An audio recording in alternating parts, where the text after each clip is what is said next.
Welcome to the PP Show, where the D-Gens come to have discussions.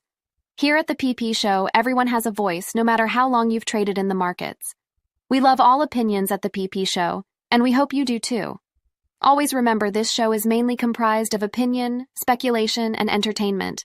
So sit back, relax, and enjoy the show, you dildo enthusiasts.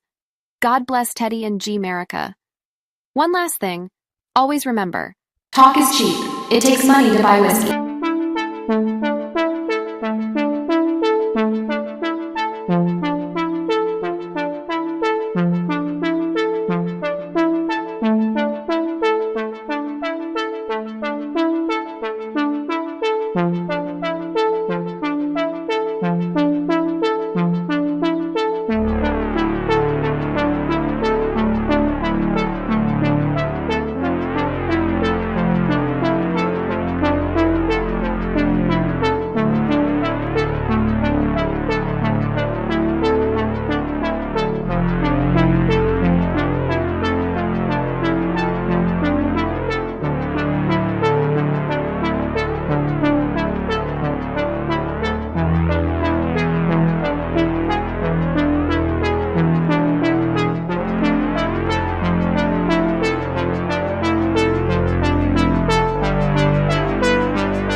Fellas, how the fuck you doing tonight, man? It's great to see you guys. Thank you for joining me on PP After Dark, man, where we love getting together, having a fucking couple bowls, a couple drinks, man, and talking about the goddamn favorite stocks we're invested in, man. So right on. It's great to see you guys tonight. I know typically we start PP After Dark at 8:30 Central, man. But again, you know, if we did that, we'd be lacking an hour and a half worth of time to scour and go over some of these tweets here tonight. So first time ever on a Friday that we're starting at 7 p.m., man, to give us a little bit more extra time. To my knowledge, we did not get another fucking DFV tweet tonight, but you never know, man. You know, again, typically the show starts at 8:30 Central. Maybe that was the official last one that we see from DFV before something happens.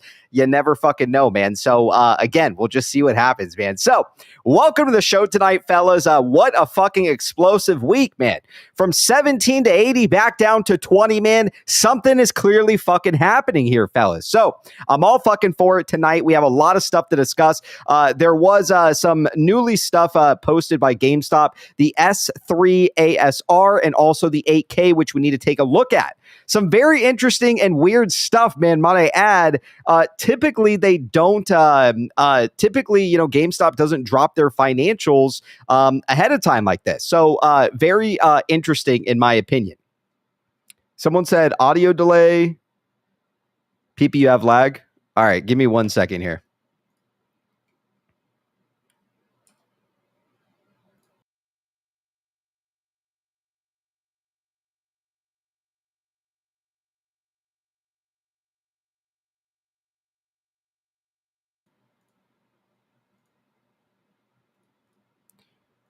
Are we good now? Or are we still all fucked up?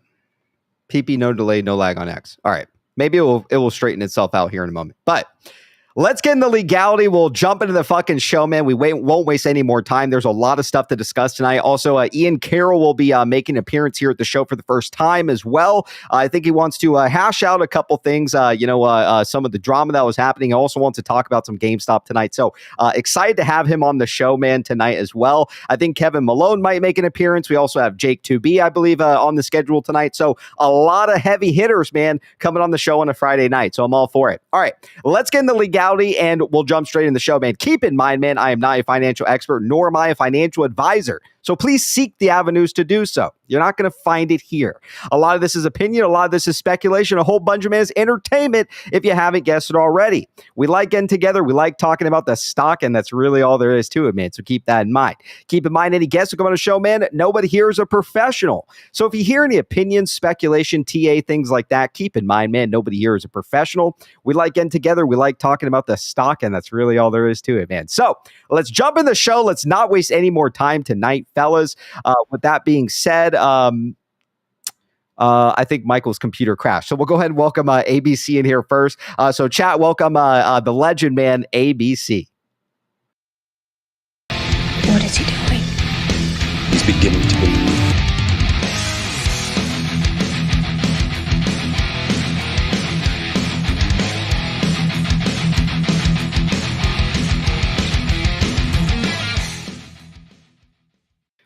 All right, ABC, how the fuck are we doing tonight, my man? You're muted.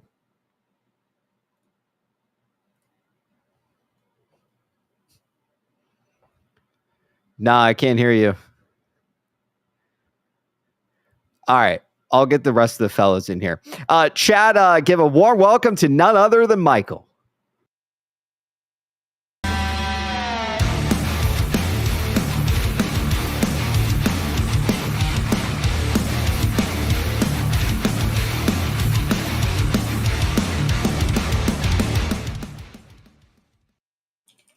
Michael, how the fuck are we doing tonight, man? About as good as my my internet and my way in the money calls. Right on, man. Right on. Yeah, I saw last night you fucking streamed for 6 hours at a fucking gym, man. Like, what the fuck? Where were I have some questions. First off, where were you located in the gym to fucking even do that to begin with, man? I just found a table and yeah. All right, right on. Cool. Excellent. Well, good stuff, man. Well, it's good to see you tonight. Thank you for joining us this evening. We have a lot of stuff to discuss. Oh, for some reason, my name here says ABC. Hold on one second here. A lot of stuff to discuss tonight, Michael, especially pertaining to GME. So I'm glad you're coming in tonight. And let's go ahead and welcome the rest of these fellows in here real quick, and then we'll go ahead and get the show on the road. So we'll just go ahead and welcome all in one chat. Chat, please give a warm welcome to Spurious, Anasthera, Pang, and also ABC.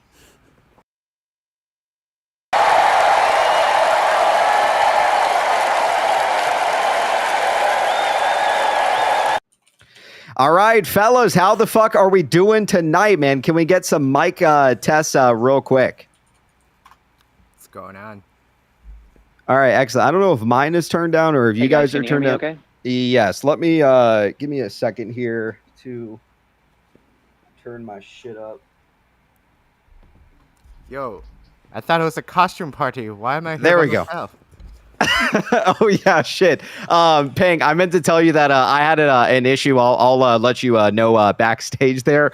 My apologies, but costumes are still coming. All right, they're still on the way. But Pang, I love the outfit tonight, man. You look fucking excellent, man. You look excellent. Anasthera, can we get a quick mic test, my man? Anasthera, are you there? Yeah, can you hear me, guys? Yes. And then Spurious, can we get a mic test? We can hear you, Anasthera. Yeah, I'm here. We can hear you, bro. Can we get a mic test from Spurious? All right, Spurious, your shit's not working. And also, Meditate. Can we get a mic test, please? 1, 2, 3. All right, right on. All right, excellent. So it's good to see you guys tonight. Spurious, you might just need to fix your mic. Anasthera, we can hear you. And also Pang and Michael and ABC. ABC, mic test? No. Maybe close Discord if you're on it or Twitter. Click the cog down there, settings, and then go to audio. And then for audio input, set your mic to which one it's supposed to be. Maybe you might need to restart your computer even. All right, let's go ahead and get this show on the road tonight. Let's also go ahead and pull in Ross in here as well. Ross, great to see you tonight, man. How are we doing tonight? Good. Hey, guys. All right, good to see you, man. Excellent. So we got a couple things to discuss tonight. Obviously, you know, the major one being the 45 million new shares that are happening with GameStop. Now, where do you fellows want to start? Because there are a couple areas to start tonight before we jump into a lot of these tweets from DFV. We have a couple things with RC & Co. We have the 8K. Where would you guys like to start? And I'm going to send this link to Michael so we can get this up. Ross, where do you think? Actually, my internet's pretty crap. I don't know if I can do. I want to start with a meta point, which is this is turning into a full fucking time job. Like seriously, every 15 minutes a tweet you have to interpret the dockets. There's some 90 dockets that came out. The trying to unpack the unit investment trust and that shelf registration that went out. I mean, this is. I don't know how what you people are doing other than this. You know what I mean? Like, it's a wild fucking ride for sure. I mean, again, like, you know, who would have thought that we were going to see what happened on today with GameStop, especially, you know, because it's very interesting what's going on. I mean, what are your thoughts, Ross, on this 45 million share? Because some people are interpreting it one way. Some people are thinking that GameStop basically pulled like an AMC, which I don't think they did. I think this is very different. There's some specific wording to the investment policy, things like that. Coincidentally, it's exactly 50% of the supposed TSO of 90 million of Bed Bath & Beyond if we were not diluted. I don't know, man. If you ask me, things are a little too coincidental, right? I think if I can say it as best I can, the language in that registration is not normal, and it has things like, you know, it just basically read to me like this stuff will never hit the public market, and it's set up to do it as a block trade. And so if you read the language, it talks about, you know, they may do this entire transaction in a single trade for Jeffries. And I'll pull up the language on it. I got to put my glasses on to see it, but there are some specific terms in it around both the variety of things they can do with it, but also the notion that it just may never actually be a real common shares hitting the lit market. Do you want me to pull it? Which one do you want me to pull up? I can pull it up if Michael's having some internet issues. I got we can start with the S3 ASR if you want to go over some specifics, or the 8. Okay, let me go ahead and pull up that. I think it's section 3. We got to talk. They pull it up real quick. Sure. Let me get it up here on the screen for us. And why don't we dive into that tonight real quick? I feel like this is the most important thing out of all of it. Let me zoom in a bit here. All right. Chat should be able to see this somewhat well. Let me just read back 2 of these tips here. We got Pete the Pilot with the PP membership, Jack PP membership for 13 months. Holy shit, Pete. Appreciate your support. Bought back into GME today, boys. All right, right on. Pete's back in, ready to go, man. Glad to hear it, Pete. We got Ramez Jamali out there. Wow, good to see you, Ramez. With the 20, I love Ross. Right on, man, right on. Ross is a good, funny, smart dude, man. I like him too. All right, let's take a look at this. ABC, is your mic working now? No, we can't hear you. Do you want to make sure? Maybe it got unplugged somewhere. Did you restart your computer? Fuck. I can't hear you. All right. ABC's on it. So We'll get it working. Yeah. If you look on the S7, if you look at page S9, I think it is. Yeah, S9. So page 9? Page 9, yeah. Page 9 is where it starts out saying holders of the common stock are entitled to receive dividends. No, it's the one that says to issue senior securities. I can share my screen if it's easier. Okay, yeah. If you want to share yours, that might be a little better. Figure out where you guys went. I'm not looking at that page anymore. Put it over here. Share my screen. We go over here. Share. Okay. So if you look, there we go. I'll make this bigger for the people in the back. So if you look at this additional risk down at the bottom here, this one is interesting. I mean, we're required to recognize losses in a particular security for financial statement purposes, even though we may not have actually sold the security. This is basically saying there's a mark to market, but it also, this concentrated one or fewer holdings and the value of any investments made with the net proceeds that's offered may decline. So this is the interesting thing, because they're basically saying we're going to offer this 45 million shares or whatever, and we're going to use the proceeds for an acquisition or some other investment, which may require us to recognize losses, which sounds an awful lot like the net operating losses carry forward. It does. Beyond. So yeah, that was one of the things, and I'm trying to find elsewhere, and I'll see if I can find it. But there was a notion on here about being able to block trade this stuff.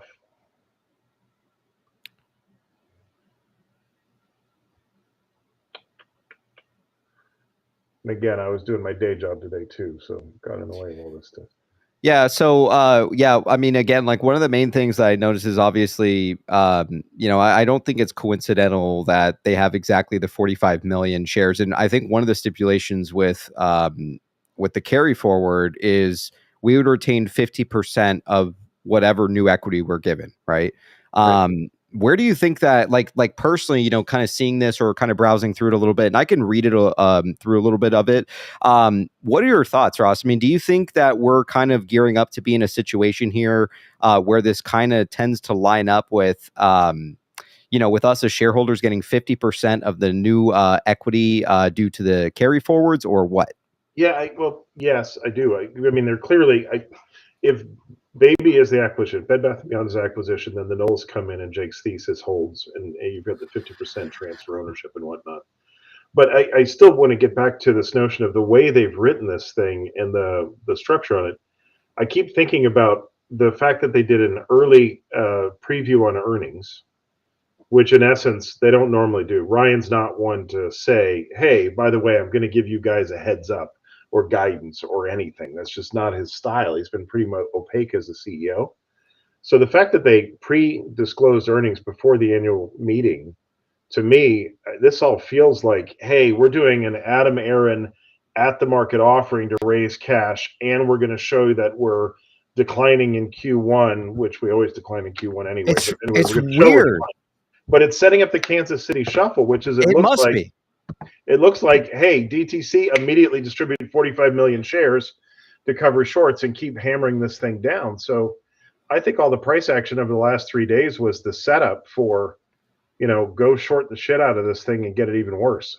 Yeah, that's kind of how it seems, because Yeah. it kind of goes back to what I had discussed a while back ago. And when we saw basically GameStop do this massive like breakout in after hours, like many months ago, I think it was sometime last year, they went and had the CEO resign, or they fired him, whatever you want to call it. I think he resigned personally.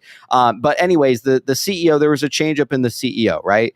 And that essentially led the stock to stop its run and to head back down. The same thing we saw with Bed Bath Beyond. Every time, the stock would try to break out or try to run, something would be filed to basically essentially trigger these algos to cause the stock to go down. Again, the biggest question is why kind of have this like control over it. And the major thing that I find very interesting is dropping this document either pre-market or during market hours, which I did find to be very interesting just in general, because again, this is today what we had one of the largest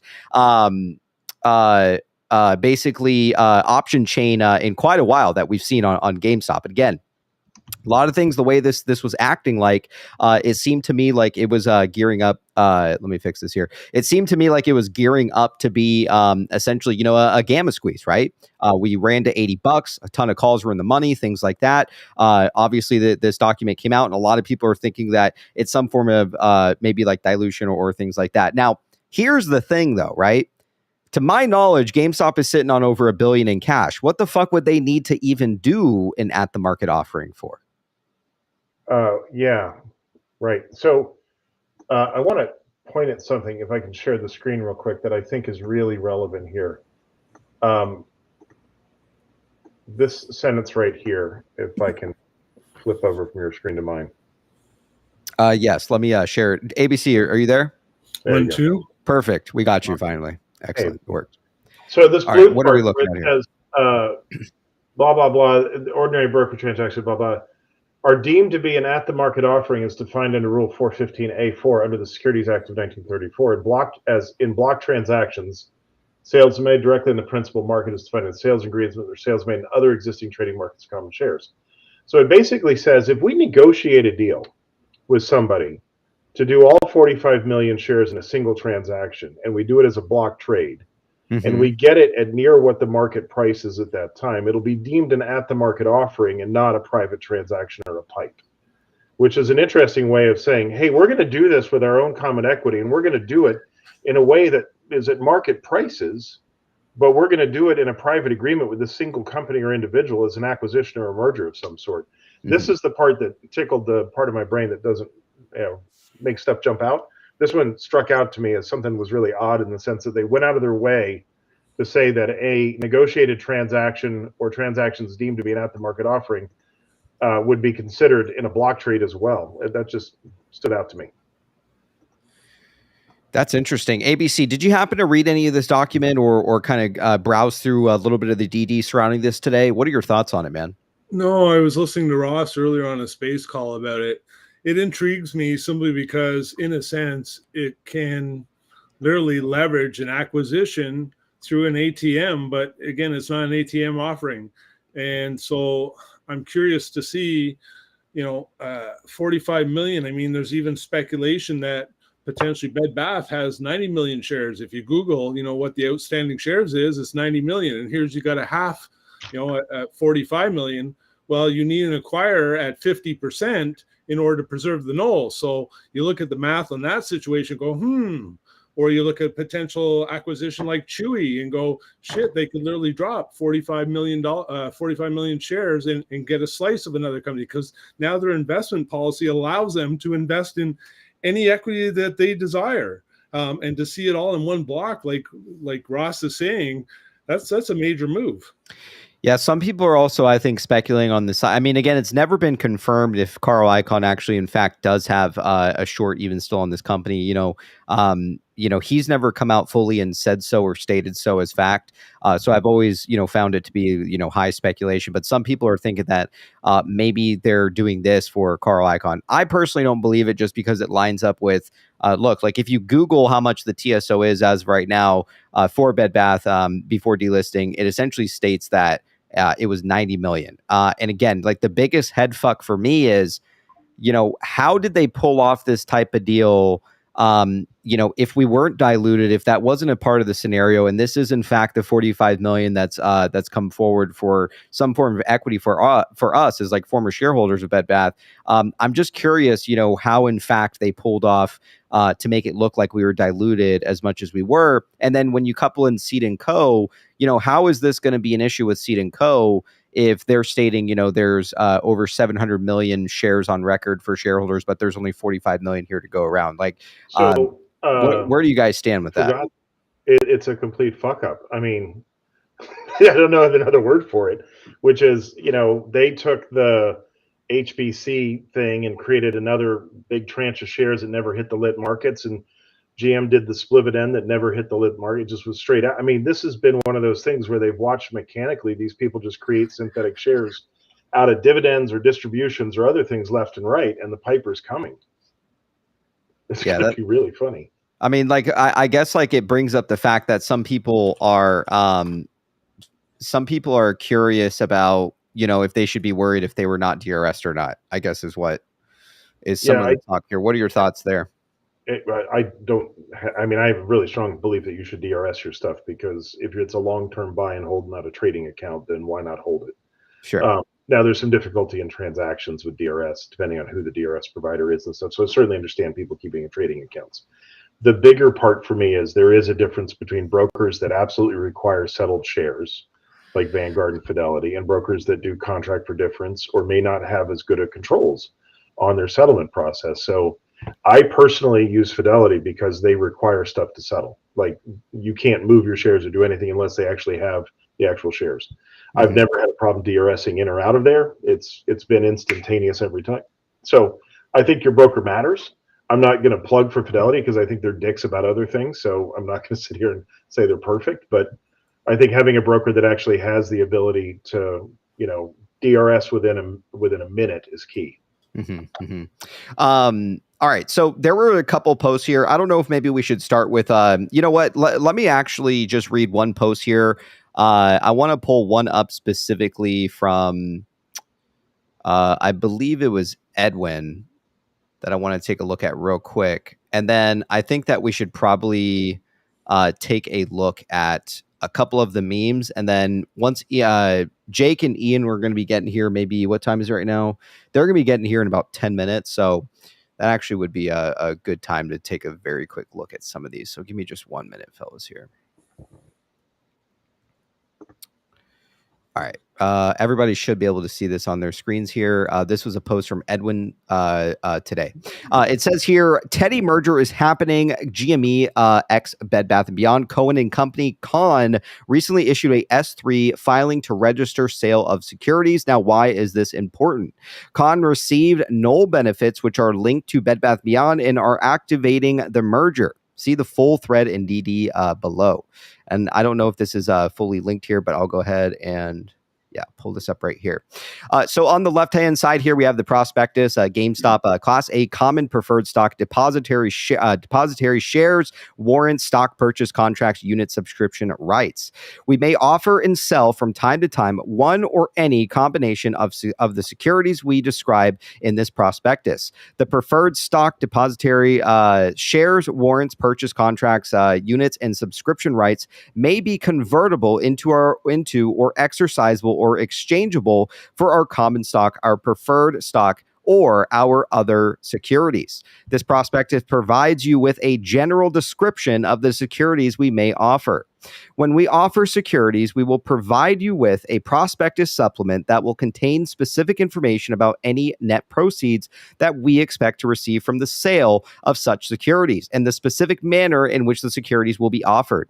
The applicable prospectus supplement will also contain information, where applicable, about U.S. federal income tax considerations relating to and any listing on a securities exchange of the securities covered by the prospectus supplement. The prospectus supplement may may add to, update, or change the information in this prospectus. You should read this prospectus and any prospectus supplement carefully before you invest in other securities. This prospectus may not be used to sell securities unless accompanied by a prospectus supplement. We may offer and sell these securities to or through one or more underwriters, dealers, or agents, or directly to purchasers on a continuous or delayed. And the rest is cut off here. It says here.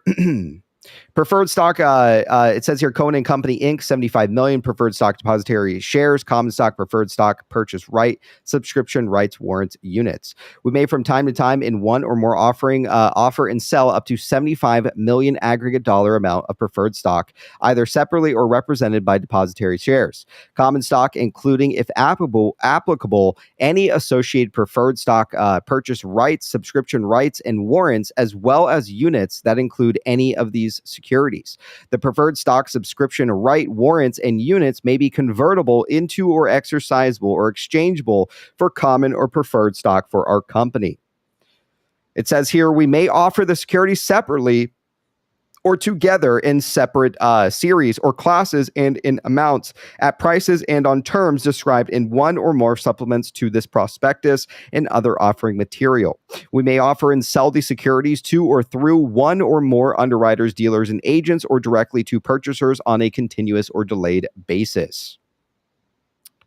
I mean, to me, it doesn't really sound like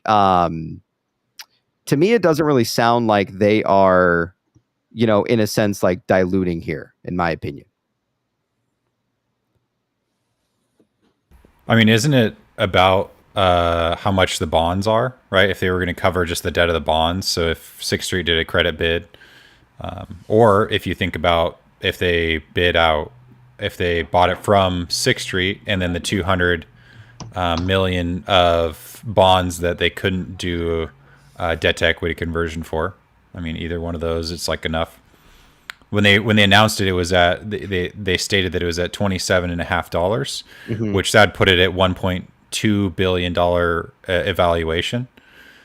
Which I don't know. I mean, it seems kind of right about the money that we were looking at for our debt. Yeah, that's again, you know, that it's an interesting. So I've got a thought here. Who's that? Anastera? Anastera, are you there? Yeah, sorry, I'm really delayed on this thing. So I'm gonna just like say a few things, and then I'm currently at work, so I'm just gonna like add one little thing that I think might be important here. Sure thing, man. Go ahead. I think this might be the setup to GameStop's transformation into a technology company that may or may not have to do with holding stocks and securities and whatnot. And this might be the first step into that. I mean, it could be very likely. Go ahead, Anastera, if you want to keep going. I don't know if you cut out or you're still talking. I'm not sure where I left off. Like I said, it's pretty delayed here, and I don't have a lot of time to talk. So I think the last part I said was just this might be the first step into becoming a holding company and being a company that actually trades securities and whatnot, because that sounds like the thing you just read off. That sounds very much like what that's about. But I mean, I don't really know that much about this type of stuff. So, I mean, I'm probably just regarded. No, I mean, I like it. That's what it sounds like to me. So I thought that might be worth mentioning. Yeah, go ahead, ABC, or Ross and then ABC. What I can't figure out, or at least the part that's still not working for me that I got to get the last piece in, is we saw a change in their registration on, I think it was the New York Stock Exchange, where they changed the type of company to a holding company, which means they're going to hold other assets other than things that are operating entities, which is the definition of holding company. You own the equity, you don't own the operational control of it. So that's sort of what unit investment trusts are and all that other stuff. So I saw that, which there's two ways to do that. And this is what I'm trying to understand. One is you could take all the GameStop shares and fold them into a unit trust and issue new shares and say, here is a new company that comprises the old equity plus other assets we've moved into this, and the old equity is rolled into it. That's kind of the inverse transaction. And there's another one that says, you own these shares and we're giving you a dividend for this new unit trust that we have as a series of acquisitions or outside of it. And there's no indication to me which way they're going. Mm-hmm. But one way, which is a recall of GME shares and the issuance of a new combined share as a unit trust, would squeeze GameStop plus the underlying assets. The other model of you still own your GameStop and now you have this unit trust basically means folks that are short have to go buy the unit trust in order to issue it as a dividend, especially if it sits outside of DTC or whatever. So I still am waiting to see some indication as to whether this is a rollout and redistribute or whether this is a dividend distribution. Don't know. I mean, obviously we know why they would mask it to look like it's like some form of like dilution here obviously happening. I want to take it over to ABC because again, like, you know, look at a lot of the DFV tweets, right? Just in general. And there's a lot for us to get into tonight that I can't wait to dive into tonight again. If you just take a look, he's telling us a story. He's telling us a story that none of this is crazy. It's all, you know, very real in my opinion. Whatever's happening with Baby or whatever we are led to believe that as Bed Bath shareholders, you know, our story does not simply end here. Again, I've said it many times on the show before, nearly $11.8 billion claim on the company and still has not been addressed. We are now seeing clawbacks of upwards of $78 million in as of recently in terms of some of these like vendor clawbacks as well. So it really is a big question. Peng, hold your thought. Let ABC real quick, and then Peng, you're right after ABC. Go ahead, ABC. Yeah. Yeah, I mean, this Cohen and company thing to me is the infancy of a holding company. So, I mean, IEP, that's exactly what this model is about. Ownership as a whole, where you own your own entities within it. I mean, Berkshire Hathaway, they literally own two insurance companies, and yet they just invested another $7 billion into a third insurance company. And so that seems to be that realm of portfolio. I believe RC with Cohen and Company, I believe they are creating a holding company too. And like Ross said, there won't be direct operations within. It's literally the holding company of perhaps Bye Bye Baby, GameStop, maybe a pet company again. And so that's what I see being built in the background here. Very good analysis, ABC. Go ahead, Peng. So with the unit investment trust, does that mean if it's, for example, 741, that means there's 7 companies that's stuck into this one trust, right? So what would happen during when they combine these? So like, let's say one company has like 90 million total shares outstanding, and let's say, for example, Toy RF, which has like, let's say like 300 million shares. So how would that work? So this is where this is kind of interesting, and this is where I think there's the school clip where it's like it turns out they're really good at paperwork. Comes out, which is if I have all these different equities that are short in various ways, either seller box to hell or whatnot, and I basically say, hey, we now own all of these, all the ones that are DRS, we bought them or whatever, and we've rolled them into a unit trust, and now in order to replace it, you've got to go acquire those shares. Those shares don't exist anymore. They're now part of the unit trust. And so as a result, I've got to go buy the unit trust, not the individual shares, because there's no market for them anymore. They've all been rolled in, which means I don't have to go back and buy one company. I have to go back and buy, as Ryan Cohen did, buy all the stocks in order to close the short position. So even if I'm only short on one of them, I have to buy the whole damn basket in order to close my position. Holy fuck. That's I mean, how is that like mathematically possible for some of these shorts? Because like I read a piece of DD today that said that essentially the shorts have one of two options: start to close and face bankruptcy, or get liquidated. I mean, if both of them sound like they're fucked, in my opinion, is this true? Like in terms of what their options kind of are? I mean, it's pretty much just like you're fucked or you're fucked even harder. I mean, it's one of the two for sure. Listen, this is a little bit like digging in your backyard, right? In the sense that there's a healthy amount of dirt you can go, and pretty soon you're hitting sewer lines and things that matter. Sure, like, yeah. What I'm worried about is not the hedge funds or the folks that are short on this. It's then the underwriting banks behind them, and then behind that is the trade, the exchanges themselves and the institutions that back those. I don't think there's a hedge fund that's going to survive this if they're short on these things, because it's a combinatorial math problem. I can't just go buy, if I'm short, like say Toys R Us, and let's say in a different place I'm short on Bed Bath & Beyond, both of which I thought were going to get seller boxed. I got to go back and buy the unit trust to retire both of those. Even if I only have one of them, I've got to go buy the unit trust that has all of them in them, and I can't break it up. I can't break it up and give it off to somebody else. So every single one of these requires, every single short requires buying the entire unit trust. They're fucked. Just to put that in perspective, Pete, because you mentioned, like, how is that financially possible?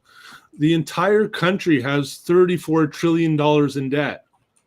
The entire risk and over-leveraged position with the swaps and the derivatives is $7 quadrillion. Like, that's what's exposed here. Well, that's the notional interest. I don't want to get so be careful because there's what's the value of all the options at face value as opposed to what's the exposure issue right now.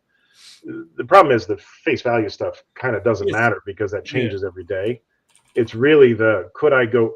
Let me say it this way. Right now, just point out something that just occurred to me. And this is kind of the fun thing. I think it's just neat. How does a market maker have a short exemption? The short exemption is based on the bona fide belief that they could locate shares.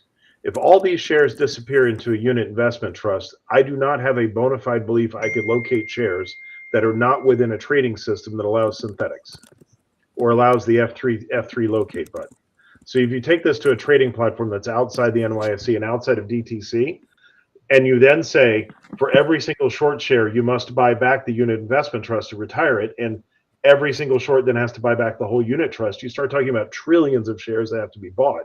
Right. In a way that can't be synthetically done. That blows everything up. So could we actually be looking at some form of, like, if they, once they kind of conclude this deal and, like, we're, whether we're issued like some form of a dividend or we go into blockchain, whatever it may be, is this the first time in history, Ross, that we could be actually dealing with a legitimate squeeze here, like Volkswagen in this scenario here? I don't think we've ever just seen again not anything like this. Just your own speculation. No, yeah, it's all speculation. I don't know anything any more than anybody else does, but I'm to tell you, I don't think we've ever seen anything like this. This is a basket squeeze. This isn't a short squeeze, and that's a totally different thing. This is the entire basket is going to get called into return, and that recall is going to blow everything. Yeah.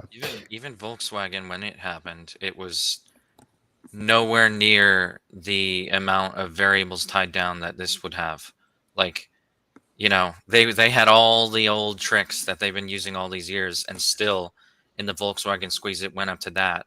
But one by one, these things have been getting removed, and the limits of margin and the collateral crypto haircuts, there's so many things that have taken away potential, like, extra margin limits for these shorts. So, like, this is already going to be, like, way above and beyond that. Yeah. We have Kevin Malone also with us tonight, and also Jake 2B. Fellows, can we get a mic test real quick? Jake, 1212, can you hear us, man? Hey, buddy. No, I had no idea that I was in here. Good to see you, Jake. Welcome to the show tonight. Just wanted to quietly pull you in. Again, a lot of interesting stuff tonight that we're sitting here discussing. We also have Ian with us backstage too, and Kevin Malone. Kevin Malone, can we get a mic test real quick, man? Check 1 2. All right, excellent, Kevin. It's working. What's going on, Ian Carroll? Welcome to the PPShow, man. Can What's up, guys? What's up, guys? Can you guys hear me? We can. Excellent. All right, thank you for joining us tonight. All right, we got some heavy hitters here on the screen tonight. I want to take it over to Jake to be real quick first, and then Kevin, and then Ian. What are your thoughts, Jake, with where we're at with this new filing today? 45 million shares being brought in, man, for GameStop. I mean, again, I don't think that they even needed to do this unless there was some kind of plan behind the 45 million. They are sitting on $1 billion in cash. They are fucking profitable, right? There's a lot of scenarios here that they don't really need to do an at the market offering, in my opinion, unless they have something planned on the other end. Jake, what are your honest thoughts about it today, seeing this? They do have something planned. But as I went looking and everybody missed it, and I waited all day to see if anybody would say it, and nobody did. So if you want, we can do like a live little exclusive drop of something that's very exciting that nobody talked about if you want. Absolutely, yeah. But if you can give me like 30 seconds to maybe put it together. Sure. Yeah. Take your then, time. I'll let you know when I'm good to go. And I'd like to just give a little summary.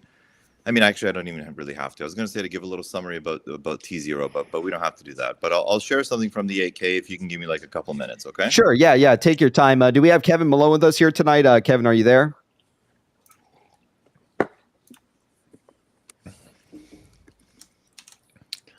Heard to Kevin, man. Are you there? Kevin's here. He's just cool as fuck.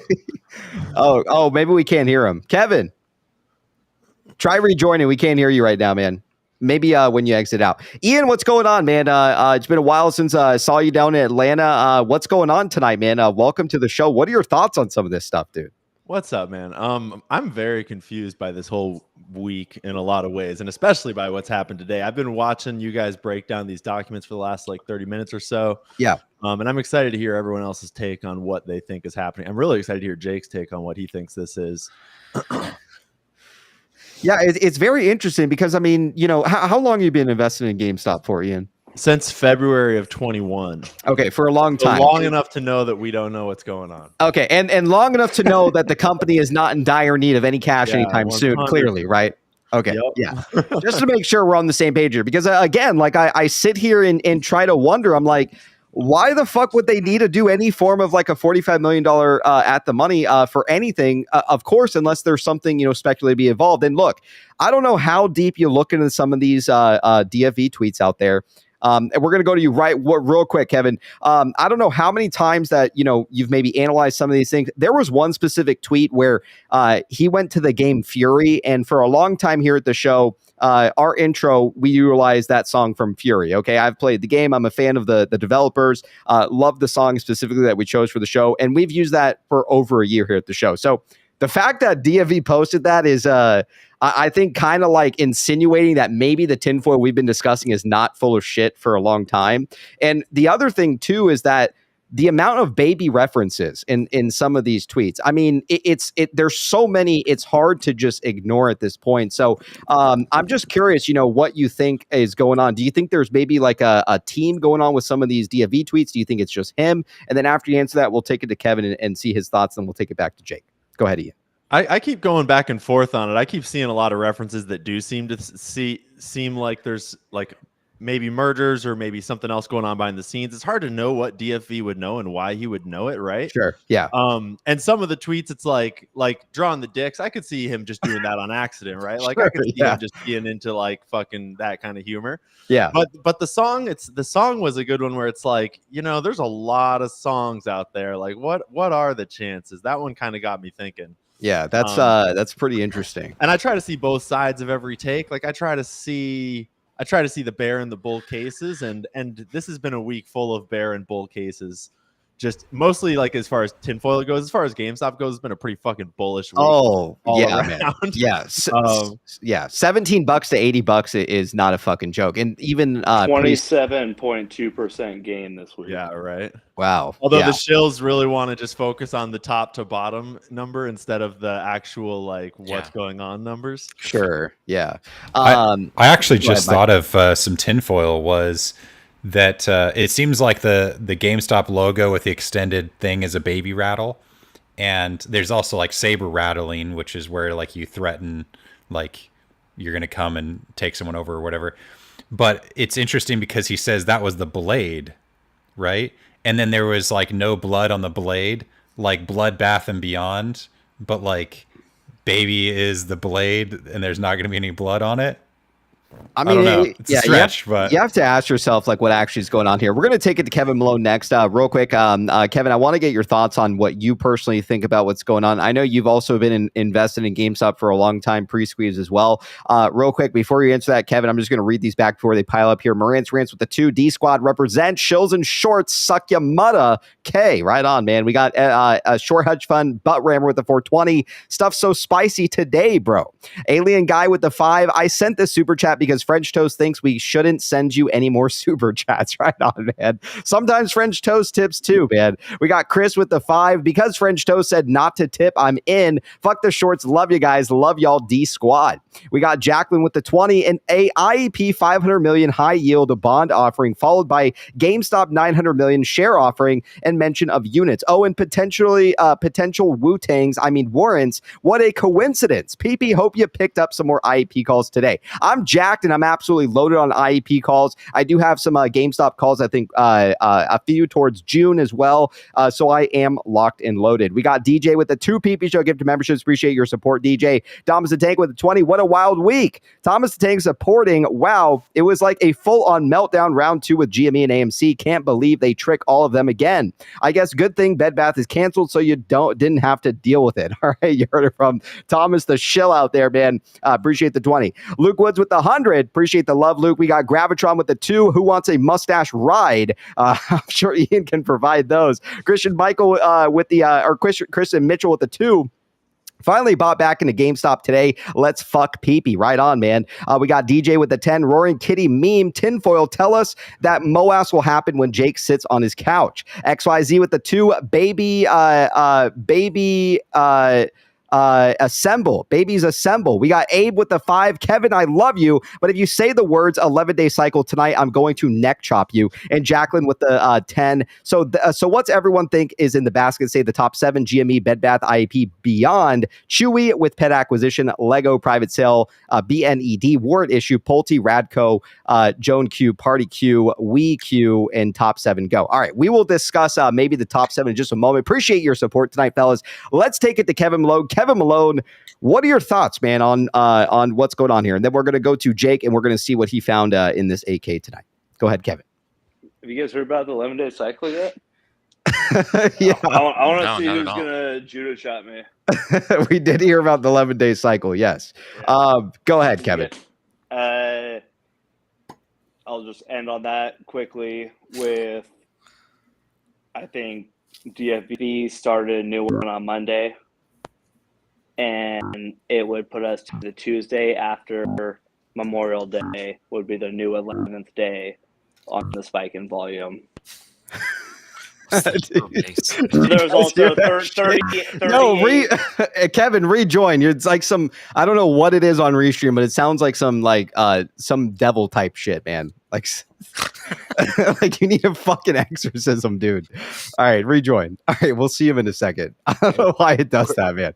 Quick question. Yeah, go ahead. Am I the only one who degen into next week's fucking call options? I got like probably I think 31s for this month still, and then I got June's, but I'm sure there's a lot of people following in your lead paying we got a lot of degens out here.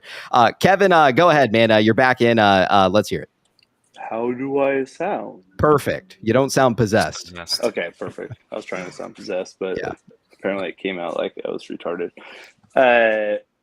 Did any of that first stuff that I said come through, or just all sounded awful? Go ahead and start over. Let's hear it. Okay. I'm glad everyone else, after telling me that I should be on a computer instead of a cell phone all week long, I'm still on a cell phone. So everyone probably has crystal clear feeds and stuff. I'm setting up my new office. I had to switch rooms. But I don't remember what my possessed one was about. You're saying the 11-day cycle, and then you said it's delayed because... And then the company... restarted it. So, no, I heard all you guys. So, DFV coming in after day 7, day before the market comes, open on Sunday night. I didn't even know about... I mean, I kind of like, in the back of my mind, remembered Robinhood's 24-hour thing. And... then I had like 8 text messages from people that haven't texted me in like a year, like, hey, GameStop's up 20%. And it's like midnight. I'm like, that's not possible because it's midnight, so you're dumb. And then they're like, oh, we're all on Robinhood. I was like, good luck. But then I found out, I mean, they're going to have a shitload of new downloads and absolutely no money and they're going to pump it on the next earnings report. But I think the volume that came out of that one, I mean, I was still confident. I didn't sell a single share. Not one. expecting this 11-day cycle. Hold on.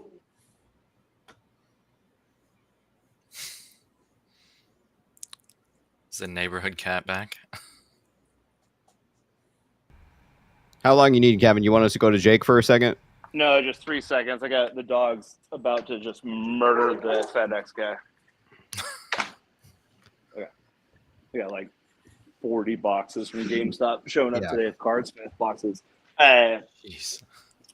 So all of the 11-day cycles that started, I don't know if you guys or anyone put it up on Reddit that started in January where I was comparing everything. Go look at the February one. It was the exact same 11 days. Started on higher volume, which this 11-day cycle started on. Okay. Higher volume. But then day 11 should be an absolute peak, like 300 to 400% of volume of the previous day and the previous highest day. And then DFV becomes alive Sunday night and absolutely everything explodes. We also had like, does anyone know the count of the halts on GME specifically? So you're talking, I know in one single day there was like 17, I think, on GameStop. I don't know how many total halts there was during that whole run. How many were there? Over 100, definitely, right? I don't know. I know that someone had an article of 38 in one day for Holy GME fuck. GME and some other company where they just dilute to 32x. Yeah, they kept on trying to put the two in the same numbers. Yeah, and they also caused one that was like they could only pump like, oh my god, it's so easy. Like, oh, this has higher gains now. Interesting. And lower drops. And so they just, I mean, everyone knew they got in 3 years ago. And then everyone that just got in and people are telling them like, oh, they both go at the same time and 2 days in a row, this absolute garbage company with a garbage CEO keeps going up higher with lower drops. And that amount of money they can have not go into GameStop on the drop. As far as let's skip past all this shit on the 11-day cycle. Yeah. I think it's a new one starting. I believed fully in mine. It was absolutely ass backwards. The only thing I'd say is 38 halts and DFV creating the highest volume. Maybe everything blew up on Monday and Tuesday. Like it was already full past margin calls. I don't know. But nothing happens between day 4 and like day 7. Should swing around $20 the next 4 days. Mm-hmm. And if it's another one by next Thursday should be a lift off. Wherever the price is. If it's at 15 or it's at 25. Mm-hmm. This is not financial advice. This is based on past performance, and they're based on previous performance. You are not a client of Malone Wealth Ventures and everything. If it goes up like 20%, 50 to 20 from a Theta gang on next Thursday, I will be extremely convinced it's a new 11. And if it's a new 11, the 11th day should spike more than 400% volume from DFB's Monday, which was 100 and damn, I don't have it open right now. I should be doing these on computers. It should be epic. Yeah. I don't know. So you're saying next week could be potentially an explosive week? No, not until Thursday. The 11-day cycle, if he restarted it on Monday, wouldn't hit until the Tuesday after Memorial Day. Anyone have that date? It's like the 29th, 28th? It's the 28th. 28th, yeah. 28th. Yeah. Yeah, because Monday's a holiday. Uh-huh. It would restart to then, and then we'd have excellent 2 weeks until earnings. Yeah. Less than 2 weeks. Okay, let's go ahead and take it over to Jake real quick. We might be able to learn a thing or two with what he has to share tonight. Jake, are you still here with us? Is Jake not here? Oh, there he is. Sorry. Hey, Jake, what's going on? Do you see me? Because I can't see myself. We do see you. Yes. Yeah. Okay. We can Sorry, see I just had to get my daughter back to bed. Oh, okay, yeah, no worries, man. I think now's a good time maybe to cover what maybe you wanted to show us tonight or showcase. We are all ears tonight, Jake. Whatever you feel like needs to be discussed, whether that be about that. Again, today we got the S3 ASR and we also got the 8K. Where would you like to start in terms of maybe what you've been finding or what you wanted to highlight for us tonight? Yeah, so I want to share something pretty exciting. So I had made a post earlier today about T0, and if anybody's interested in it, I think it's pretty cool.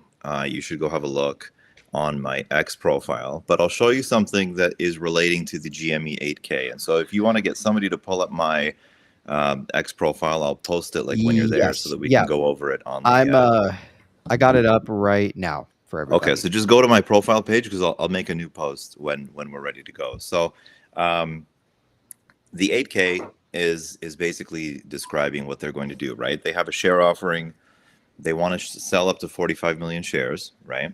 And they've made a shelf registration statement, and they also did a preliminary financial guidance, which they've not done before under RC's stewardship with the rest of the board as they are now, right? So I've been looking and mulling over it all day, and I'm just going to go post it, and then why don't you start reading it, okay? And I think if I really like your presentation style, so it'll get people really excited if you if you read it. So I'm on your page right now. If you want to drop that, we're all ears. We got Maffles with the 5 PPShow gift memberships. Appreciate your support, Maffles. We got Thomas the Tank with the 10. Can you never have Kevin come back? He is such a fraud, acting like he manages at anything in the markets, but he sounds like a child every time he opens his mouth. He's just trying to steal clout like Jake. We like fucking Kevin Malone here, Thomas the Tank. So if you don't like him, I don't know why the fuck you're tuning in. Appreciate the 10, man. But wow, there you have it. We got Luke Woods. Thank you for donating, Thomas the Tank. I mean, we love it. We'll use them on GameStop. Yeah. We got Luke Woods with the 10 PPShow gift memberships. Appreciate your support, Luke. Again, if you got a membership tonight from any of these individuals, be sure to give a thanks in the chat. We got Jacqueline with the 10. Chat's thoughts. Kevin, your arm looks better. Nice sunglasses. It's a Friday night. Look, paying great costume. Jake is wishing it were summer with that haircut. And Ian, what's your shirt say? What does your shirt say, Ian?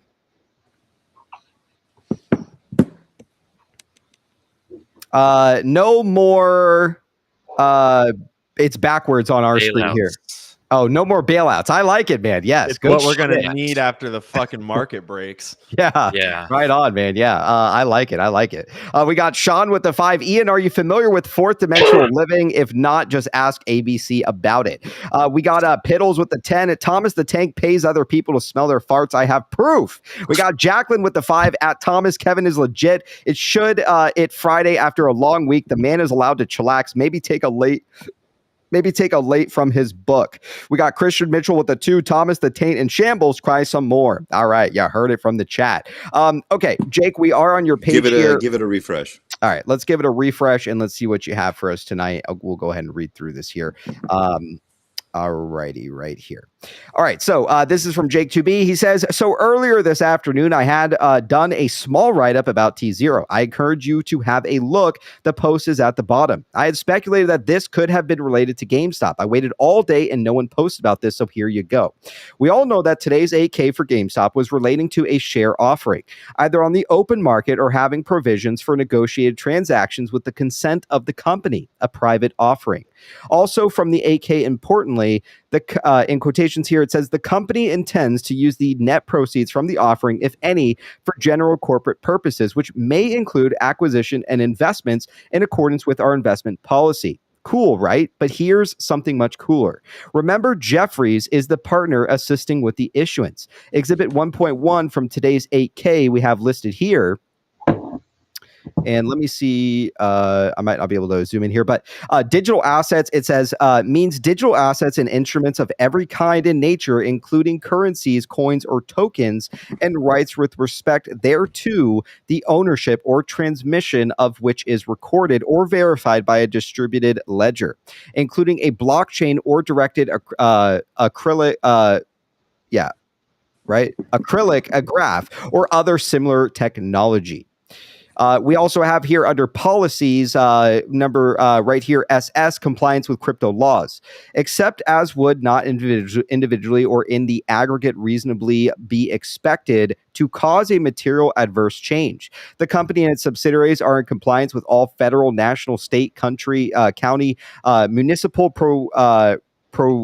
provincial, local, foreign, and multinational statutes, constitutions, laws, including any state or federal money transmission laws, ordinances, codes, decrees, orders, administrative interpretations, rules, regulations, requirements, including any state or federal registration and licensure requirements, and rulings, including but not limited to the Securities Act, the Exchange Act, the Bank Secrecy Act of 1970 as amended, and the USA Patriot Act provisions for money services businesses related to registration, transaction monitoring, record keeping, reporting, and prevention of money laundering or terrorist financing. That has been issued, enacted, adopted, promulgated, implemented, or otherwise put into effect by or under the authority of any governmental body relating to the buying, selling, Emphasize this exchanging. part. Okay, relating to the buying, the selling, the exchanging, holding, transferring, utilizing, or otherwise interacting or facilitating any third-party interaction with any digital assets. Cool, right? This is GameStop writing this letter to Jeffries, stating the terms of the sale agreement. Pretty cool. Have a read at the T0 post, which we'll get into at some point here soon. Jake, what are your thoughts on this 8K stuff from today? I'd love to hear it from you, especially with some of these dockets and filings that you tend to sift through. What are your thoughts with where we stand at here today, Jake? So the context is important, right? So two things. The first one is that if you were to look at the share price today, right, if they issued all 45 million of these shares into the open market, it would have been about like what, half of today's volume, right? So they would have raised just under $1 billion, right? So it would have been about 990 something million dollars. And they say that, they may use the proceeds of this offering for acquisitions or investments in securities, right, relating to their investment policy. So that's a big deal, right? That's a lot of money, right? They could raise another $1 billion, right? And so I don't think it's accidental that they chose the 45 million number, right? Because it equates to how they did originally with the first offering. But importantly here, the context is important because this attachment, it's exhibit 1.1 of the 8K, right? It is the letter from GameStop to Jeffries, basically outlining the terms, the definitions, how we want you to conduct this offering for us, right? Because Jeffries is the agent that would do the transfer of the shares. So why would they include in that contract with Jeffries language for digital assets that you just so nicely read, included the buying, selling, and transfer of any cryptographic asset that is in full compliance with local, state, federal, and international laws? I mean, why do you think so? I'd love to hear anyone's thoughts. T0, baby. I think you're right. It's going crypto. That's a good suggestion. It would line up with the fact that we saw like the Ethereum LRC stuff within the, again, speculation, but within the DFV tweet as well. It kind of lines up that there's speculation here, or maybe he's privy to what's going to happen here. But, the biggest question is, blockchain. That's like really the big question here is if we're going there and things like that. So go ahead, Jake.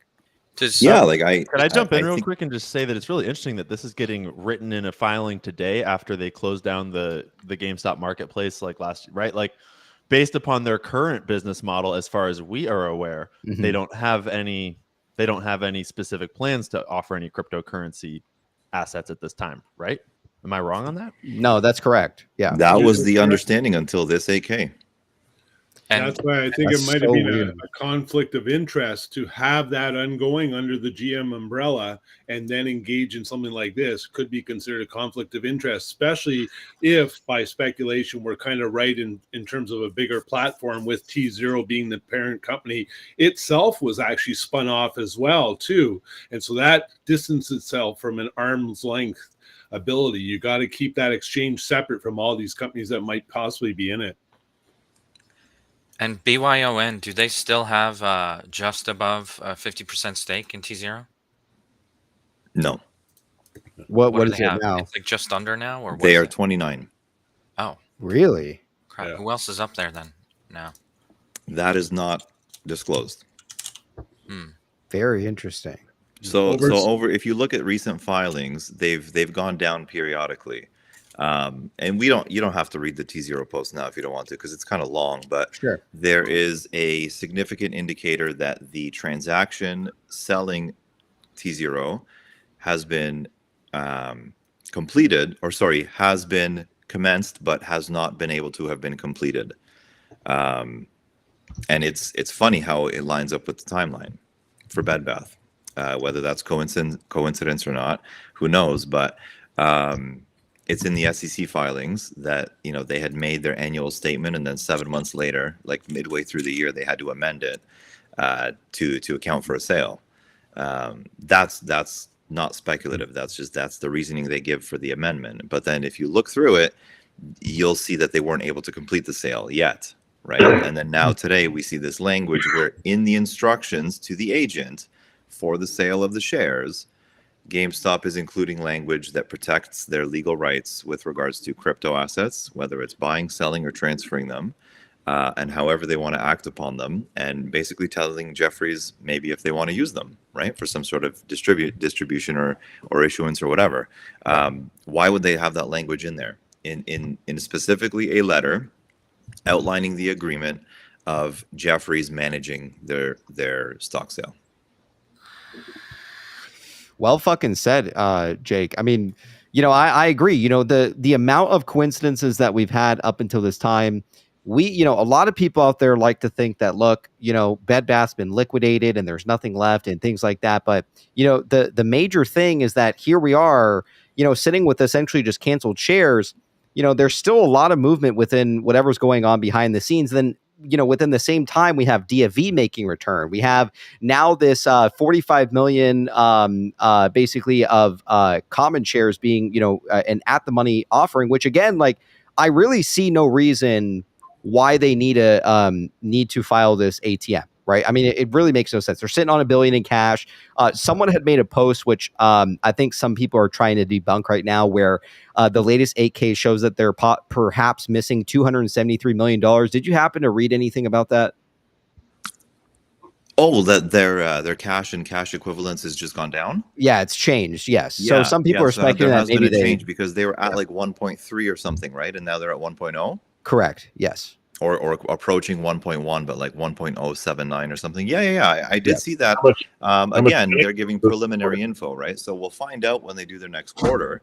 But yeah, it's gone down for the first time, right? Because they were sitting on that money for a very, very long time. Now, remember, right before the 10K, they had made an amendment to the investment policy, right? And I was here, we were on the stream talking about, it's kind of weird that they sat on the investment policy as is for 4 months. And then suddenly a few days before the 10K, they made a change, which suggested to me that a regulator had come back to them or some sort of legal team had come back to them to say, hey, you should probably make this with a little bit of oversight so it doesn't have any kickback for you. And then, right, a few days later, the 10K is filed. And then since then, $300 million has been spent, right?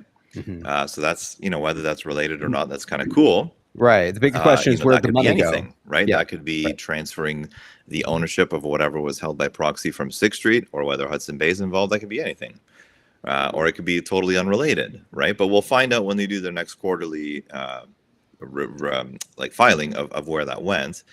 Or at the very least, there should be some indication. But yeah, they spent for the first time in a long time, because they sat on that money for a long time. Correct. Since 2021. Yeah. And now they tapped into it, right? Another cool thing. Mm-hmm. Ross, what did you want to add there? I was just saying it depends on what they burned in Q1 until we see their results and stuff, we really can't tell. And I'm trying to pull up their current one, but it wasn't really giving much detail on, their current financials and stuff. Because he pre-announced, I thought, maybe I missed it, but I thought he announced in their earnings thing. Let me see. I'm looking around for it, but yeah, the announced preliminary financial results for the first quarter, net sales of cash and cash equivalents in 1.7 and 1.09. So they're showing 1.73 to 1.093, and what was it before? 1.3.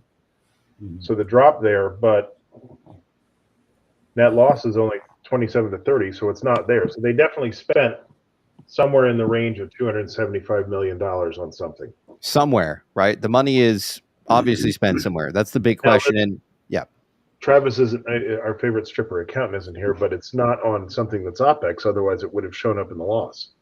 So they spent it as capital budget somewhere. Either they built something, they bought a building, they invested in some capital equipment, or they bought a company. I mean, look, like they've been talking about performing an acquisition even when Matt Furlong was still the CEO of the company. There was documents that were, I can't remember which ones they were, but there was over 30 times mentioned of mergers and acquisition. I think it was even closer, like 100 plus the amount of times it was mentioned. So clearly the company wants to make a move. I mean, look, the company is essentially, they're essentially profitable at this point. I think that now is the time for them to utilize a little bit of that cash to boost, the balance sheet. They need to acquire something in the sense here that's going to kind of boost a little bit more revenue their way, in my opinion. Go ahead, ABC. And I know it says room is full right now. There is a guest trying to join. The room is maxed right now. Just wait a little bit, maybe for some of the fellows, maybe to drop out at some point, and then we'll have an extra spot here in a moment. Go ahead, ABC. Well, you mentioned their cash allocation that they have right now. If they're sitting on $1 billion, and as Jake says, to have an ATM offering at the market offering like this, they could potentially raise more cash for sure. But the wording of the agreement with Jeffries, and as per the 8K, they can do it in a block transaction on blockchain, for example. The options are just limitless here because it doesn't have to be one of those traditional at the market offerings just to raise cash. The actual offering itself can be the transaction in acquiring something. And that's what I find fascinating, because he has an investment policy and team where they've already got the approval to do so. So the door is wide open where he doesn't even have to spend the $1 billion that he's sitting on. This ATM offering can facilitate such. Well said. Well said. Go ahead, Kevin. The first question was to the 11-day cycle, and I get it. But with the offering, I mean, right when I hopped on the show, it was like all hell breaking loose on this.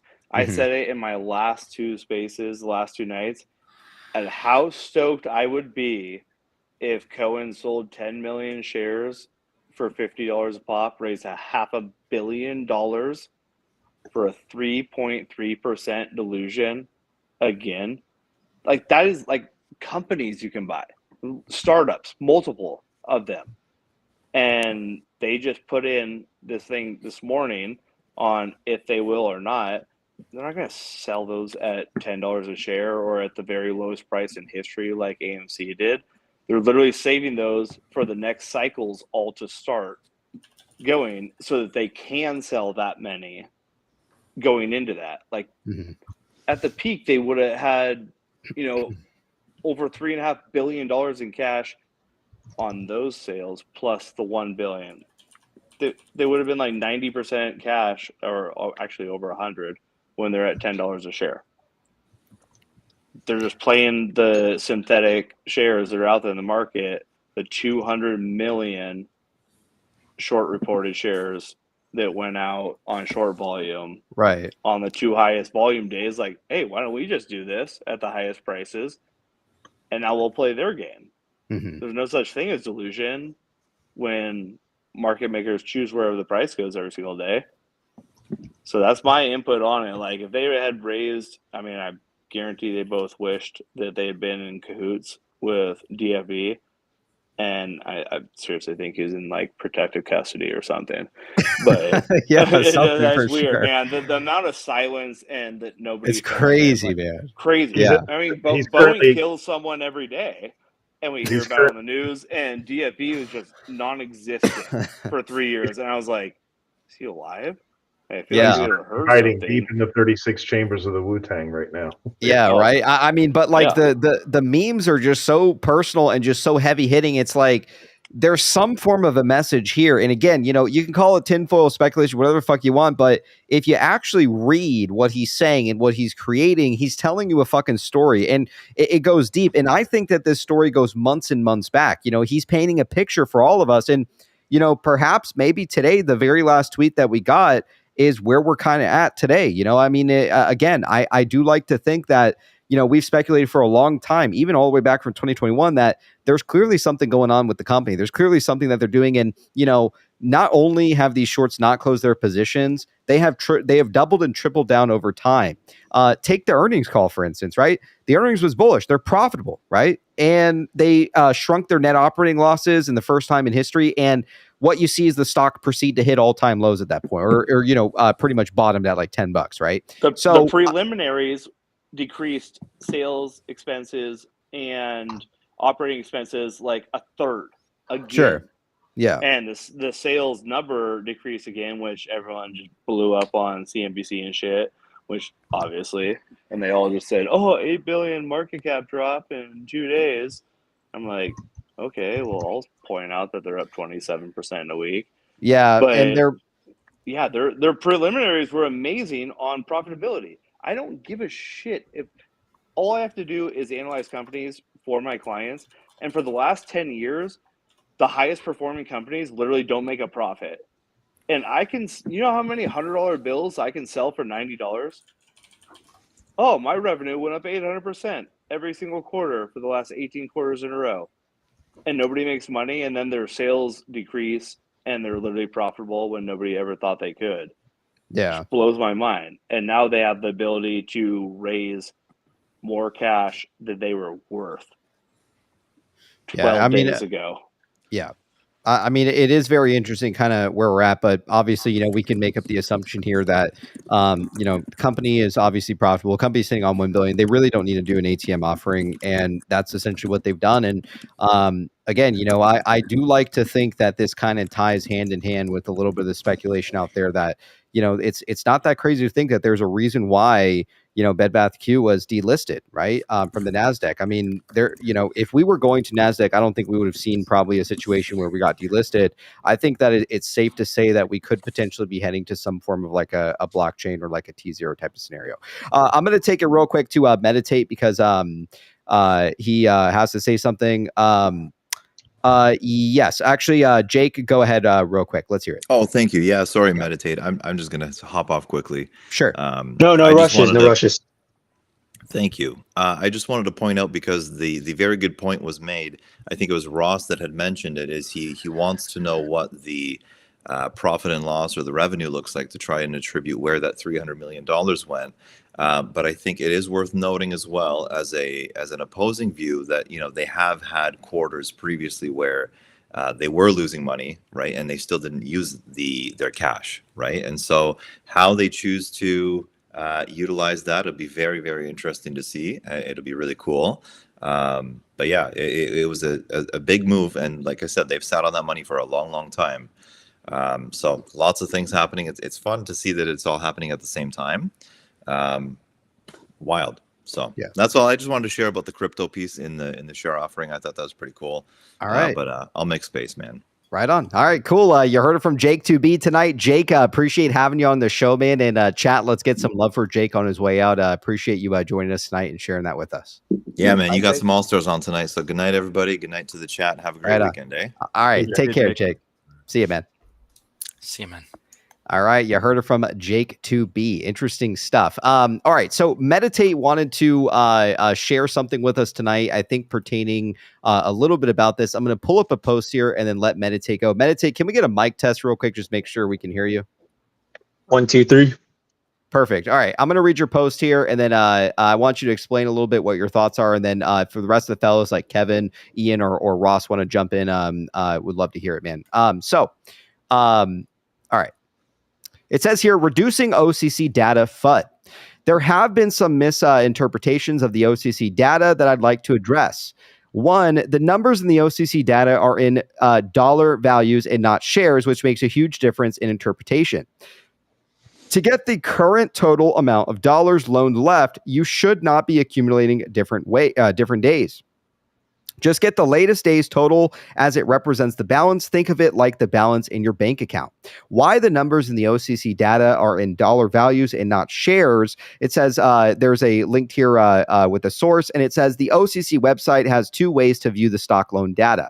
One, the stock loan volume. Two, the stock loan balance by security. You can view the daily stock loan volume for which the total hedge loan balance balance on 5/15 was 153 million, or I'm sorry, is that 153 billion actually for all stocks, right? Just making sure that's the correct number. 153 Correct. Yep, 153 billion, and this was for all stocks, not GME. Got it. Okay. Correct. So 5/15, it says you can view the stock loan balance by security, where you can download a spreadsheet for a specific day that breaks down the loan amounts of security stock. Here's an example of what that looks like. We have here OCC website listed, stock loan balance by security, and you guys should be seeing that right now. Okay. Yeah. So the only thing I add to this that comes into the math of it is, while it dropped from 1.5 billion down to 751 million, the price also cut in half. So I don't know that the number of shares they're shortchanged as much as the value, the notional value of what their balance has changed. Kevin, do you have any insights on that? Because I got to imagine, I mean, just it would seem to me that if the price cut in half, then what they're borrowing, if they're cycling it through each time, would end up going down. But if it's based on the value of what the loan is, the notional value. Yeah, it was a perfect match on the price. Right. Yeah, Okay. so that's why it dropped down. And then it goes on to say you can confirm these numbers are in dollar values and not shares, because if you total each column, it exactly matches the totals from the OCC's website, stock loan volume. Spreadsheet totals for 5/15 can be seen here. 5/15 spreadsheet totals. I aggregated GME's data for May 2024. These are the spreadsheet totals right here.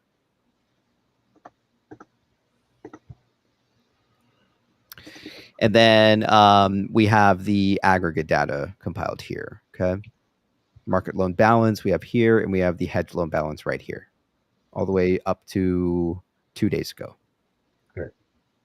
It says here, when you view the stock balance by security for 5/15, you can see they have less than half of their ammo for 5/14, where it's dropped from 1.5 billion down to about 751 million. IMO, that is bullish, given the prices of GameStop, has been holding each day and shows how desperate the shorts are burning through cash.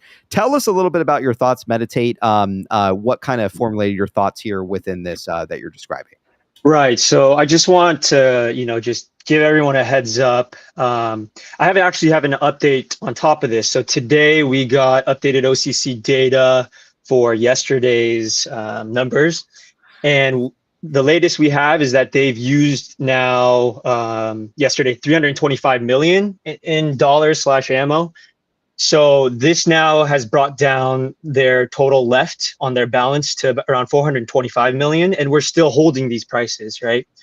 So I want to remind everyone that these shorts are human just like us. We don't need to be intimidated by them, these corrupt shorts.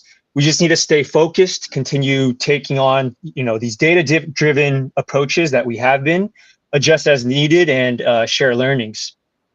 So I mentioned this in our previous stream, but these numbers are nothing compared to the 100+ billion that they've already gone through to short the company, and we're still holding these prices, right? So even with today's price action, right, like I'm getting ready, all this NFA, but I'm getting ready to continue loading up more, DRSing, and if they want to keep dropping the price, I'm just going to keep on buying, right? Glad to just buy and accumulate more shares. Kind of my other thoughts to this is, in my opinion, this is these are one of the most important battles, in my opinion, in the war we have against these shorts. DFE has been putting out these cat signals and has made it clear, we need all hands on deck. In whatever ways that is, buying, holding, DRS, and whatever. Right. I've noticed there's been some division in FUD, and now is not the time, right? We need to unite. And I just kind of want to, give some advice to Kenny in the shorts. You guys should be saving yourself now and earlier rather than later, before it's too late, because the earlier you guys get out, the worse the outcome for you guys on all aspects, right? Financially, taking on more debt, relationships, partnerships, reputation, legally, through retail, regulatory agencies, etc. You guys are wrong both morally and legally, and all the costs you're accruing is not sustainable. We are retail and we are not leading. The amount of brain power, energy, funds, and time we have is fueled by doing the right thing and fueled more against fighting immoral practices and actions. We will not stop doing the right thing and supporting growing businesses that create value. We run on the same things you do, and there are many more of us. We grow stronger, smarter every day, along with the AI tools that it's not just you guys are using, and we won't stop fighting and building a better future for ourselves and future generations. We already know so much about GME, right? BBBY, IEP, strong business fundamentals, GME's billion in cash, and all the other subsidiary businesses. So that's just all I wanted to say. Appreciate all the DD and hard work you guys have, and that's all I had. All right, cool. You heard it from Meditate, man. Excellent write-up, man. Well said and excellent, man. Appreciate having you on the show. Chad, if we can get some love for Meditate on his way out, excellent stuff, man. Good stuff. All right, appreciate it, man. Take care. All right, you heard it from Meditate, man. He's got some good shit, man. I mean, again, that's the big thing right now is, how much actual fraudulent activity is happening here. Because as we know, the way that the markets are is that there are quote unquote, fugazi, right? It's all bullshit. They utilize, they essentially can short the stock without owning these securities and things like that. And to be honest with you, it's criminal, when you can steal out of people's pockets and things like that. I mean, take Robinhood, for example, right? As we know, back in 2021, they shut off the buy button, fucked a lot of retail, shareholders out there, things like that. But, look recently to what this quote unquote update that they implemented when GameStop was like nearing $80, $60, $80 a share. You can see when Vlad came out and said, look, we're going to be doing an update from 1 to 4 a.m. At about 4, I think it was like 4:20 a.m. Coincidentally, he comes out and he makes a tweet. He says, update is finished. And we can actually compare on the graphs, looking at GameStop, we see a major decline, man, with whatever update they're doing. Because to my knowledge, they're pretty much like the only ones out there that are doing like this quote unquote like 24-hour like trading on certain stocks. I don't know, maybe there's like 1 or 2 extra brokers on top of there that are doing it. But the main thing is that there's it's not just the hedge funds that are the issue here. A lot of it is the brokers that are like essentially, in my opinion, kind of conspiring with some of these banks here to kind of steal our money here. So, that's why, there's a lot of people out there that kind of see the benefits of DRSing your shares because, you own them in your name. The brokers can't basically take your shares and then loan them out 10x and so forth. So, it is just very interesting, in my opinion, kind of seeing, a lot of this stuff go down over the last like 2 or 3 years here. To me, it's like, this criminal type of activity still hasn't been changed. So I do think that there needs to be some, whether that's market reform, which is very tough because then you have to go all the way up to the politics. You have to inspire change on like a political, level. And it's very hard because, with politics, there's lots of money involved, things like that. People's pockets get greased, shit like that. So that's obviously not the route, So there has to be some form of like a new exchange. And that is why I think blockchain kind of comes into the picture. You can utilize blockchain. You can own some of these securities in your name. And at that point in time, it may be harder for certain hedge funds to kind of, take this money from the bank and then use it to short a stock to profit from it before they pay the back and stuff like that. And then, couple in the failure of certain banks too. it's a fucking mess. I mean, when you have like regional banks, like what was that most recent one that was about to go over? It was NYCB. You have like former Treasury type of people coming in trying to bail them out, stuff like that. So you have to ask yourself, how toxic are these fucking swaps? Like, how many times are they passing these swaps around, man, that are bankrupting, people left and right? So in my opinion, it's very interesting just to kind of see here. What are your thoughts on it, Ian? Some of that stuff. Banks are going under. Hedge funds are getting richer. Retail class where is do you getting even poorer. start, man? I've been keeping my eye on the banking thing for a while, ever since NYCB, and I get pretty curious about the people that are digging into the data that's showing that they might be getting shorted by their own too on the way down. Like there might be some element, especially in the bank crashes back the year before in 2023 with Silicon Valley. There was evidence of some shorting from within the rest of the banking sector that almost felt like a controlled demolition in some ways, like a looting of their weakest, in so to speak. New York Community Bank is still barely limping along. I expected them to fail a while ago, but I've been talking for all year, ever since NYCB first plummeted. What was the other bank that you've been looking at? One that's going to fail for a while. What is it called? Oh no, I was referring to the banks that did fail last year. NYCB is the one you're talking about, New York Community Bank. That's correct. Yes. Yeah. And I thought that I guess I didn't really know when, but I've been waiting for them to blow for a while now. And I think just like the last time, the next time a bank fails, even if it's a small one, I think there will obviously be lots of collateral damage across the way. But those failures were kind of, at least apparently, related to not stock market, like not directly to stock related swaps and all that. Like the front story of that was, it was just an issue with their investment strategy into these safe securities that aren't safe. But yeah, looking at things like UBS was asking for a bailout from, I think, the Swiss government. That's a big one. Month ago or so. Yes. They're still holding on to those bags from Credit Suisse. So my eyes are definitely also on UBS, because it only takes one to fail before the whole thing starts to fucking flip out. Did you see the I can't remember her name, but there was a certain woman who I think COO of the integration of Credit Suisse into UBS, who came from Nomura, who quit literally without notice. Yeah. She saw that fucking black hole in that balance sheet. I'm telling you, like, she sees the black hole there. I mean, this could be potentially catastrophic. I mean, we're talking a domino effect here. I mean, this could cause a ripple throughout the markets, man. Like, not only just with like maybe certain companies or things involved, but a lot of banks, man, too, which is a very scary thing when you kind of like take into account like what they were doing back in, obviously 2008 with, I think it was the CDOs, I think it was. So it is just very interesting kind of seeing this. And, again, these meme stocks, these quote unquote like basket meme stocks, they're at the helm of pretty much everything. Like, this is kind of essentially why, because look, a lot of retail shareholders have come in and put their money down, and they continue to hold the stock. And, the market is not meant to function this way. The market is not meant for people to just buy a stock and just hold it indefinitely. And we're talking about millions and millions of retail shareholders out there. Typically, the way the markets typically work is people buy a stock.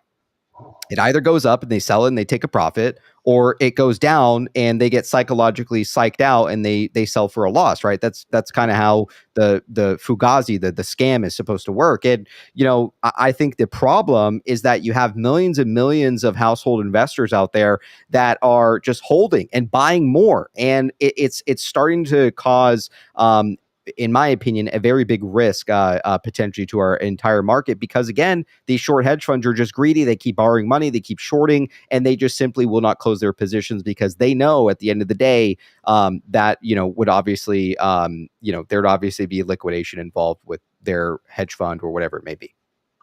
So this Michelle Bureau lady who quit suddenly from UBS or trying to do the integration, I'm trying to imagine, because it was on the 15th. It was after this all started on Tuesday. I'm trying to imagine what happened, that she walked in her office, looked at something on her terminal, Bloomberg or some report, and just immediately just said, nope. And it wasn't like, no, I don't want to do this project. It was, I don't want to work here. I don't want to know you people past this afternoon. I Mhm. want nothing to do with, I'm not even staying for lunch. I don't So, want to go to prison. yeah, it's like, I'm just noping the fuck out of Exactly. here as fast as possible. And I got to wonder what the risk officer, like, there's an exit interview that occurs there because it's a compliance issue, right? I got to imagine their risk mitigation officer at the bank walked into that exit interview with a, do I want to know why you're quitting? Like, not a I want to know, but a do I want to know, because I get roped into this the minute I know. So there's something stinky there. Absolutely. Really, yeah. I mean, go ahead, Ping. Sorry, just a quick question. What exactly are these toxic swaps? I know what swaps are, but do you know what's like a part of this? Yeah, Is it It just like means they're poison. To put a real term on it, is to not use a medical term like toxic. They, in essence, credit. Let me back up for a second. When a hedge fund wants to open up a risky position like a short position, they have to have somebody who backs them, who is a bank or somebody who's willing to backstop the trade, that says, I'll hold your collateral, and in the event this trade blows up and eats your collateral through, I'll backstop that collateral. So this is where you typically see people doing credit default swaps to help mitigate the risk. So I may say, Archegos, you have this 40 billion complete Fugazi swap position that you've opened in multiple places. I'm your bank of record who's backing you. It looks really risky, so I'm going to go sell credit default swaps between my bank and other banks. So I'm spreading the risk of this one customer across many, and that ends up syndicating the risk across. Now, the problem is Bill Wang went out and opened credit lines at multiple banks, but it looks like all the other guys saw it coming and consolidated and got out of it before Credit Suisse did. And so they lost musical chairs. So now they're sitting on this short position that he opened on multiple companies, of which GameStop's one of them, that has now moved to Credit Suisse's balance sheet. Well, Credit Suisse went tits up, so now it's moved to UBS's balance sheet. And it seems to be the black hole on a balance sheet that keeps eating companies. It's eaten a hedge fund and a bank so far. Yep. This woman took one look at it, trying to integrate it, and goes, no, not only is this going to blow up UBS and I'm not going to be successful, and on top of that, I probably won't get paid the bonus they're promising me to do this. Exactly. Good fucking point, right? And she could even be held liable to some degree, right? Like fucking around with any of this stuff. And she's probably just scared shitless and like, no, look, it's not the risk is not worth the reward. So PP, I've been CEO of a company where the exit that we needed to hit had preference on the cap table that we needed to sell the company for far more than we were ever going to sell it. Sure. Right. So in that case, I'm looking there as the CEO going, look, I'm not going to make any money selling this thing unless it sells for more than $85 million. On a good Sunday, this thing's going to sell for $40 million. Okay. I went back to the board and said, plan a transition. It doesn't make any financial sense for me to sit here and beat my head against this table trying to get this thing to become more valuable or sell it for more than it's worth. And the exit I'd sell it for, I wouldn't make any money on. So here's the keys back. You can save some money with my salary cost. Yeah. But I still took 2 months to transition out. Right. So if you decide that there's no money at the end of the rainbow, you don't quit instantly. If you find out that there's a Interpol level felony fraud occurring, that you're not only going to get paid, but you're being asked to jump into a pigsty and in a white suit and hope to come out still with a white suit. No, you don't even get in the sty. You just quit immediately. So this isn't I'm not going to get paid. I'm sure that was part of it. But it's I'm not going to get paid, and it's going to tarnish my reputation in such a way I'll never work again.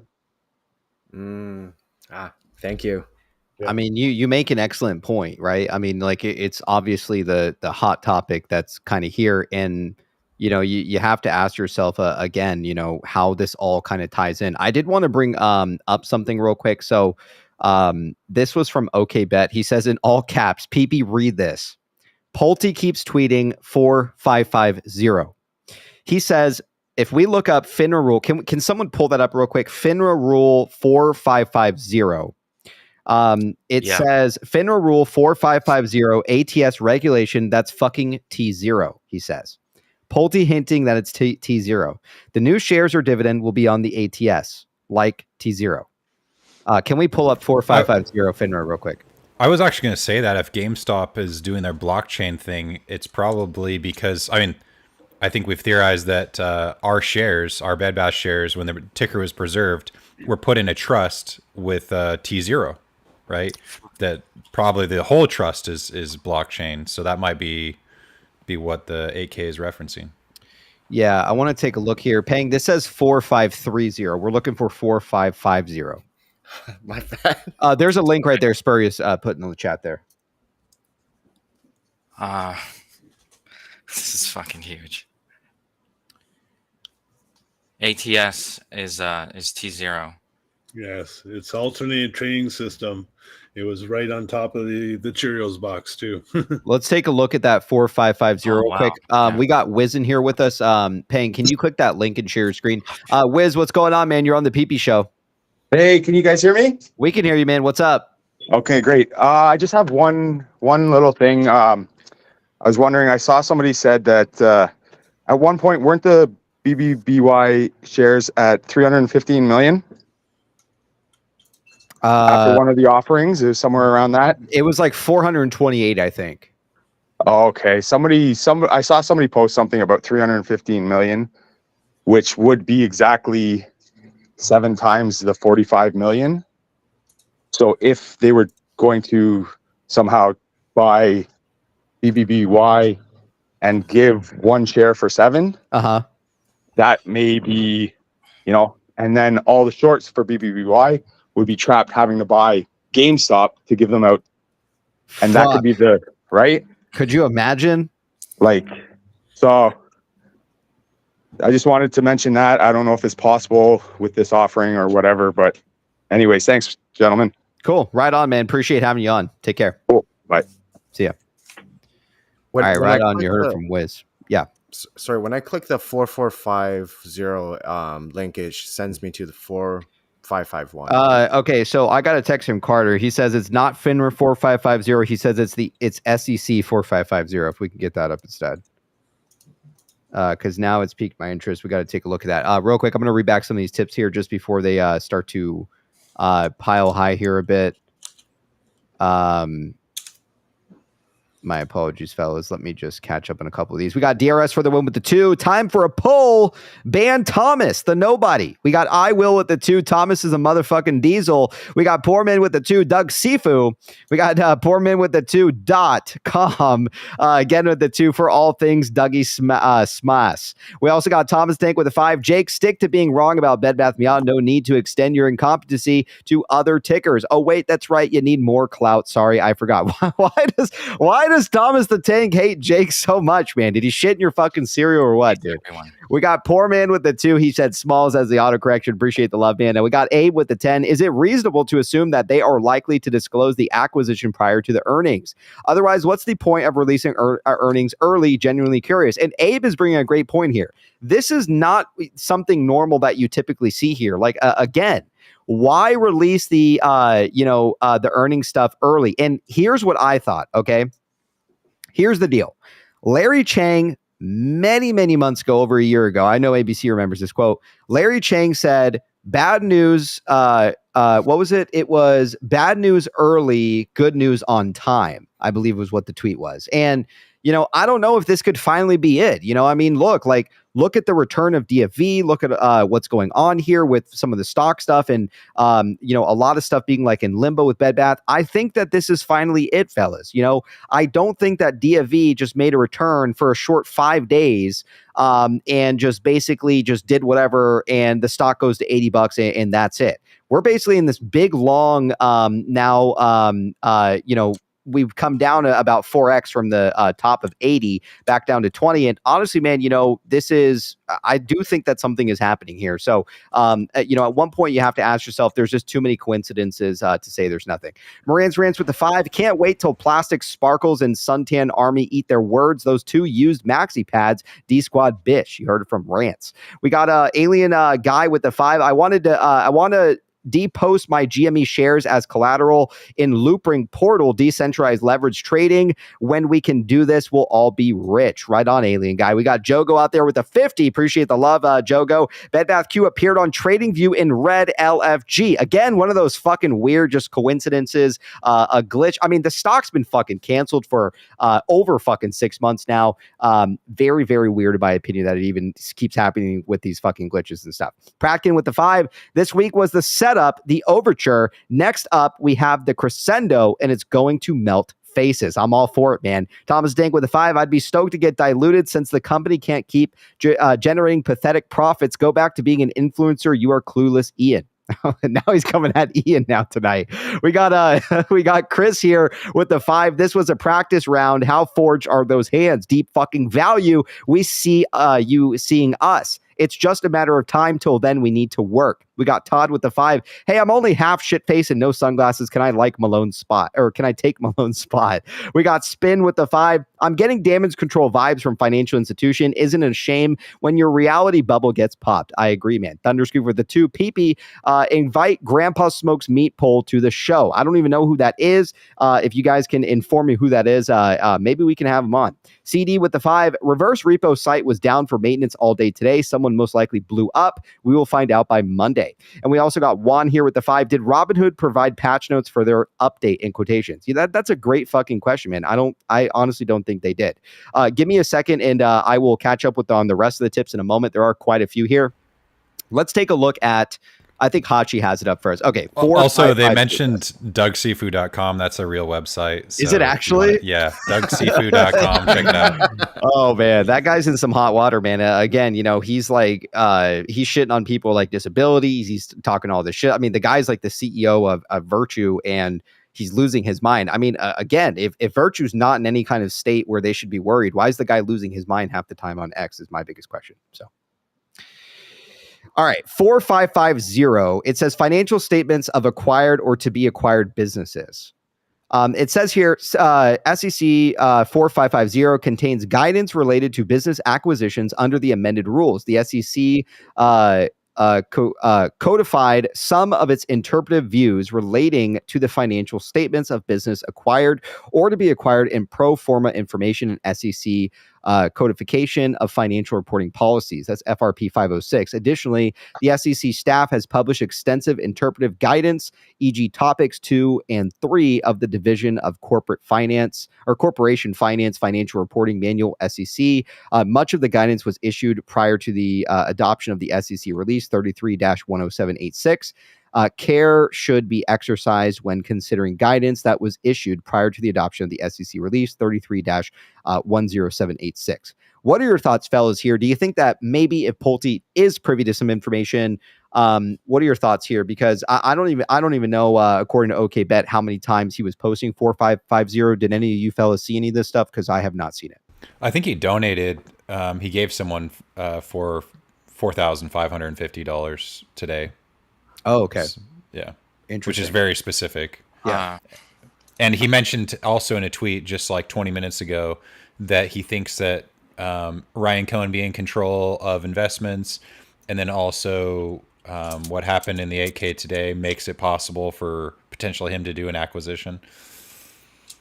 Interesting stuff. Yeah. I mean, look, if you ask me, I think the tinfoil has been real the whole time. I think that people want to, paint us as fucking idiots and that we don't know shit. And to be honest with you, it's like, I truly think that DFE kind of solidified the fact that this is not a bunch of bullshit. Again, like what we've been discussing is a lot, like the tinfoil is so strong and it's highly, highly speculative, man. I mean, at times it makes you look fucking absolutely crazy, batshit insane, but look at DFE's tweets. He even states it. He's like, for you to really, truly understand what the fuck is happening here, you got to tap into those levels of crazy, in my opinion. He mentions it multiple times throughout these tweets. So, again, I do think it's happening. If you ask me, I think that we're a few short weeks away from some form of announcement coming out on GameStop side. Again, like, I guess the biggest question, if any of you fellas want to answer it, why'd they release these earnings early? This is not typically something they do. So why do it early?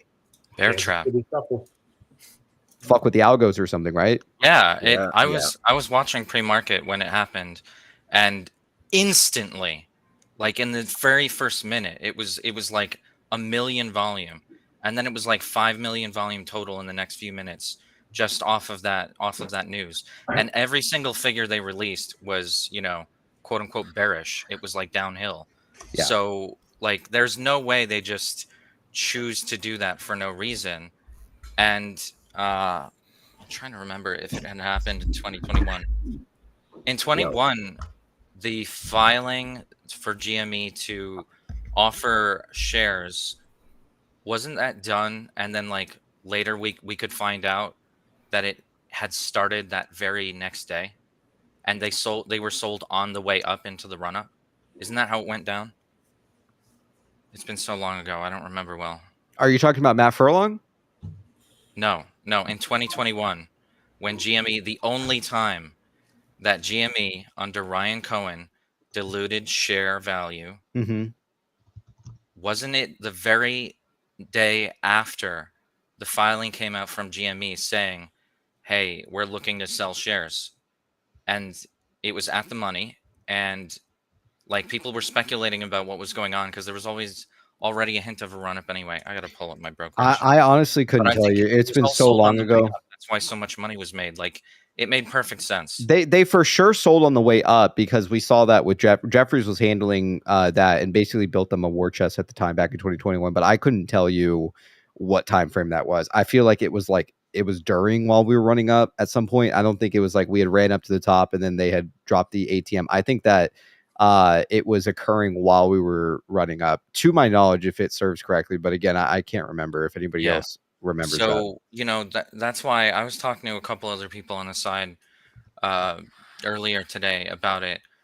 I just like as soon as I saw those filings and then I saw the 424B5, the 8K about selling 45 million shares. It looks so blatantly obvious to, I mean, this is just my opinion, but they're preparing to sell during a run up. And what might cause a run up besides the things that are already causing it, with the stupid algos? You know, fundamental news, M&A news. There's way too many things adding up and pointing in one direction. You know, that's just my opinion. I think you're really right, and I want to just reflect on that for a second. This seems like I've just started thinking about it a little bit. Like, how would an algo look at all these behaviors? And what Spurious is bringing up, I think, is really key, because I think they're in essence doing a CAPTCHA test to the algo. Like us as humans looking at this, we look at it and go, well, wait a minute. Like, they're announcing earnings a little early. They're saying they're not doing great, which is this Section 4550 stuff about when you're doing an acquisition, putting stuff out. They're doing an at the market offering. That to an algo looks like, hey, this company is struggling. They're not making money. They're going into doing an at the market offering to raise capital.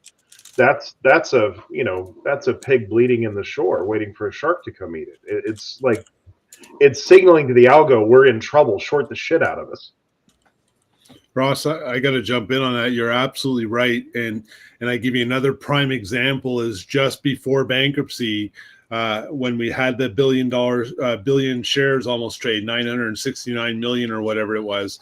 I believe, based on the reverse split narrative, obviously, you know, the HBC offering, the two offerings at the market for B. Riley, again, that was like a capturing the data necessary to uncover fraud, the naked shorts, and basically what the shorts are doing behind the scenes.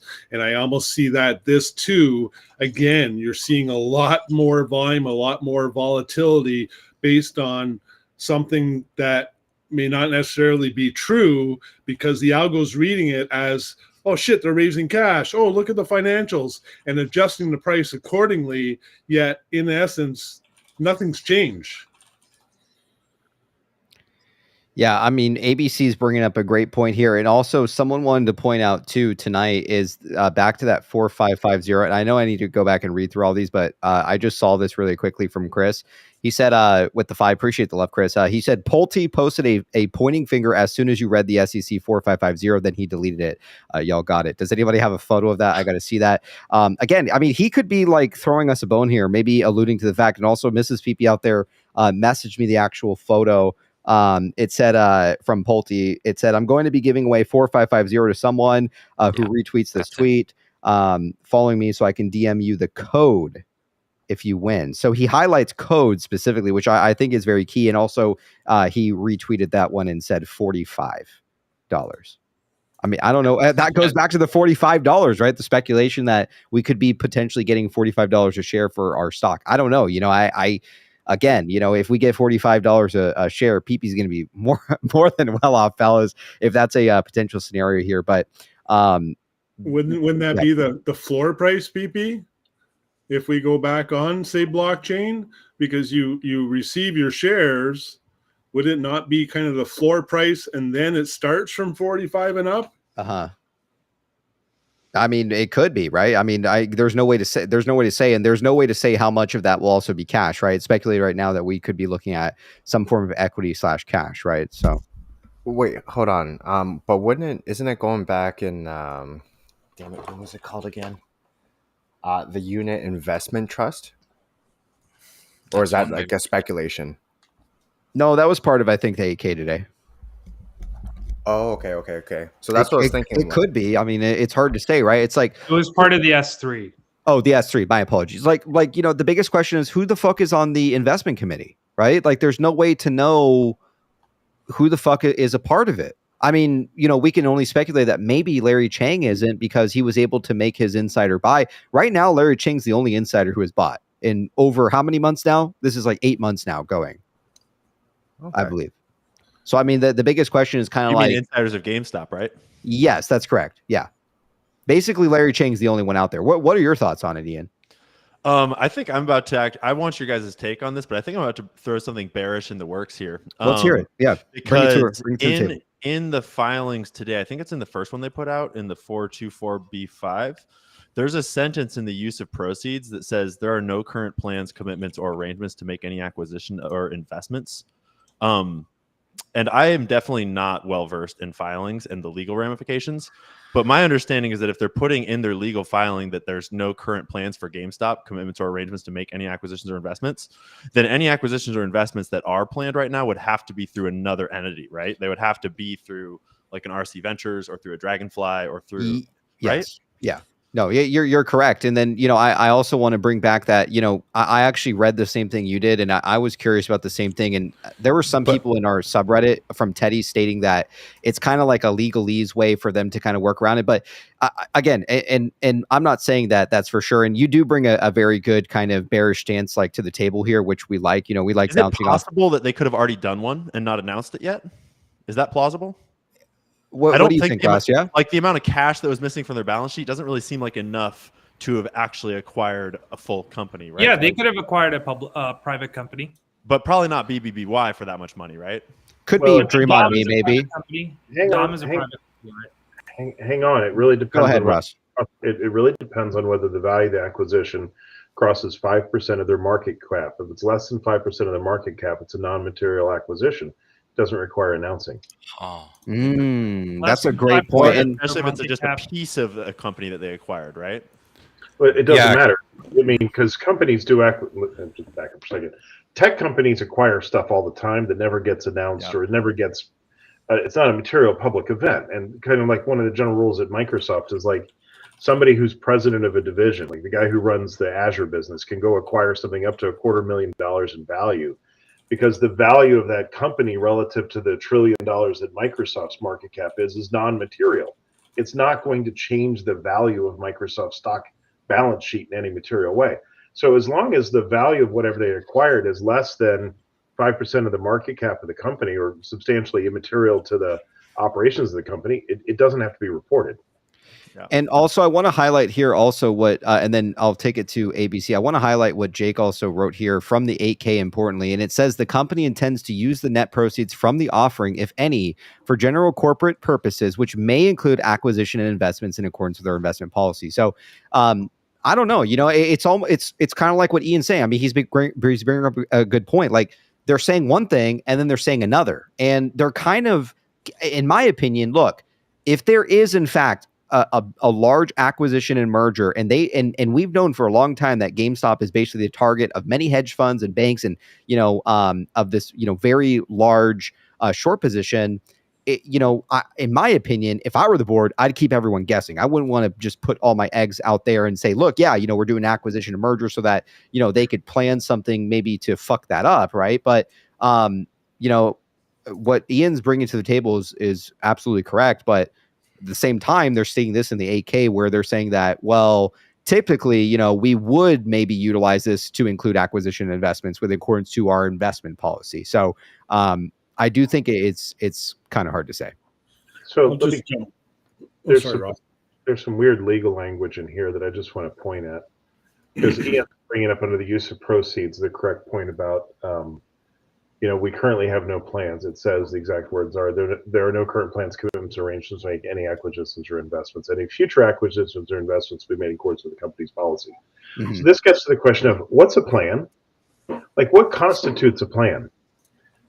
And legally, it requires the board to have voted on something and saying, we intend and have approved this acquisition, now go forward and finance. If it's an investment committee decision and the investment committee sits of Ryan Cohen and he's not actually said to the board, I'm moving forward with the decision as a result of the investment committee and need the unanimous consent of the board or whatever the terms were that we're going to do this, it's not really a plan.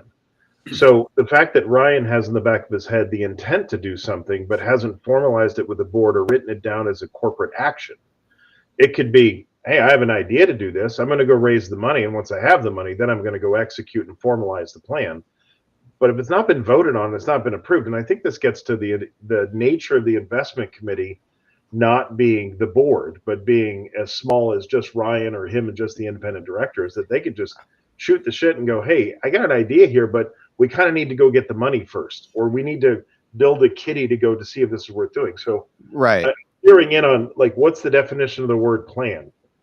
Like, there are no current plans, commitments, or arrangements. Okay. Is that a formal corporate decision? Or? Do you think that opens them up to lawsuit at all? Sure, but it also,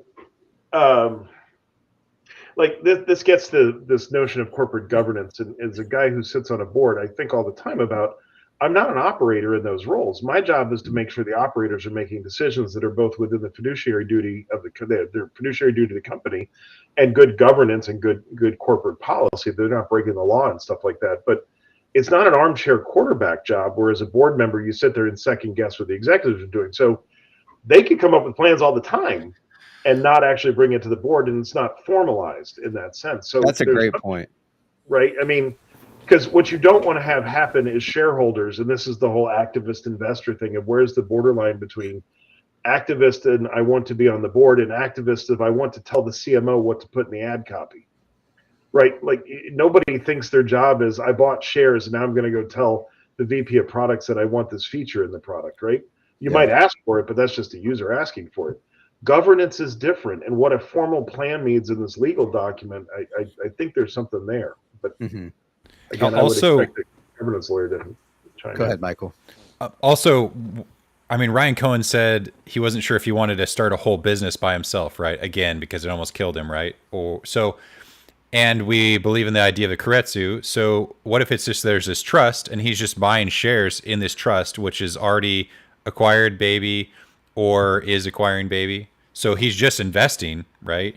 He would have like voting abilities as like an investor in that, and he's putting up shares or money to be part of that trust or that Keiretsu. And also, I want to add one more thing too. It does kind of seem, and I want to get Ian's opinion too, is it does kind of seem like the board is in some form of like a blackout period at the same time, right? They're stating that, no, we're not doing an acquisition, fellas. We're not doing anything, right? No, not at all. But yet the board's not fucking buying. I mean, we're talking over 8 fucking months, man. One guy has bought in 8 months. And guess who it was? Larry Chang. Hey, I think No Ross, one has an answer for that, right? I mean, what do you fellas say? I mean, Ian, what do you think? 8 months, That's a really man. good point, man. And that is for maybe some companies that's not abnormal, but for GameStop that's pretty abnormal. Especially the type of people that Ryan brings in, the type of people that are there, and the type of like they just announced a profitable year, right? Like there were all kinds of great opportunities for them to buy more shares. So yeah, I don't know what to make of that. Yeah. My guess is that maybe they're in a blackout here. We're gonna go to ABC and then Hachi. Hachi, can we get a mic test, or is your mic working now? There we go. Perfect. All right, excellent. All right, ABC and then Hachi. Go ahead. Yeah, Ross, maybe I ask you, I thought this investment committee, which I think you're dead on, is separate from the company itself. But did it not give Ryan Cohen the full ability to even leverage RC Ventures combined with him? Yeah, he can co-invest. That's one of the key provisions. That they had a deconfliction language in the way they set it up. So that if that being the case, then the legalese up front could really hold no water because it wouldn't be GameStop. It could be RC Ventures, for example. And so therefore, it's kind of a game of cat and mouse, which one's going to act, but they still have the ability to do it through the investment community committee, so to speak. You know what I'm saying? Yeah, kind of. There's a restriction there about, you know, an individual, and this is why they put that language in there about they may co-invest to call out. But he can't use the company for his personal benefit. It has to be in the fiduciary benefit of the company. So you can't coordinate to that level. You can make the case and say, this is what I think is the benefit of the company, but you're opening yourself up to litigation unless you can really make a case clearly to the rest of your board and whatnot of why you did it. So there's not a get out of jail free here that he can just do whatever he wants. It has to fit within the benefit of shareholders for GameStop, which I'm presuming, given everything he's ever said about being a CEO, that's his motivation. So. Awesome. Thank you. I mean, I don't know if you guys have ever speculated about the fact that BBBY could be looking at acquisitions and or mergers that aren't necessarily first related to GameStop, but rather related to other parties in the relationship structures. Like there's all kinds of other versions of a plan that could be happening behind the scenes that does not involve GameStop being the first one to make a move on that property, so to speak, right? Sure. And I'm obviously, I have no idea. I'm just saying that there is lots of other available versions of what might happen that might just be parallel. This is the old question of how many different combinations can you come up with in a 9-person orgy? There's a lot of positions to work through. How many combinations can you come up with? Yeah, for sure. Yeah, how many combinations in 7 companies can you put together? There's tons, between pooling of assets to parent ownership agreements to consolidated subordinates to, you know, there's no limit. So this is why I get down to the, hey, are they going to do a unit investment trust to put these things together? Sure. Is there a way out of the current dockets for us to see the mechanics of how they're going to come together? No, it's the redacted stuff, and the Bobby stuff hides it, who the survivor entities are. I mean, all that stuff is like, they're playing a really good 3-card monte right now, or I guess Kansas City Shuffle, I guess. Yeah. Yeah, something's happening here for sure. Hachi, go ahead, man. And then we'll start letting some people give a couple closing thoughts just to make some room here, and then we're gonna get into the meme stuff tonight. We got to get a little crazy tonight, fellas. Go ahead, Hachi. Dude, it has been since Atlanta, since I've talked to most of you guys. So Yeah. It was amazing to meet you guys. That shit Cool. was too fucking awesome. Good to see Already you again, looking brother. forward to Miami, dude. Like, that is for sure. But what a fucking exciting time. God I know, damn, man. What a week. DFB is fucking back. Yeah. Dude, I've had this shit for 3 years. I know, 3 man. years. I Yeah. had it in my. Hold on. Hachi's fucking drunk tonight, man. Well, yeah, I had a few. I played some golf. I had it in my fucking laptop for work for the past 3 years. Yeah. Anticipating the return of DFV. And I will just say, he has not disappointed. Holy shit. Yeah, this is great. Let's continue. Thanks for having me. Keep moving on, I guess. Yeah, no, go ahead, man. You have something you're sharing here on the screen. We're all ears tonight. Let's hear it, man. Oh, well then let me actually pull up that other part that I had made a post about. Sure. Yeah. Pull it up. clarify. Take your time. I'm going to read back some of these tips here because they are starting to pile up here. So let me read a couple of these back, and then we will get right into it, man. We got Bacon with the 5. Where is Houston Wade tonight, and where's Plur? We need answers. I think Houston Wade's going to be coming by around 11:30 Central, so that's going to be in a few hours from now. So maybe we'll touch base with him by then if we're still streaming. We should be because we need to start getting to those memes soon. So we will get into that soon. Todd with the 2. Nothing but love for you guys. Right on, dude. Future with the 2. Oceans 11. Kevin. Thunder's Creeper with the 5. Pang Mays. Signature move is the 5-point Chad and Squeezy exploding taint technique. Right on, man. We got Mo Money with the 5. I am currently the fastest PP going at 190 miles per hour in a Japanese bullet train. PPs are everywhere. Right on. Glad to hear it. Sebastian with the 2. Didn't Pulte give out 45.50 today? Yes, he did. We got Peace Out with the 50. I'm not sure what currency that is. Appreciate the love. Peace Out. PP, do you think our Bed Bath shares will still moon? To be honest with you, man, I think that we're going to be looking at some form of cash or equity. Again, I'm not a financial expert. I'm not a financial advisor. That is just strictly tinfoil that I've been huffing, man, for the last year or two, man. I've lost my absolute fucking mind, man. So absolutely do not listen to me. Afterburner with the 5. Appreciate the love, Afterburner. We got Mo Money with the 2. Andrew Tate in the chat. Bottom G is here. I don't think that's Andrew Tate. That's probably some fake. I think someone said it was Sears. That probably makes sense. It's probably Sears, man. We got Chris with the 5. Pulte post. This is what I said earlier. Pulte posted a pointing finger as soon as you read the SEC 4550. Then he deleted it. Y'all got it right on. It could be a bone he's throwing us, man. If you ask me. Where were we? My apologies. There's so many here that they pile up and then they go lower. Jay here with the 5. Love you, PP. Love this community. If I'm right with what's coming, it's going to be so fucking poetic. Right on, Jay. Tony Sal with the 10. Love PP and crew. Been a PP since you copy / plus Pete days. Love you, Ian. Send your videos to friends and fam that have questions. Love your content, especially the things you couldn't talk to RFK about. Love guys. Right on, man. Much love back to you, Tony Sal. We got Jacqueline here with the 5. Fellas, would love all your thoughts on the most likely tickers to be involved, trading or not, and when / how news will drop. Raw / Fox and thoughts. We will get to it, Jacqueline. Just 1 second. I promise we will I will absolutely ask these two gentlemen that question. Art Lopez with the 5. Where is the Tina Turner dude? We got a Nerd with the PP Saw PP membership. Appreciate your support, Nerd. Again, enjoy those PP emojis. Spin Exitin with the 2. Financial collapse started today, by the way. I'll take it. Spin Exitin with the 2 again. Shout out to the hedge fund interns. Mo Money with the 5. Ian Carroll's a handsome dude. Got that young Ron Jeremy look going. Solid porn stash. Right on, man. We got Nerd with the 2. They already did it. Promise the stock. Mo Money with the 2. Hi, ABC. Rule number 1 of PP Show. You never roast ABC. We also got Shane Hurley with the 10. The safe harbor provisions in Section 27A of the Securities Act and Section 21E of the Exchange Act primarily protect companies making forward-looking statements from certain types of liability. Right on, man. We got Mo Money with the 2. Hachi's playing Dollar General TFV tonight. We got Jacqueline with the 5. GME market cap is 6.8 billion, so under 340 million. Doesn't have to be reported. When is high market cap this week? Another reason to early reporting. Oh, Jacqueline's making a great point here. Mo Money with the 5. We need Salvatore. Please tell Squeezy to free him from the basement. Monet with the 2. I'm hoping for Bed Bath Q and Golden Shower permutation. We got Mo Money with the 5. Just to remind you, Kiretsus are illegal. However, key orgies on the other hand. And we got Lobi with the 10. Let's be honest, a nice person orgy is what we're really all here for. Yeah, you're not wrong, Low B.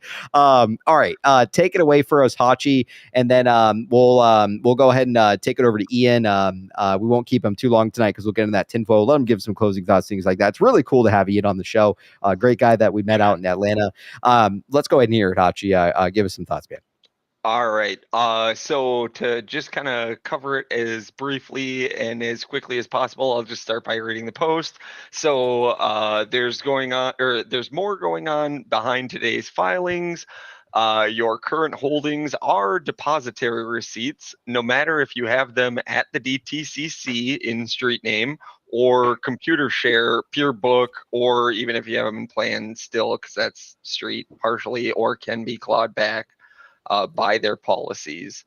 But under the new filings, you can have your depository receipts sent to the preferred stock depository. And in their other S3, they had announced saying that they can potentially issue up to 5,000, as was previously approved in the last extension of issuable shares, and they're what they're able to do is when the preferred stock depository gets these depository receipts with the instructions, the depository receipts are technically turned into depository shares, and these depository shares at the PSD are able to be redeemed for preferred shares if they so choose to do it. It's just in the writing. It doesn't mean that that's occurring, just like them saying that they're going to sell 45 million shares does not mean that they will. It's just, it gives them the right to do so. But what's crazy about this is I had gone back to the 2006 version of their S3 ASR, which was very similar to this, except for they outlined in the old version that the depositary in all circumstances was the DTCC. On this one, they happen to leave that part out. They just describe it as the preferred stock depositary. And the way that would make it a little bit more understandable for some of the crypto people would be you are using the share that you currently have is getting transferred to a custodian, and that custodian is then burning that token and reissuing a new one, thus the transfer from the depository receipt, which is how all stocks trade. The things that hit the tape, those are depository receipts. That's how the stock market works in the underlying structure. Those are now going to be essentially, at least via what it says, and they did say this in 06, but they included the DTCC in the name for who would be the new depositary. In this case, them leaving it out means it's kind of open. They would be able to kind of choose that depositary, and they would be able to take the shares out of the control of the DTCC and Computer Share, as they are the current ones that hold the actual medallion guaranteed paper certificates that underlie these depositary receipts. And they would take those, then turn those into depositary shares, and those shares are going to be possibly redeemable for a preferred share.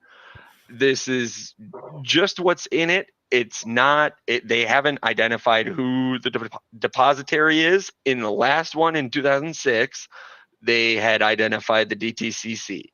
This one, they don't, which falls right into our line of potentially having a new financial system being built somewhere else.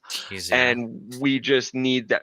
Well, yeah, so I have heard T0 be brought up a lot of times. I do like the concept. I know Medici owns like 10%, and they're slightly involved in a few ways in this, but my only concern is that, so they are one of their seed funders, or like a majority donator, investor, we'll go with, is ICE, the Intercontinental Exchange, which is the company that owns the New York Stock Exchange. And they're the company that owns like the Luxembourg Stock Exchange and the London Stock Exchange. And we're talking about the big group, the big guys, the ones that literally own everything, the ones that the people that are on the board of ICE are our regulators. That's how you would know them. Like T0 is doing what we hope to see. It's just, are they good or are they bad? I'm somebody. DFV had one of the greatest tweets today. The story where they talk about we'll see, where the guy ended up hiring, or a kid had gotten a horse, and all the townspeople were like, "Oh, that's great," and the Zen master had said, "We'll see." The horse ended up 2 years later having him bucked him off and made him break his leg, and all the townspeople said, "Oh, that's terrible," and the Zen master said, "We'll see." And then a war broke out and all of the young men were recruited except for the one that had been bucked off of the horse. And all of the townspeople were like, "Oh, you're so lucky." Zen Master said, "We'll see." So just kind of proving that Interesting. Did you don't DFP know. post that today? Yeah. Yeah, Yeah, he Bro, someone told me that story for the first time ever in Atlanta. Someone Is that fucking crazy? reasonably important told me that in Atlanta for the first time ever. That's Who? kind of weird. Which, yeah. which Wait, one? who is it? Reasonably important would be Pulte, obviously.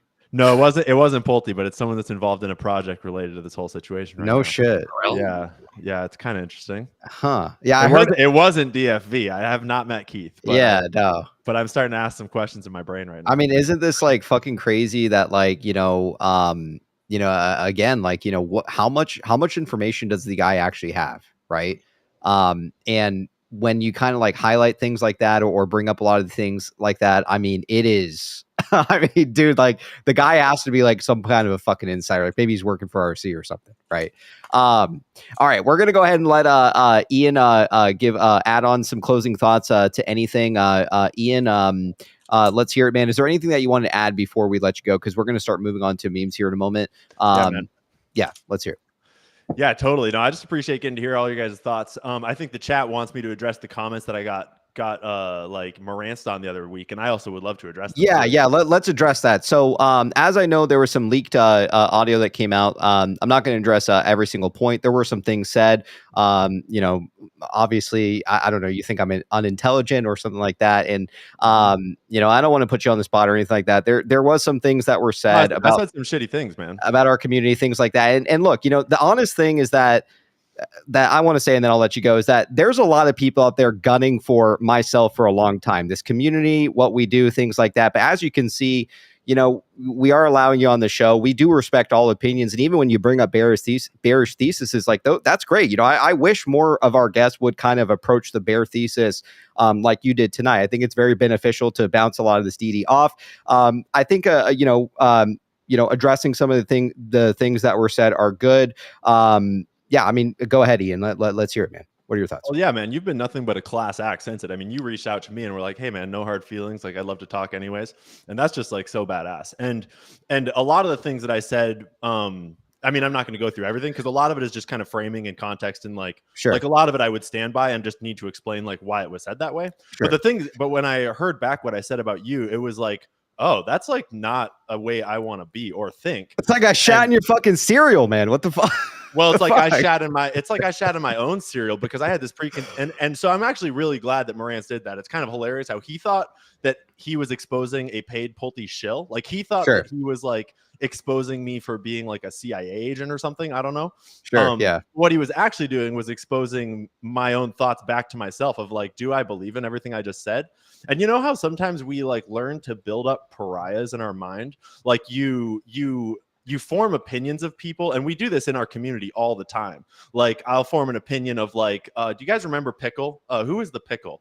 The options trader guy that everyone either loved or hated. I swear, I think, I swear, I think I know who you're talking about. But we've done this over and over and over again.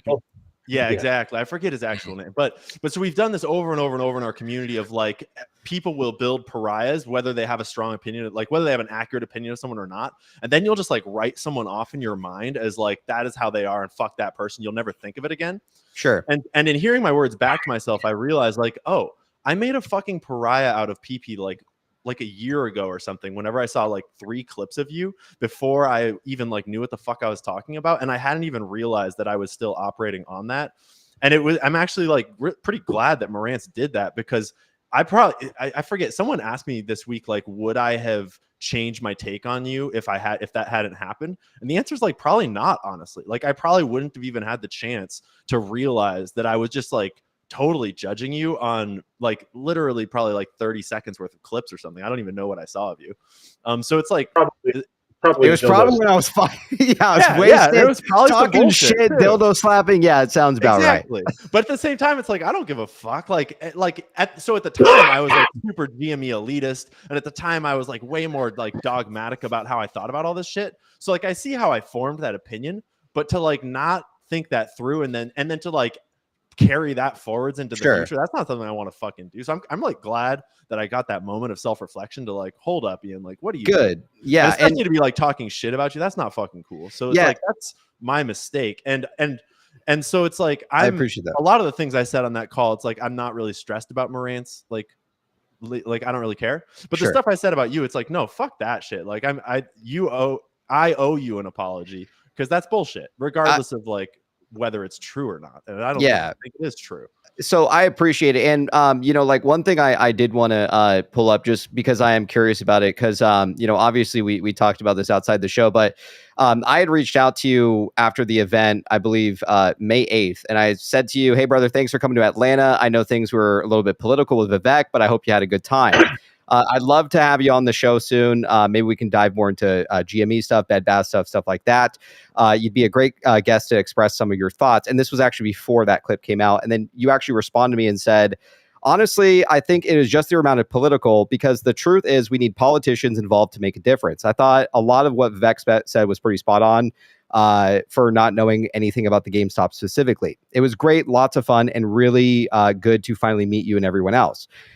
You talked about your schedule a little bit, and you said huge congrats to everything you've done and what you've built. You've obviously not single-handedly done it yourself or responsible for it, but it is entirely possible that without you, there would be none of it. And that was May 8th, and then that audio leaked about 2 days later. So I guess really my question here is, at what point in time did the narrative kind of shift here from that last message that you sent me to the Discord call? It's really just what I'm just curious about. Well, what was like, you know how you can kind of like have subconscious opinions of people, and they kind of take a little while to shift and become, and for you to realize like what you really think of people. Sure. And so having met you in person, like actually, like I've started to really realize that it doesn't matter what people think of you personally, like myself included, but anyone, it's like, who cares? You've made an amazing community, and you've made a home for all of these fucking people to hang out and talk. And having done the work of building a community myself now too, it's like, that takes a lot of fucking work, especially when you're like reading documents on the stream with your homies every night. That's not the kind of thing that like inherently draws a community in. That's the thing, kind of, it's a labor of love. And so I think in Atlanta, I was starting, like, that sort of preconceived notion was starting to crack, and I was starting to realize that like there's more here than my preconceived notion allowed me to judge. But on that call, I was like just not really thinking my shit through, and I was just kind of like spitballing and like kind of low grade shit. I mean, you know, when you kind of hang out in a room full of people that are kind of talking shit, it's easy for your shit talking side to come out. Yeah, all those people hate us here at the show. Yeah, they hate the shit out of you. Yeah. And so part of what I was saying in that call is like, I want to infiltrate the BBBY community and spread a little more unity, because I also want to infiltrate the GME elitist community and spread a little more unity, because I just like, and so I honestly, it's like, how fitting for me to fuck up and have to like apologize for being a shitty human in this way, because it's like, I think a lot of us could use a bit of apologizing for some of the shitty things we've done to each other. And like, yeah, maybe there's real grievances on the other side, but like, you're a fucking perfect example of, I wrong you in a public space, and your first act is to reach out and be like, hey man, no hard feelings, I'd still love to talk. Like, that's badass in my opinion. Like, in my book, if that's the only action I have to judge you on, that's A+. And so I'm just like glad that we can have an opportunity for us to like at least heal a little bit, and hopefully demonstrate to other people that, you know, it's okay to be wrong. Like, it's okay to have been wronged. Like, it's okay to change your mind on people, because realistically, like, we were in an age for a long time of trying to figure out what the fuck was going on with all these different stocks trading and stuff. And now we're in this space of like trying to find evidence of what has happened, what's about to happen. It's like, the division is not necessary. It never was, and it's definitely not necessary now. So I'm trying to be a little more unifying in my thought process, because another community that I've talked shit a lot about is the AMC community. And like, they don't deserve that. Like, I don't agree with them about their stock, but I don't care. Like, they're still dope retail investors that still believe all the same things as us about the market in general, about corruption in general. So it's like, I'm working on unpacking some of my old like GME elitist like preconceived notions. Sure, yeah, we don't fucking need that in this next phase. Right on. Well, I'm glad that, you know, we were able to talk a little bit outside the show. And again, you know, I appreciate you coming on the show as well.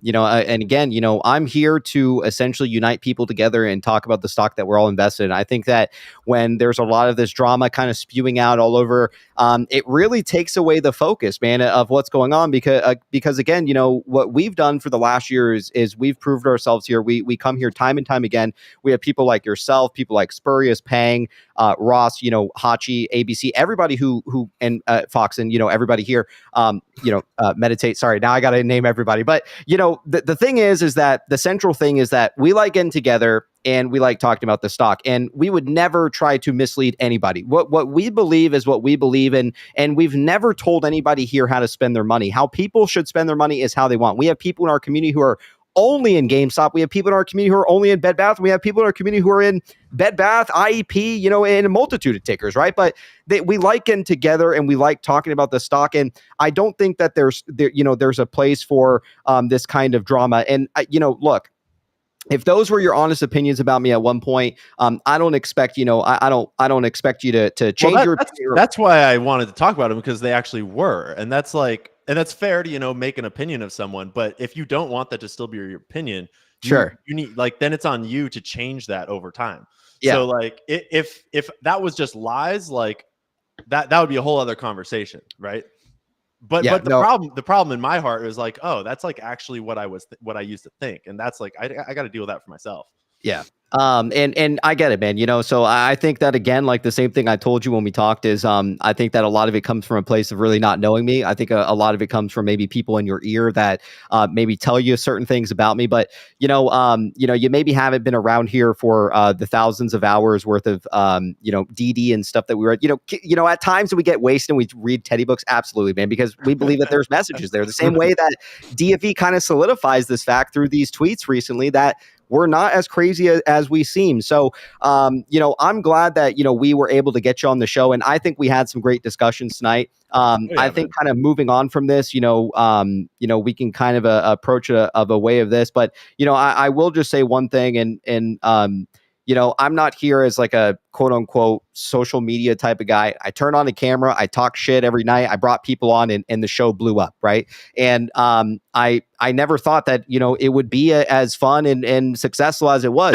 We've had a lot of CEOs on the show, from Loopring to Protocol Gemini to the guys from LQR as well. So, it is a place for people to just get together and talk about the stock. So, with that being said, I hope that we can move on from this. And, with that being said, I hope that nobody out there can, really hangs on to this stuff. I say that we kind of move on from it just in general, but I will say this, and again, I'm not trying to put you on the spot or anything like that, so don't take this the wrong way. Bring it up, man. When you say these types of things behind closed doors, it kind of affects not only you and your brand, because then people don't really know what's real and what's not. And I think that's the most important thing is, maybe there were some honest opinions like this, but, when we met, we had in my opinion, we had a good time. Yes, I didn't have a lot of time to really speak with you just because the weight of the event was really weighing on my thoughts and just my mind in general. A lot of pressure, a lot of anxiety, a lot of pressure on you, man. leading up to it. Yeah. So with that being said, I'm glad that we were able to talk about it outside the show. And again, I'm glad that you were able to come onto our platform and discuss a little bit of things with GameStop. But with that being said, I think we should move on from it. I think that it's better for us to try to get along and then have this fucking drama and stuff like that. But that's just my honest thoughts, about it. I'm glad that you're able to come. Go ahead, Pang, if you want to say something. Emperor Pang accepts your apology, and as tradition, we have to give you the dildo slap, and then you'll be one of us. How do I get how do you do a dildo slap? We'll give you it on the way out. How does that sound? Go ahead, ABC. I just want to jump in. I mean, I unfortunately didn't get to Atlanta to meet Ian, but I did kind of watch this drama unfold from the outside. And the way Ian handled this was kind of exceptional from my point of view. It was immediate, it was transparent, and he owned it up. And there's a saying, PP, and I've probably said it a couple times, but, the first to apologize is the bravest. The first to accept the apology is the strongest. And the first person to forget it all is the happiest. And I think you guys are both classy fucking guys. Thanks, right on. Man. Well said, man. Yeah, I mean, we can, again, I think that it's important to unite people together and have these kinds of spaces where we get together and talk about the stock, because look, there's a common shared trait here, and it's that the media out there, they spread lies, man. I mean, look at what they're saying about DFV. They're already spreading lies that, oh, DFV came in, made these memes, he pumped and dumped on you guys, and he cashed out and he's out, right? I mean, these are the types of narratives that they pull. And then you have shows like ours where we dissect the actual material. And sure, you know, maybe we get off on the wrong track, and maybe like some of it is kind of an arm reach at times. But the main thing is that, and I think the most important thing is that we never tell people how to spend their money or how to make their own investments. That is solely up to them. We just acknowledge that. And the best thing that we can do as individuals is come together and just give us our own thoughts and opinions. So Spurious, go ahead, man. And then we'll let Ian give some closing thoughts on his way out. And then we'll give him the honorary dildo slap on the way out, man. Yeah, thanks, Ian. It was awesome meeting you in Atlanta, and my dad is like gonna carry that memory when he told me about it later when he saw you like point right at him, and that was an awesome moment for him. So thanks. Speaking as someone who started investing into GME in January of 21, and I don't mean to, when I say that, sometimes I think I probably come off sounding pretentious, but I don't mean it that way. I just mean context. I mean, like, I've seen some shit, and like, it's been hard on me. Like, in a way, I kind of use it as an excuse for like why maybe some of my opinions are maybe sometimes like irritable or something, because it's been a long fucking time. That's what I mean. So but speaking as someone who started back then, and you know, I kind of entered the market and started learning the market, multiple markets, from that lens of that company. I think I should be classified as a GME elitist all the way from then until RC's public letter to the BBBY board. So up until then, I think it's probably fair to classify me as a GME elitist. But that changed that day when that came out, because immediately my thought was, well, this guy doesn't do stuff for no reason. So the hell is that? That's not nothing.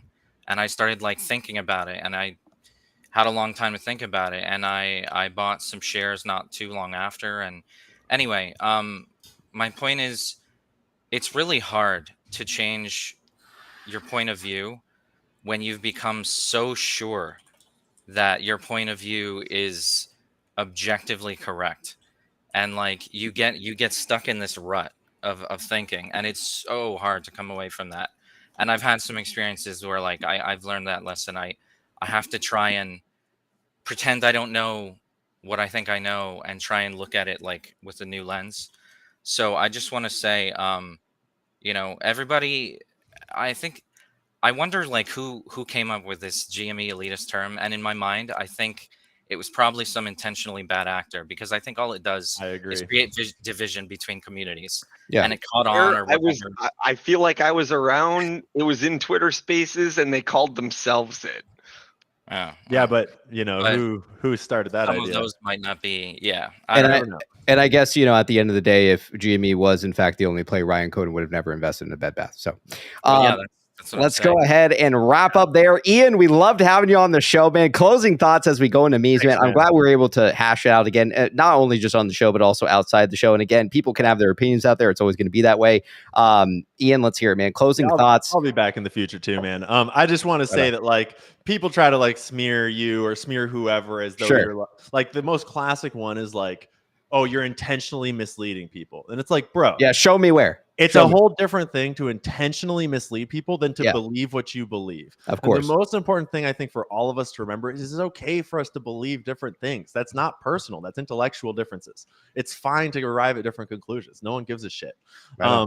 And so I just want to like close on a little more unity and just thanking you for how like great you've been through this. Absolutely. And how much fun it's been to hang out with you all. Because it's like, I don't care if I disagree with you about like what's happening. Good. That doesn't fucking matter. We hope you disagree on things, because that's how you fucking push the thesis forward, man. You can't just fucking agree on everything all the time. So Ian, loved having you on the show. We'll give you that honorary dildo slap on the way out. Chad, let's get some love for Ian on his way out, man. And again, Ian, enjoy the rest of the night. Appreciate having you on the PB show, man. And I hope you had a good time tonight.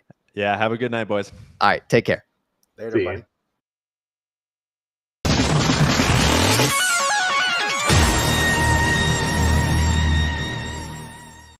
All right, there you have it. Fellas, we're fucking behind on schedule. We need to get to the fucking memes, man, all right? It's time to get, now that all the nitty-gritty fucking shit is behind us, man, not only with like the Ian stuff, but also some of the documents that came over. It's time to get into some fucking memes tonight, fellas. So what do you say that we fucking pull up Roaring Kitty's account and we start dissecting some goddamn tinfoil, man? Because let's be real, at least more than 90% of you fellas that are here tonight is for the fucking tinfoil, man. So let's stay fucking true to that. Let's have a good time. Let's get rowdy, man. Let's bang on some fucking walls tonight, man. I want to see Pang bang on a fucking wall for the first time. Look, fucking goddamn ABC has the soju out as well. Love to see it, man. Right on.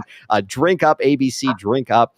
Let's jump into it tonight. We also have. I got something that's related to baby since we're about to. Okay, let's hear it real quick. We have Redbeard backstage. Redbeard, if you don't mind coming just a little bit later, or you can sit back there for a little bit. It's just we're super behind on schedule, and if I do not go to the memes right now, we are going to be here till nearly 3 in the fucking morning, man. So I know Redbeard had something to do with the dividends. I do want to hear it at some point tonight, but we need to get to these fucking memes, man. Go ahead, Fox, and we're behind schedule. Go ahead.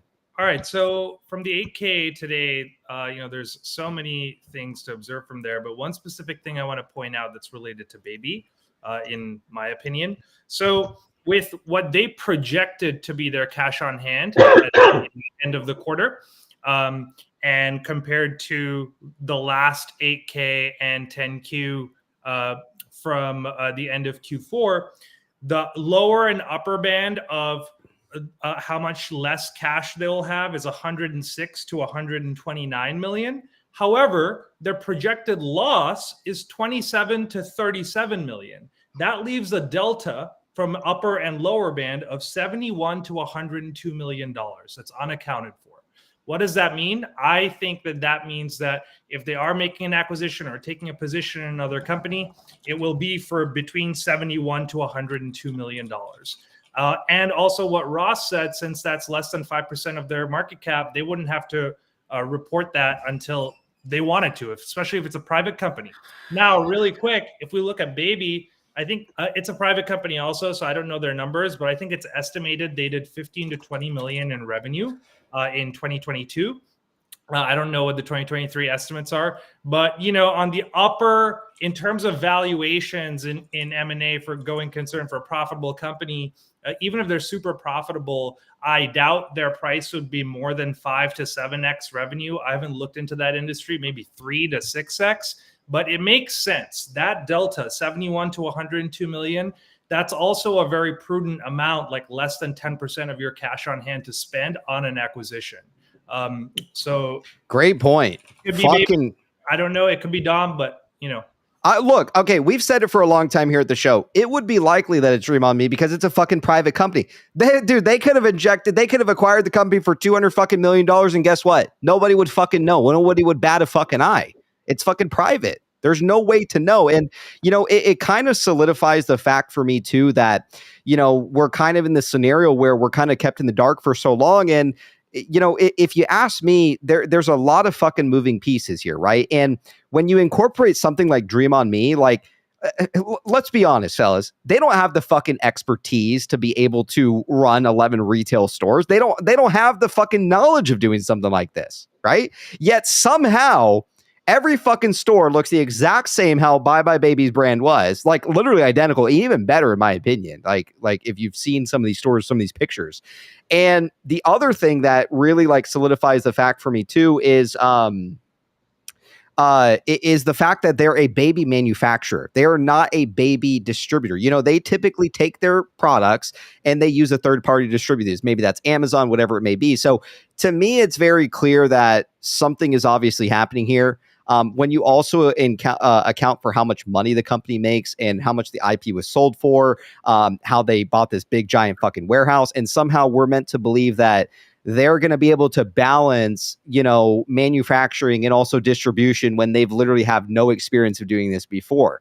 Couple in the fact that they have their own fucking board, couple in the fact that they have a CEO of a Bye Bye Baby and all this shit. And then on top of that, look at the fucking facts here is that the same people on the board of Bye Bye Baby today, right, with Dream on Me, who now owns it, they're all old Bed Bath executives who worked there back in 2019.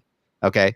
Something here I think is very interesting, especially when it's like take into account if they acquired the IP and they acquired like Bed Bath and they acquired like some of these executives, why is Patty Wu not working for him then? Right? Yeah. Patty Wu like worked for them for a multitude of years, and she had a very big role at Bye Bye Baby, but you don't see Patty Wu working under the new management. So, you know, and again, typically what you see is like when you have these, like, I'll say it's an acquisition, right? Even though it technically wasn't, it was a purchase of the IP. You typically see the same executives go and they work for that company, right? Like they stay respectively working for them. That is not what you saw. You saw people, again, who haven't worked for this company for over 3-4 years. I mean, even the CEO himself, he didn't work for Bed Bath since 2019. So and on that note too, you know, when you look at acquisitions, you look at expertise. Like people always ask, like, well, who do you think Ryan Cohen's looking to acquire? Is it a tech company? Is it a manufacturer? Maybe, but let's look at who's on the board and what Ryan's expertise is. It's e-commerce, it's retail. He has lots of shipping and logistics and omni-channel a setup that he's mastered. So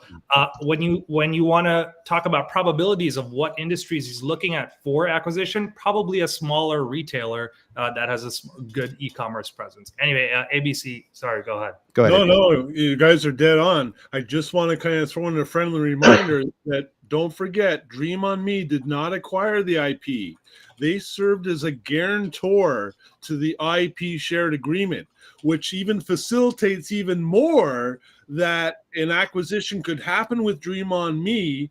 They guarantee the IP sale, because that's what they did, Dream on Me, for Dream 545, and then an acquisition can be taken care of. So it was almost like kind of a hot potato that, you know, Dream on Me was acquired, but it was held by Dream on Me or 545 Western Canal. So I really like that, because you're absolutely right.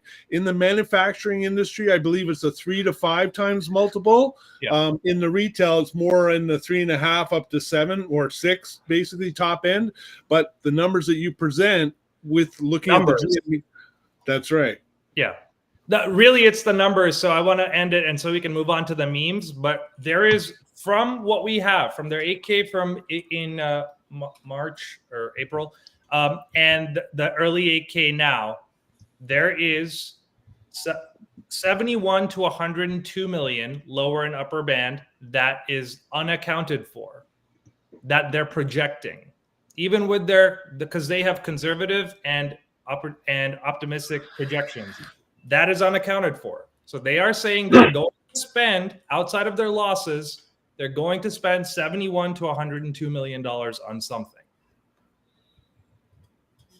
I mean, they probably already spent it, right? That's like the big elephant in the room, right? So, all right, let's go ahead and get into the tinfoil. We are so fucking behind, man. My Lord. Okay. We got to kick it into overdrive, fellas, right now. We're like 2 hours behind. All right. But still, I mean, there was so much to cover. I mean, the 8K, the fucking S3. Nobody saw this fucking coming, man, today. I mean, this is like, again, there is a reason that they want this stock price for some reason to be leveled out at a low, whether that's a bear trap, an algo trap, whatever it may be. The board is planning something juicy here, fellas. And as we know, Ryan Cohen is still listed as a debtor, a co-debtor, a creditor, an interested party. So I do think something is happening here. Okay, let's kick it into overdrive tonight. I know the whole reason why people are here tonight is the tinfoil. Look, we love the tinfoil here at the PP Show. Let's start with the very first GIF. We have 2 GIFs, actually, very straightforward. What are our thoughts with this first one? Just a very simple type of GIF. The first one from today.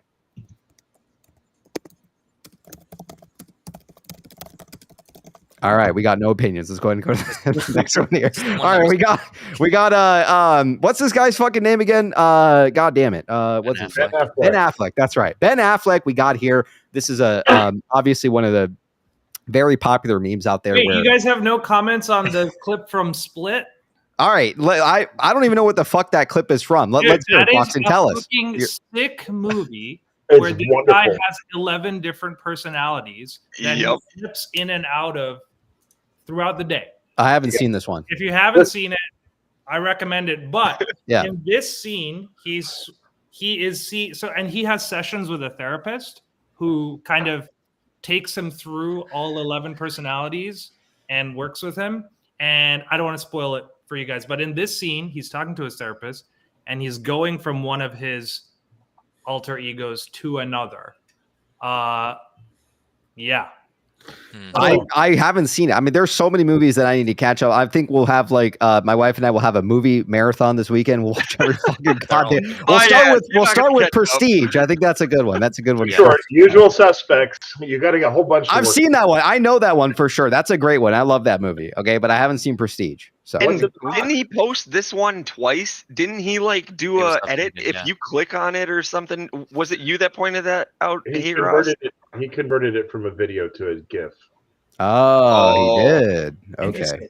Yes. So the curious thing about that one, PP. Yes. There's been a lot of correlation to Ocean's 11, and we've seen that in some of the prior videos. 11 different personalities. Let me double check that. ABC, go ahead. I'm just wondering if there's actually 11 key guys in this that are orchestrating this entire from 5. So yeah, that's a jump from 5 guys. Yeah.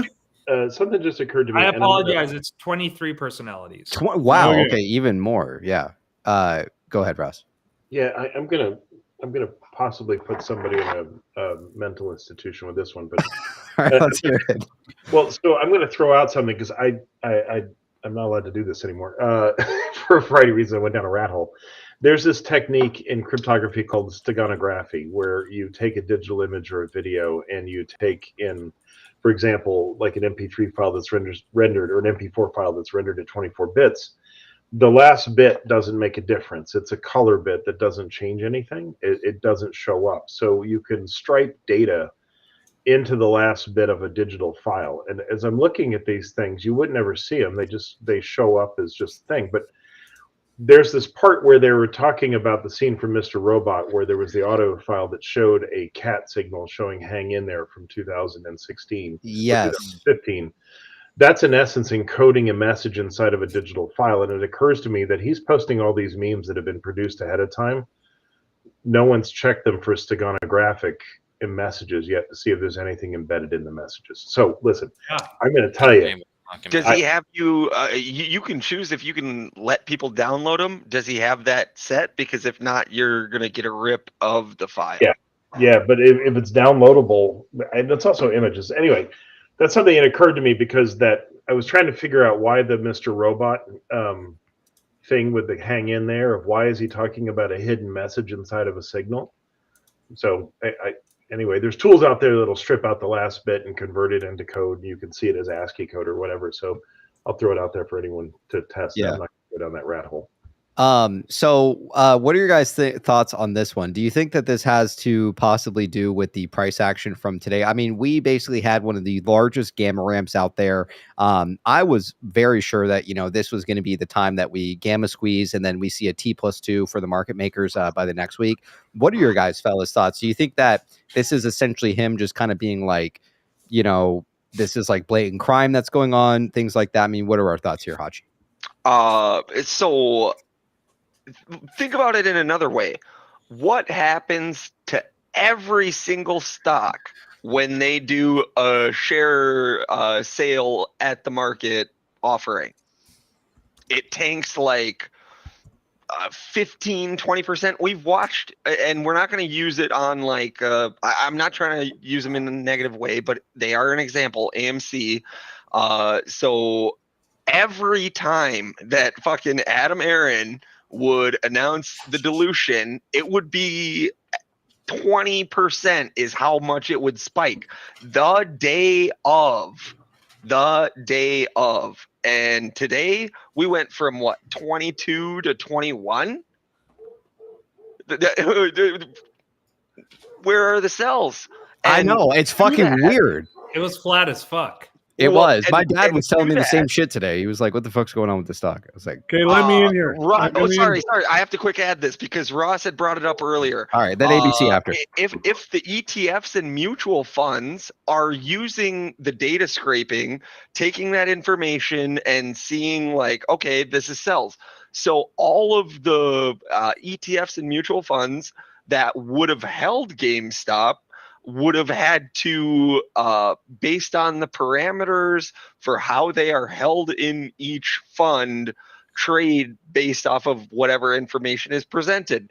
There would have been institutions and mind you, institutions, ETFs, and mutual funds that would have all had to reassess GameStop based off of the S3 dropping, and they would have been selling.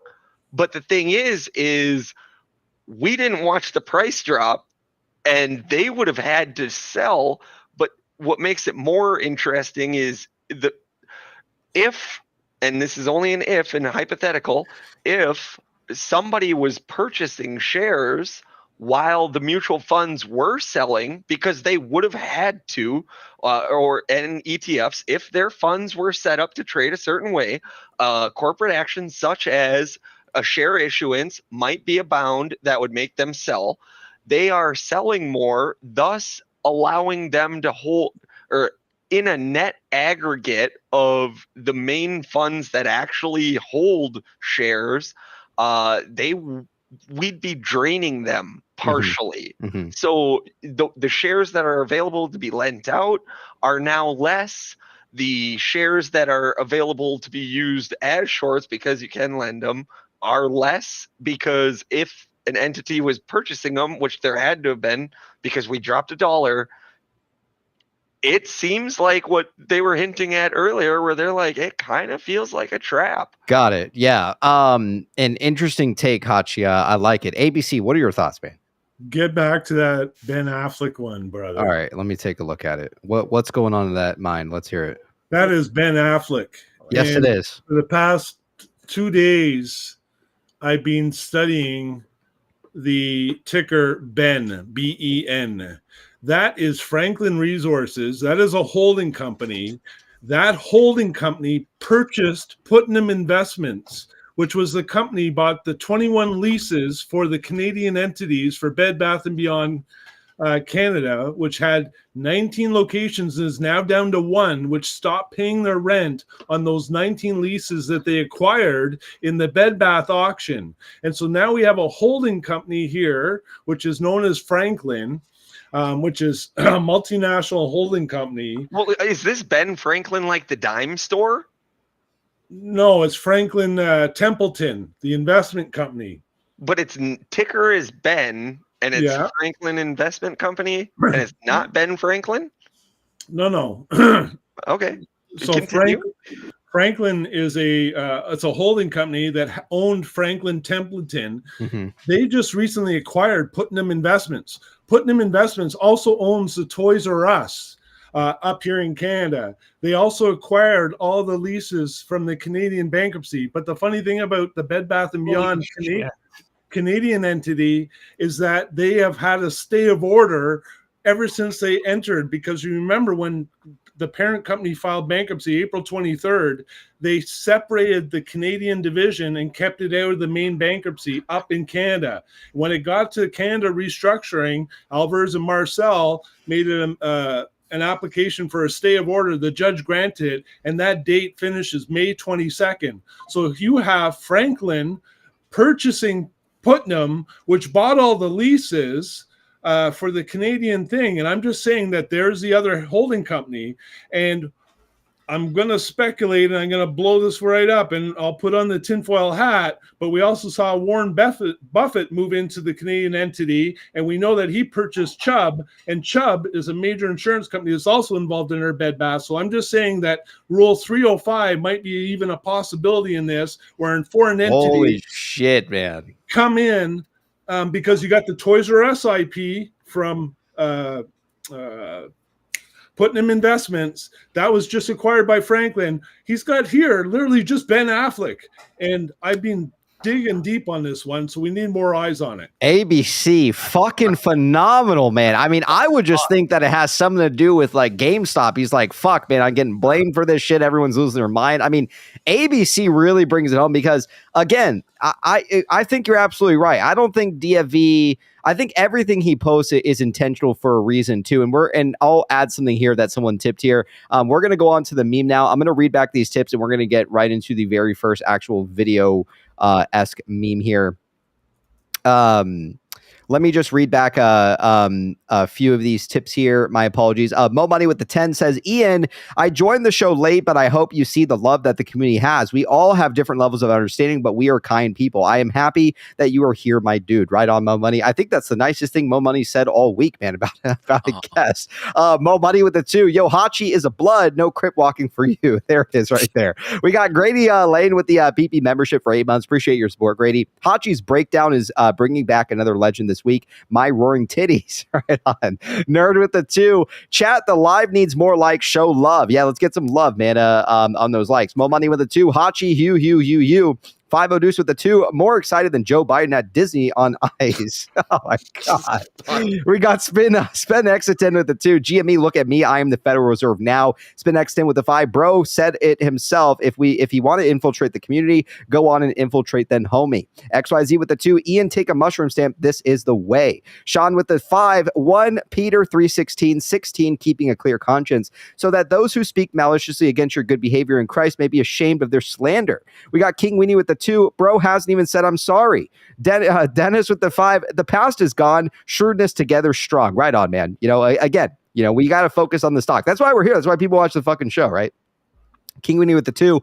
Peng for president. Mo Money with the 2. Enough circle jerk. I need memes. We're getting into it right now. Controlled with the 5. There's a difference between being sorry and being sorry you got caught. He didn't ever give a genuine apology. We got our maniac with the 5. As a dad of multiple toddlers, I can confirm that the Zen Master story came from the season finale of Bluey, which was recently released. All right, you heard it from our maniac. Maffles with the 20. Appreciate the love, Maffles. Happy Fridays for the beautiful ladies out of the community. Right on. Back to Maffles there. Spin Exitin with the 2. Appreciate the love, man. A peace sign with the heart. Bed Bath Q enthusiast with the 5. Did you guys ever say what the SEC code 4550 was? It means financial statements of acquired or acquired businesses. I tagged you in the PP group. Yes, we did see it. Barbecue. Very big deal, I think. Spin Xkin with the 2. Check the 2021 tweets. Yuri with the 5. The first clip split. The blinking is edited. In Morse code, it makes up all the letters to bottom, is what it says. Bedbath Q with the 2. That's some spicy tinfoil straight from Pulte. We got Pratkin with the 5. I think someone DFV exercised June 11K 15Cs yesterday. Thousands closed, but no corresponding sell orders. T+2 should be Monday. Yeah, I like it, Pratkin. Medorison with the 2. Ben and J-Lo are going through a split 2 IRL. We got Why So Serious with the 5. Yo, Andrew Tate, I drink 1776 coffee, and now my wife's boyfriend is moving out, and I don't like men anymore. We also got 5 Odus with the 2. More excited than Joe Biden at Teletubbies Live. Yeah, didn't Andrew Tate say that coffee makes you gay, man? Like, how stupid can you fucking be, man? Like, the guy is a literal moron. All right, let's take a look at this clip. Hey, real quick, PP. Yes, Foxon, let's hear it. Sorry. So I think what Hotch was saying on the 45 million shares, someone had mentioned in one of the super chats, but I have a fringe theory that will prove itself to be true or false in very short order. But I think the 45 million could have been not just DFV, but DFV and RC Ventures exercising calls that they had. Yes, it could be a very real possibility, but the stock didn't move at all, right? No, because in the prospectus, it says that they can specifically, instead of doing it in the open market, they can specifically do it through a dealer or a broker, etc. And Yeah. what that infers is if RC Ventures and DFV were holding calls that a specific institution wrote, GME could directly hand those I'm saying in layman's language, GME could hand those specific institutions that wrote the calls 45 million shares to say, here, go give 9.8% to Roaring Kitty, and here, give the other 3%. It's around 12% of the total float, 3 million of 345. Yeah. And give the rest to RC Ventures or whatever. So it could have been a straight offering. Just speculation. Yeah. It could be all DFV. If he's taking more than 10%, you'd probably have to file a 13F under whatever entity he's doing. Yes. So we'll see pretty soon.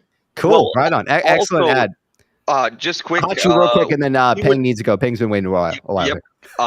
We would know by like tomorrow, or we should have known today if they had purchased all of them.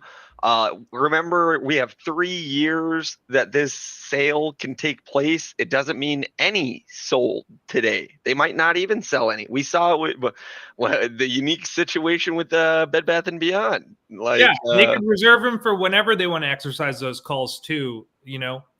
All right, Pang, real quick, and then we got to get into these meme videos. Sure. Yeah. So Hachi, earlier you mentioned the ETFs having to sell because of certain information they learned from the market, right?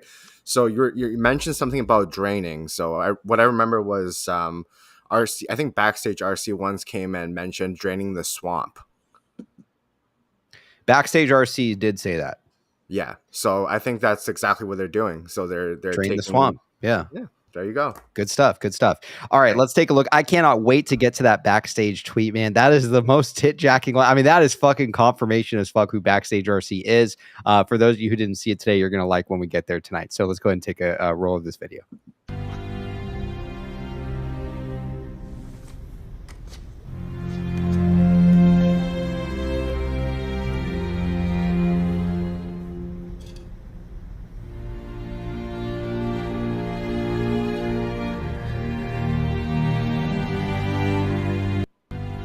Okay, so real quick, what I want to say here is that I like this one. I think that it kind of solidifies the fact that he's kind of highlighting the fact that people are now kind of taking, and again, like not really the majority of people, but there are some people out there, I don't know, maybe they're bad plans, maybe they have an opinion about Roaring Kitty, but there's like this narrative being driven that Roaring Kitty basically pumped and dumped the stock, came in, posted some memes, and then fucked off with a big fucking bag and leaving us with shares. You know what it brings me back to? Something is obviously happening here at DFV because I do like to think that the guy is most certainly involved to some degree. And, him kind of coming in and doing like these memes and the stock kind of running, like now people are like looking for people to blame. You know what it brings me back to? It brings me back to with Ryan Cohen. Ryan Cohen buys a stake in a Bed Bath.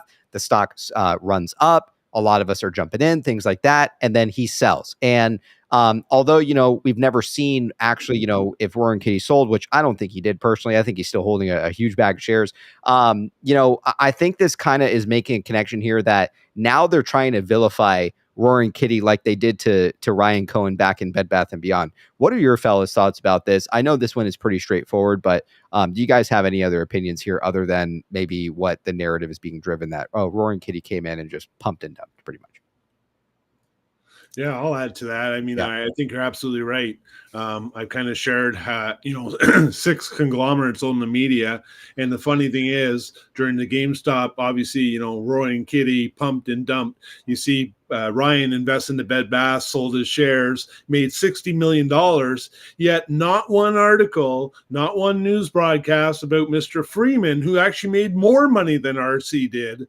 In his stock acquisition. And so again, it's really about a narrative in terms of pointing the finger at somebody in order to kind of keep that closet closed, while the media and the general public, who really haven't done too much digging, they view the media, they see the narrative and go, oh yeah, he must be a villain, or he pumped and dumped. But obviously we know that's not true. Mm-hmm.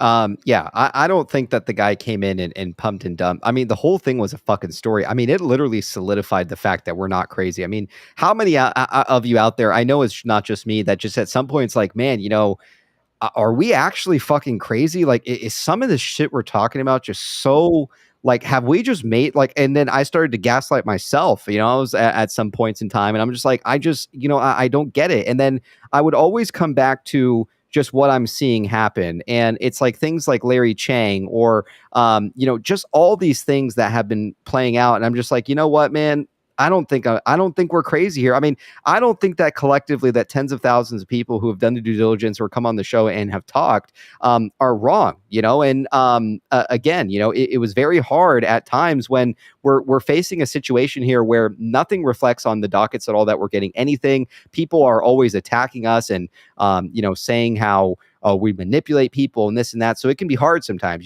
but we stayed true to ourselves and we believed the tinfoil because we could feel it. It's like it's like intuition. It's just like, I can't describe it to you guys. The fact that everything's stacked against us, even today, I'm like, it's going to happen. Like, I don't know why I feel that way. I don't know what has driven me that way, but something deep down in me just tells me I need to trust my gut here. And this is one of my largest investments, especially into a speculative stock like Bed Bath & Beyond and what has happened. And to be honest with you, I'm not batting an eye anywhere, man. You know, I am very committed. I'm very convinced that this is most certainly going down. And the fact that DFV posted all this tinfoil that solidifies that thought really drives it home for me. All right, this is my favorite one, fellas. Tell me what your thoughts are. Look at the screen. That's mine. And that's what you're going to settle for. I'm going to stick beside him. Look at the screen. Fellas, how fucking more proof do you fucking need that fucking DFV is backstage RC, man? It has to be him, dude. It literally says backstage, bro. And I was sitting here and I was thinking about it and it hit me. I was at my parents' house today too. And I was like, holy shit, it just fucking hit me. I was talking to my dad and I said, backstage RC means backstage like kitty with like a C, or backstage cat. And this whole time we were thinking literally like, oh, it's RC, it's backstage RC, it's literally Ryan Cohen. And it literally solidifies the fact that this has and always has been backstage RC. Okay. And then when you couple in the fact that he's used audio from our show, it just solidifies that he most certainly pays attention to us. So again, you know, I do like to think that this is most certainly him. I mean, why else, in your guys' opinion, would there be a backstage kind of driving home the fact that he's quote unquote backstage? That is what he always does when he comes on the show.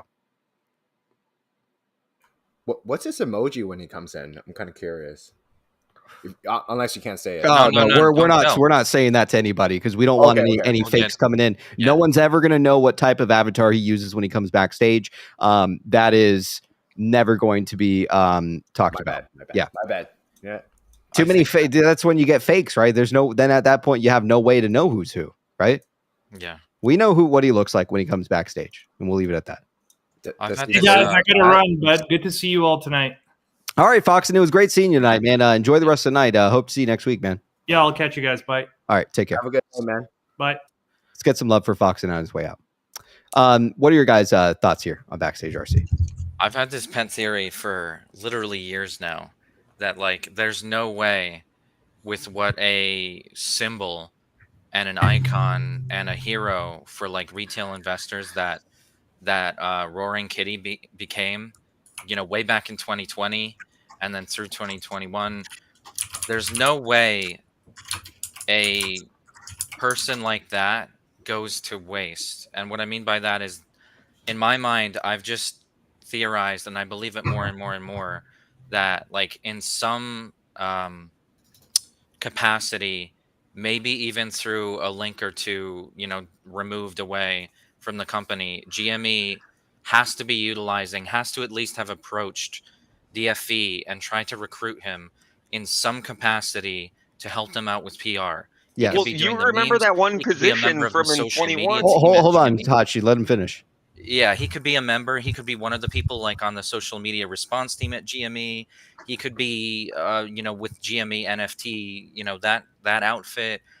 And obviously now he's back. Now it's like, come on. Like, and he, in my eyes, the way he was doing some of these on the fly, there's no way he can do all of it alone. Yeah. So like, and this week has confirmed it for me, my own personal little theory. He has to have been hired. It's too good an opportunity, and like they can make good use of him. And I think he would love to do it as well. And also, you know, I'm sure that he has played multiple personalities. Like I totally believe, yeah, he could be Backstage RC. He could be other people in the community. I'm sure he's been listening to Spaces. I'm sure of it. We actually have some proof of that.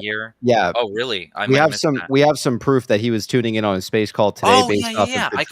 Yeah, for sure. Yeah, and I'm gonna let Hachi go, but I do want to highlight too that Steve Wilkos, and Jerry Springer. Those are the types of shows where people come on and they just like fight and things like that. How many fucking times out there have people literally said that?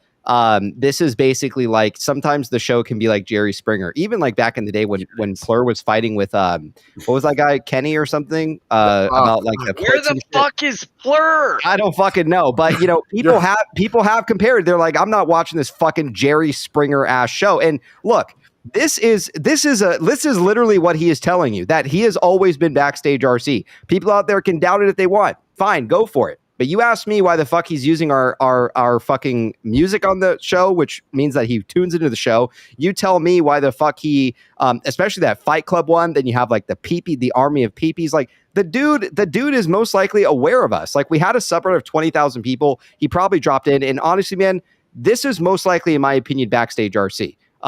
Again, you can take it with a grain of salt if you want. I'm telling you guys the fucking facts here. This most certainly is backstage RC. Anything else you want to add, Hachi, before we move on from this?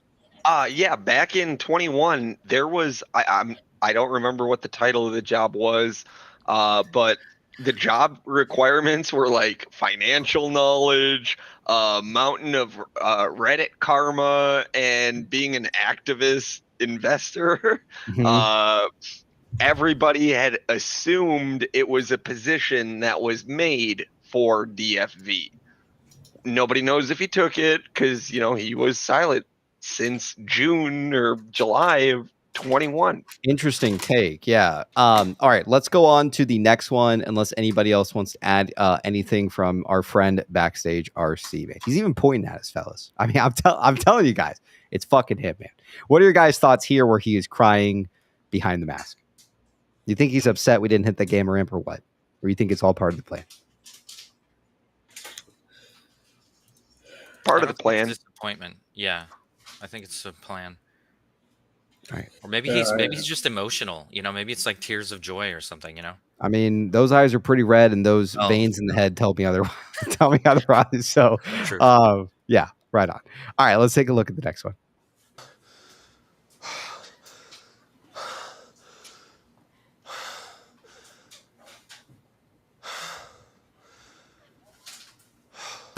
What you say? That you only meant well, cause you did. What you say? Thought of the funniest thing. What you say? That you only meant well, cause you did. Dear sister, by the time you read this, What you say?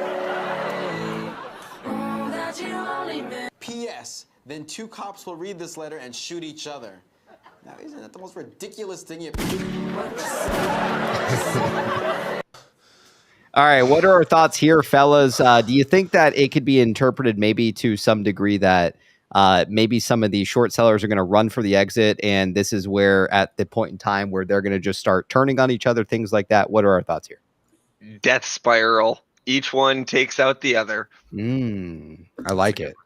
Yeah, they're gonna rush for the exit, man. Like, you know, if there's talks of mergers, all these things like combined, people buying the stock, and then you have retail, you know, institutional kind of movement and stuff on the stock. I mean, you're talking about people getting liquidated, because people tend to forget, you know, just like there's short hedge funds. Well, guess what? There's hedge funds out there that are long as well that do not short stock. So I think it's very important to understand the difference, that you have short hedge funds that prey on companies and destroying them. You have other hedge funds that typically can go long on a stock, and they can provide a lot of cash in a scenario and buy up a chunk of the float here. So, yeah, I mean, maybe it is potentially heading for the exits or things like that. Do you guys have anything else to say on this one before we move on, or what? I like it, PP. I think you're right. I think it's a foot race for the hedge funds to cover, and it's going to get messy for them. Right on. What's that word for it's been popping up a lot on Spaces, when you like envision something and you make it happen. I can't believe I forgot the word right now. I just because you know, he reads the line like, and then the two cops will shoot each other, and then bring it happens. to fruition. Yeah, there's like a term. I know AAA Jade uses it. I can't believe I forgot. Law of attraction? Manifest. That's it. Manifest. That's the one. It just made me think of that because the letter. I don't know. Yeah. But that spiral works. So let's take a look at this one today, and then we'll dive into why this one is very important from today. This is great. What's this? This is art. Get it? Okay, I like it. Picasso. Okay. What's this? So I don't know who was around the space call today. I was not a part of it. personally, but Ross and Ross said he'll be back in a moment. He's actually at a GameStop right now running an errand. But Ross had told me about this morning. He had texted me and he said, "PP, you need to go to Twitter right now and look at Roaring Kitty's tweet." I went there, I saw this blue dress, and I'm like, "Oh yeah, I remember this. This was remember this back in the day, fellas, when this dress had appeared online and people were like, no, it's black and blue. No, it's gold and blue. Like nobody can distinguish between the colors. Like apparently this was a very popular thing back in the day where everybody apparently was fucking colorblind and nobody could tell you whether it was gold or blue or black and blue, right? Now, here's the important thing. In the space call today, I think it was Mags who was hosting the space call. I think it was Ross. And when he comes back to the show, we'll actually confirm this with him. But Ross was bringing up, he was like, this entire play is kind of like that dress. And he gave this example of it in the space call. Well, sure enough, what we saw a couple minutes later was DFV posted this exact meme. So that leads me to believe that, he is aware of the show here. He is aware of what we talk about. I don't know how much he watches or how active he is, but the fact is that in that moment, in that split moment on the space call, that was said, and we saw a follow-up tweet here where he posted this dress, which to me, I think he's probably tuning in during the day. He's probably interested with what people are talking about, things like that. What are your fellas' thoughts, Pang? Because I wasn't part of that specific call, but that is what I was informed of today. Pang and then ABC. ABC, you go first.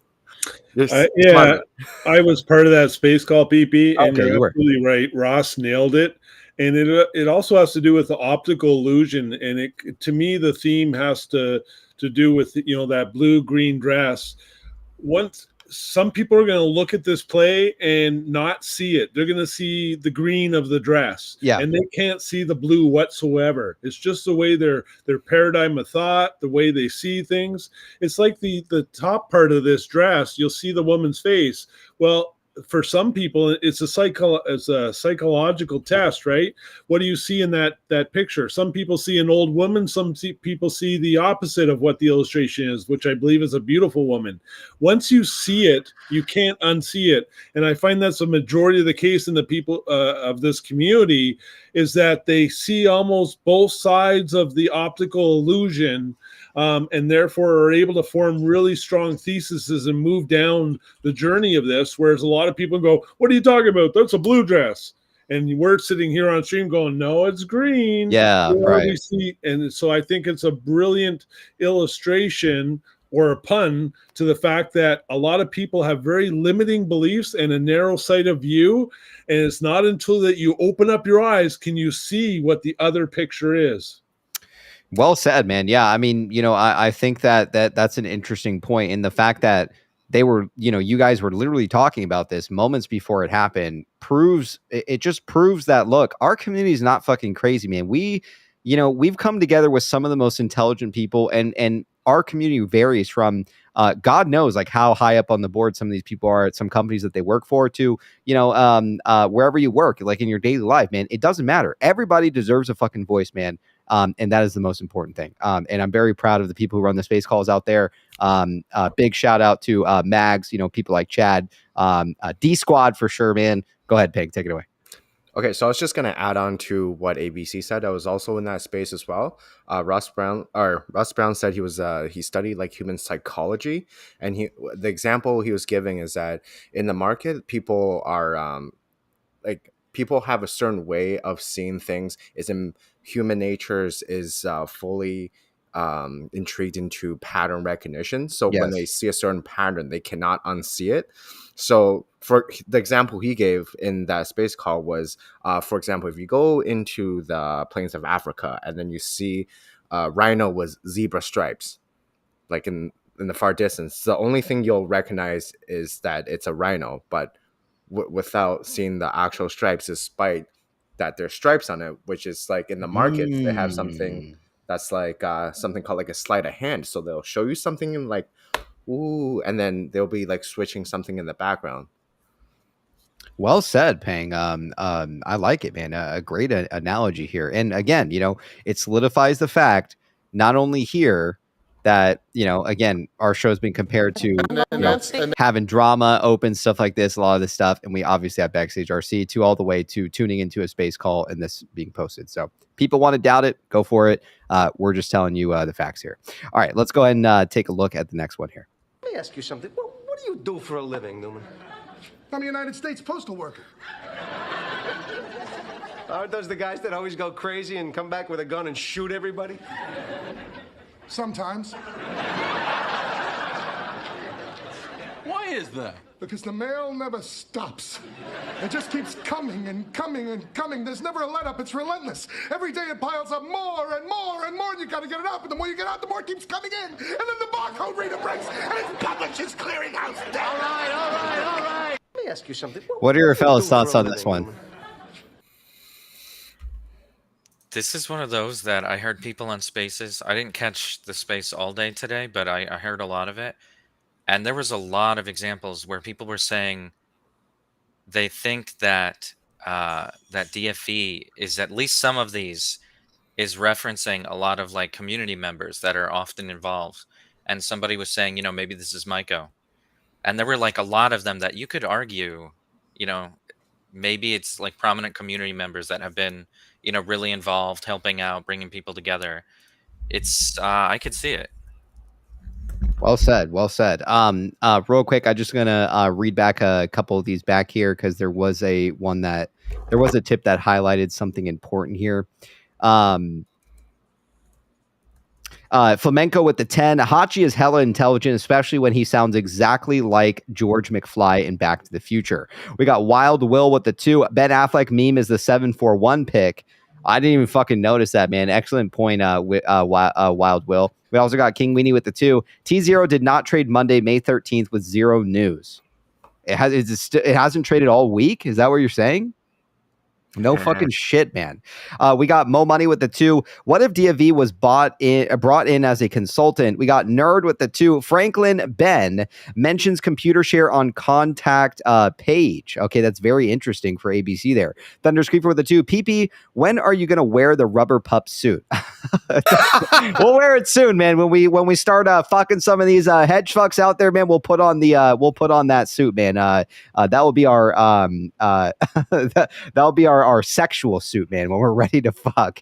All right, we got Luca Boy here with the PP note here. Warren Buffett, Toys R Us, Babies R Us, is overseeing Ryan Cohen, GameStop, and Bed Bath, and Bye Bye Baby. There's your thumb war. I like it. We got Shane with the 5. Most calls this week are held by short hedge funds to get needed shares. Cohen tanked the stock to drive their calls out of the money. Honestly, I think it's not that crazy to think that institutional bought up a bunch of these fucking calls out there. Kansas City Shuffle icon helped. We got Mo Money with the 5. Bill Pulte chased Rod Osman off of space today. Funniest shit ever. I gotta fucking hear a little bit more about that. I hope it was recorded. Bill Pulte out there really trying to stand up for us, man. Again, you got to give the guy credit where it's due. Mo Money with the 5. Didn't GME DD blackmail RC for an interview? Was that ever addressed? Yes, I actually had heard that supposedly they had a picture of Ryan Cohen's wife on their website, and he had actually reached out to those guys at GME DD and asked them kindly to remove it. Those assholes basically told him, and again, I don't know how true the story is. This is just a couple sources that I've heard it from. They basically said, yeah, no worries, Ryan Cohen. We'll remove the picture of your wife on our site if you give us an interview. What a slimy fucking thing to do, man. We also got, real quick, G Founty with the 5. The girl head over the dress was shared 2 days ago in the FWFB private Discord. Cry and Turd Ferg, Dave Lauer, myself, and some others are a part of it. Interesting. You got to ask yourself as well, like, you know, the timing of that. Like, again, like some of these people talking about it in a space and then it happens like right then and there. Very interesting that it was 2 days ago in that Discord. We got Mo Money with the 10. PP, that DFV video from today with the dress, that picture of the head can be rotated and it's an illusion. Soon, it's a woman's face on this video, but if you turn it upside down, it's an old woman. I did not fucking know that, man. I'd love to go back to it and take a look. Appreciate the tip, no money. Jesse Kane with the 20. PP jealous of Tate because he can't even do one lady push-up. Get him on and hash it all out. All on the same team to fight MSM and corruption. Fight. Right. He just jokes. Everyone deserves a voice, even if hilariously misogynistic. Ha ha ha. Again, I don't know.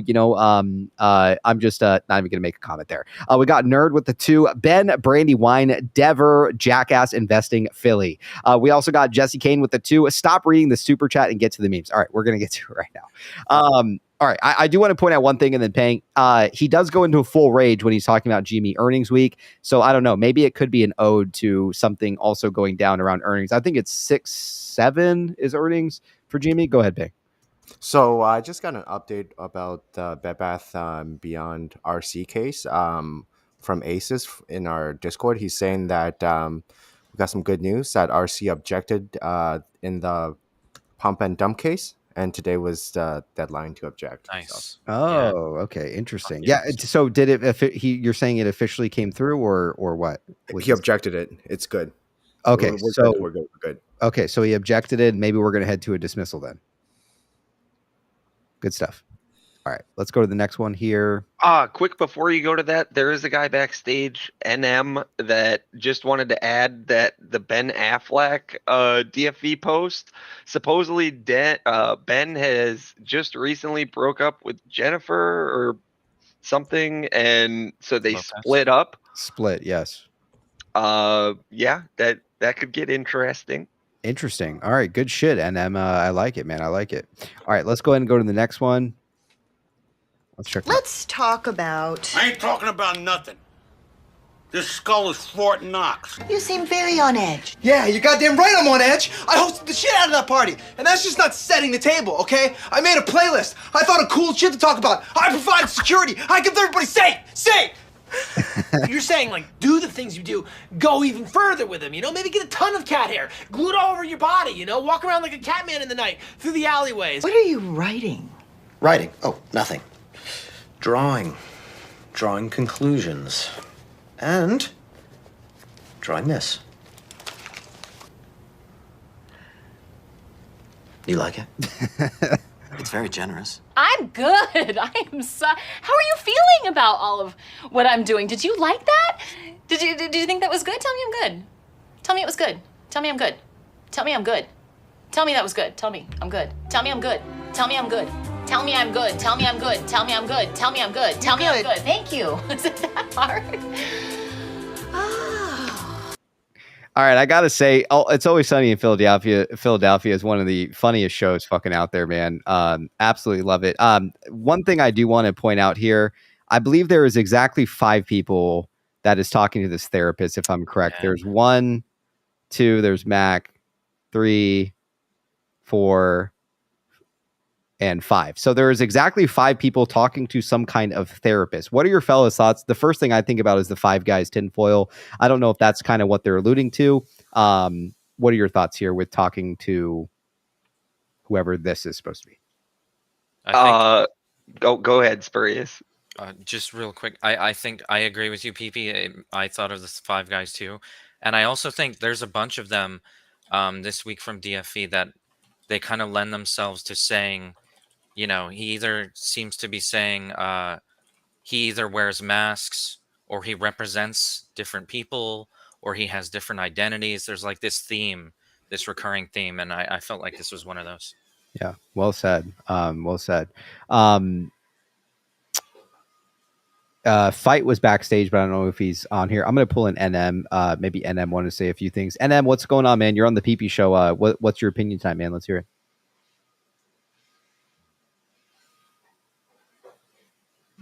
All right, NM's mic's not working and Fight left.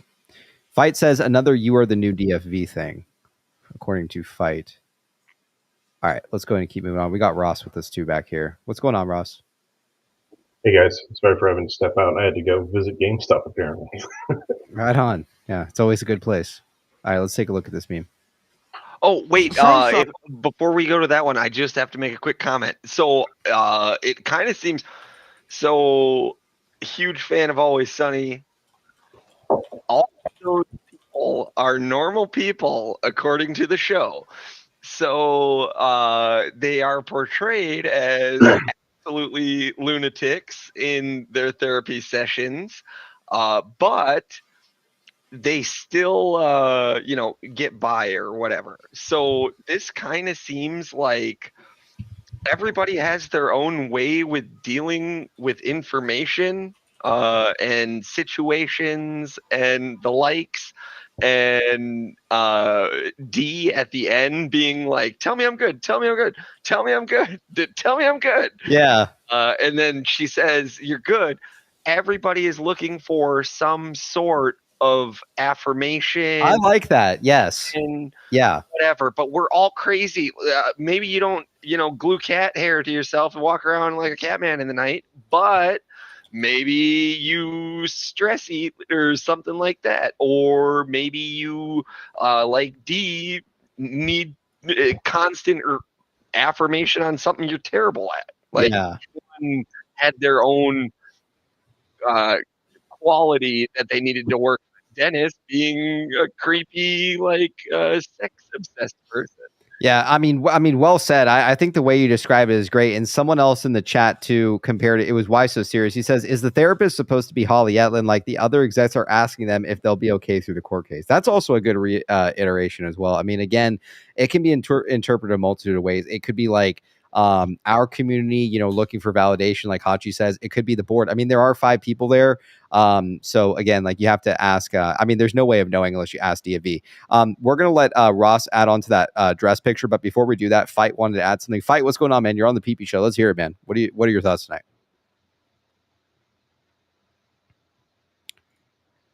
Fight, we can't hear you.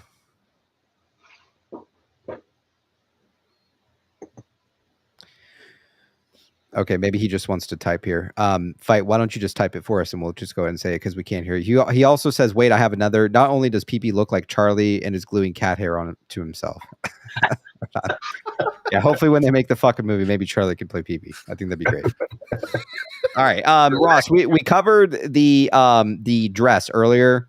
We're gonna move on. We're not gonna play it again, but why don't you tell us your iteration of the dress? Because let's hear it tonight.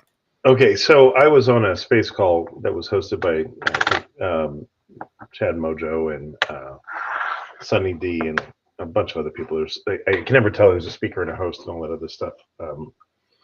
And we were talking about the nature of trying to understand what this is. And what I was bringing up was a point about if you're like a risk manager or a fund manager and you are watching all this stuff happen where he's posting all these memes and every 15 minutes there's another one and all that other stuff's going on. You really can't do anything with it because how do you go to your investment committee and say, hey, I saw a bunch of memes on Twitter. I think we should liquidate our short position worth $200 million. And so part of the problem is we also then shifted to talk about like, if you're trained to look at a Bloomberg terminal and you're trained to look at data feeds coming across, you're going to dismiss social media. You're going to dismiss videos from Roaring Kitty and stuff like that. And it ends up being one of those things where once you understand the Teddy hypothesis and understand how this stuff comes together, it's like an optical illusion. You can't unsee it once you see it. And then in this conversation on the space call, we immediately started talking about, well, it's like the white dress, gold dress, blue dress, black dress thing that went on a couple of years ago. Mm-hmm. But it's also a little bit like that optical illusion where it's the young lady or the old lady, where once you kind of see both, you can't do it. And less than a minute later, he posted the meme that showed the white dress with the old hag, young hag optical illusion at the top of it. But it wasn't one that was a Final Cut Pro done by a dev team. This was, images slapped on a picture and a GIF done in Final Cut Pro in like really quick. So very fast. But it was one of those things that blew my mind. Like we were literally on a call with 480 people talking exactly about that white and gold dress and about the optical illusion. And once you see it, you can't unsee it. And right away, the meme came out. How fast did it drop when you had mentioned it? It was 2 minutes. Yeah, That seems like something. minutes. That seems like something you can do in 2 minutes, like real fast. Like all it is really just already having like like this is just a random pre-cut scene which he could have had, and then he just added this. That's it. I'm pretty sure the original video had a kitty in the picture. Yeah, Like yeah, they yeah. just slapped on the gold dress and the old hag on top of it because it's not even angled right. It's kind of askew and all Right. that stuff. Yeah. But it was, I mean, that was one of those moments where, to be honest with you, I'm on a lot of space calls. I'm listening in. I'm trying to do work and do all this other sort of stuff. I'm going to just confess, everyone, at the minute that happened, I was done with the space call. I was like, I can't deal with this anymore. I got up, went to the casino. I made $800 blackjack. That's what I've been. Nice. Nice, man. I had Yeah. to go to some place where I actually understood the rules. There and you I go. understood how it worked. That was Yeah, it. exactly. Glad to fucking hear it, Ross. All right, let's take a look at the next one here. And also just real quick, Fight dipped out, but he wanted to add one more thing about the Charlie thing. He says Charlie also does the Pepe Silva conspiracy board, as we know, the famous one where he's down in the basement, doing all that stuff. And he's saying that the conspiracy theorists are wearing cat hair. They are actually DFV. I mean, you can't deny it, man. That's some good stuff. All right, let's take a look at this next one. Say something, goddammit! You're on television. I prefer really not to speak. If I speak, I am in big trouble. In big trouble, and I don't want to be in big trouble. Say something. This is very clear to me that he's under like something, right? I look. I think that he there's to some degree works under RC, or he's been instructed possibly to do something. And it's not that crazy to think that even him and RC probably also have some form of an arm's length type of distance, because he's a limited partner in RC Ventures. That also too, right? I mean, but what grounds are, is he kind of bending the rules a little bit? Is he breaking rules here? I don't really know. It's meme videos. At the end of the day, he's not flat out making a video saying, hey guys, I'm a fucking insider. And guess what? You guys are getting X, Y, and Z and all this. He's communicating via memes. So even if there's ever a situation where anybody wanted to pin something on DFE and he did know something, he was making these types of videos, they're just made up shit at the end of the day, right? No court is going to sit there and analyze these. And even this is gonna we look like batshit crazy to the public, anyways, man. So what do you think a fucking jury is gonna think? They're gonna say, "What the fuck is this? You're wasting my fucking time, judge." All right. So wait, go back for 1 second. Yeah. So go to the very beginning of it. Remember how yesterday isn't that from the Truman Show? It is, and it does. And I will say this one, it does look like he is wearing a turtleneck, but he's not. Yeah. And you were saying something about Marcus Lemonis. It is Marcus Lemonis, man. They told him what to say, man. I'm telling you that. I don't know. Maybe it is Marcus Lemonis. Say something, goddammit! You're on television. Yeah, I don't know. It's hard to say. Sorry, I can't unsee that face, man. Just before you advance, I heard some theory, and I'm trying to Google it while we're doing this. But if you notice in the background, there's a heck of a lot of Barclays being shown there. And somebody had brought something to the attention about Barclays and an acquisition or something, but I got to dig more. But I just want to bring that to attention. And also one thing that we missed too is that you guys remember that that bear picture where there's the recliner and stuff, and people are like, "Oh, it's just a fucking response to Kramer. There's nothing. Just move on from it, right?"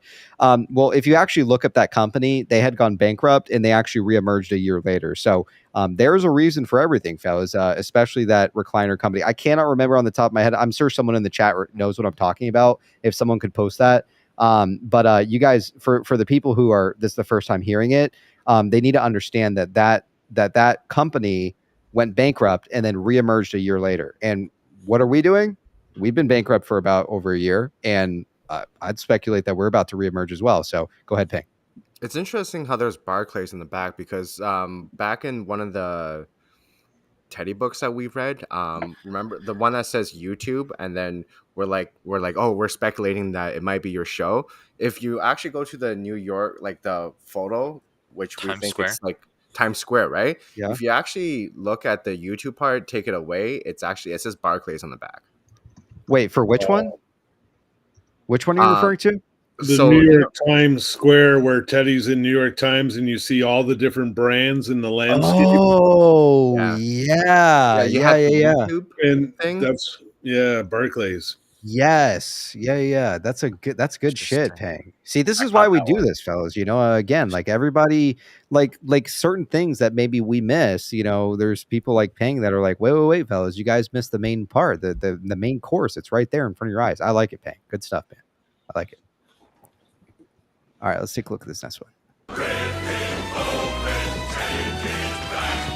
I can take a hint, gotta face the facts. You're my only friend, Abu. Tell you all about it when I got the time. One jump ahead of the slow pokes, one skip ahead of my doom.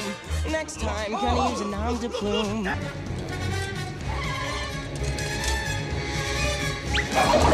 One jump ahead of the hoof beats, one hop ahead of the hump, one trick ahead of disaster.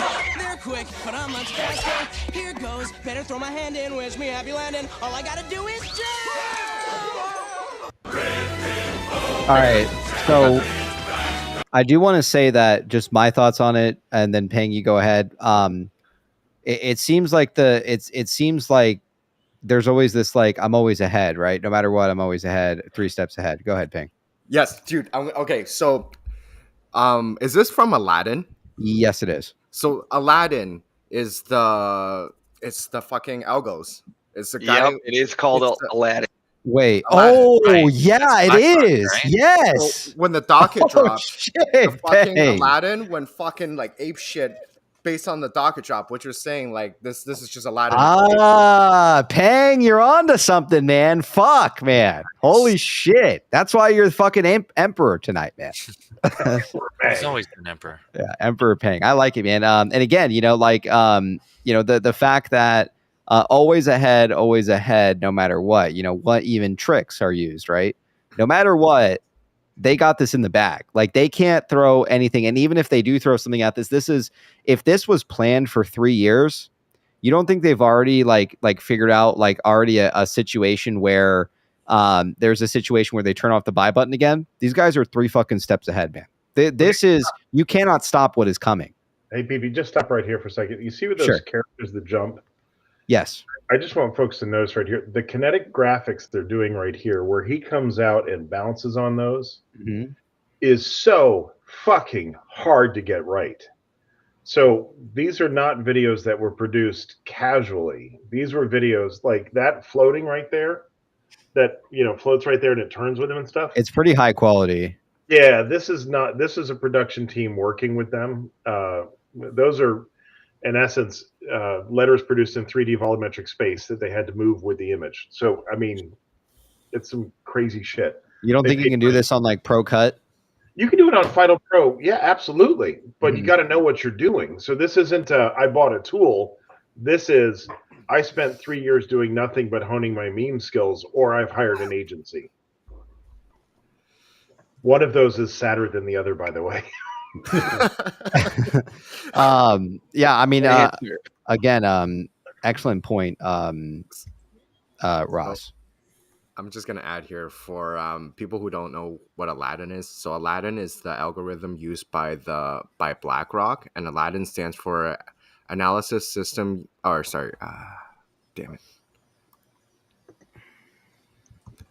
Asset Liability Debt Derivative Investment Network, Aladdin.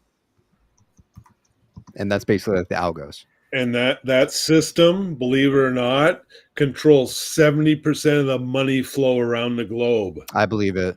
Yeah. I mean, you like people like to think that there's like hedge funds just sitting in some fucking office, like doing this type of shit. This is all, in my opinion, this is all like very high,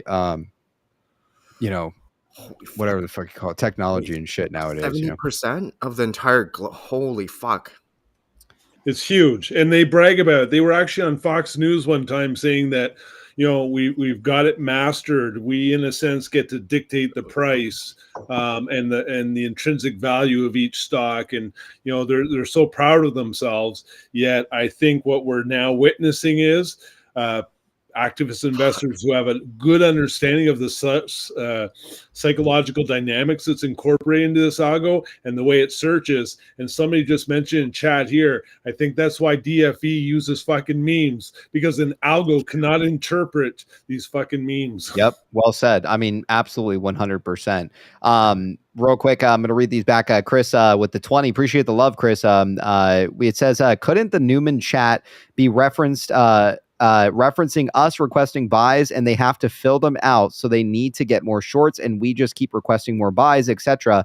The need to control the price and keep false liquidity. Honestly, Chris makes a great point here. I mean, that could be a very real scenario here. I mean, people are buying like hell, and now that DFE is back, I mean, you're talking about institutional now making a move, because why wasn't institutional?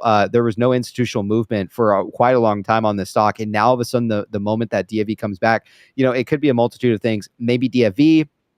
Maybe they're trying to make it look like a retail drove in, you know, to basically drive the price up and then dumped, and now they're going to blame him for it. Or you have a scenario here where it did have to do with those 3-year leaps as well. And the timing is just impeccable in my opinion. So let's go ahead and move on from this one. I swear I had something else that I wanted to add, but I'm spacing right now on what it was. But we'll go ahead and move on from it. 5 Deuce with the 2. More excited than Joe Biden in a Chuck E. Cheese bathroom. My God almighty. More money with the 2. Say something. God damn it. Sounds like pee-pee. Who said say something? Oh, you mean at the beginning? Like you're on TV? I don't know. Maybe. Yeah. I mean, I guess Sounds like you. You would say something. God damn it. Yeah. I guess maybe so, man. Maybe so. All right. Let's take a look at Dreyfus. Strength and guidance. All that I'm wishing for my friends. Nobody makes it from my ends. I had to bust up the silence. You know you gotta stick by me. Soon as you see the text, reply me. I don't wanna spend time fighting. We got no time, and that's why I need a one dance. Got a Hennessy in my hand. One more time before I go. Higher powers taking a hold on me. Strength and guidance. All right, so I will say that grads, you know, I don't remember what his alt used to be. Grads, okay. He basically said that this is a continuation of another meme that he had posted back in 2021. So this is like coming full circle and like actually finishing that meme, from what I understand from what Grad said. I could be entirely wrong. Grads, correct me if I'm wrong. If you are tuning in the show, feel free to join backstage and correct me, but I'm pretty sure that is what he had implied with this one. What are your guys' thoughts? Again, the dancing theme seems to be the theme here. Celebration. I mean, you know, you have to ask yourself at the end of the day, like, what would we be celebrating at this point, right? Stock ran to 80, came back down to 20. It's basically $3 higher than before DFE kind of made his stance that he's back. What are your guys' thoughts here? I wonder, and I don't have any insight on.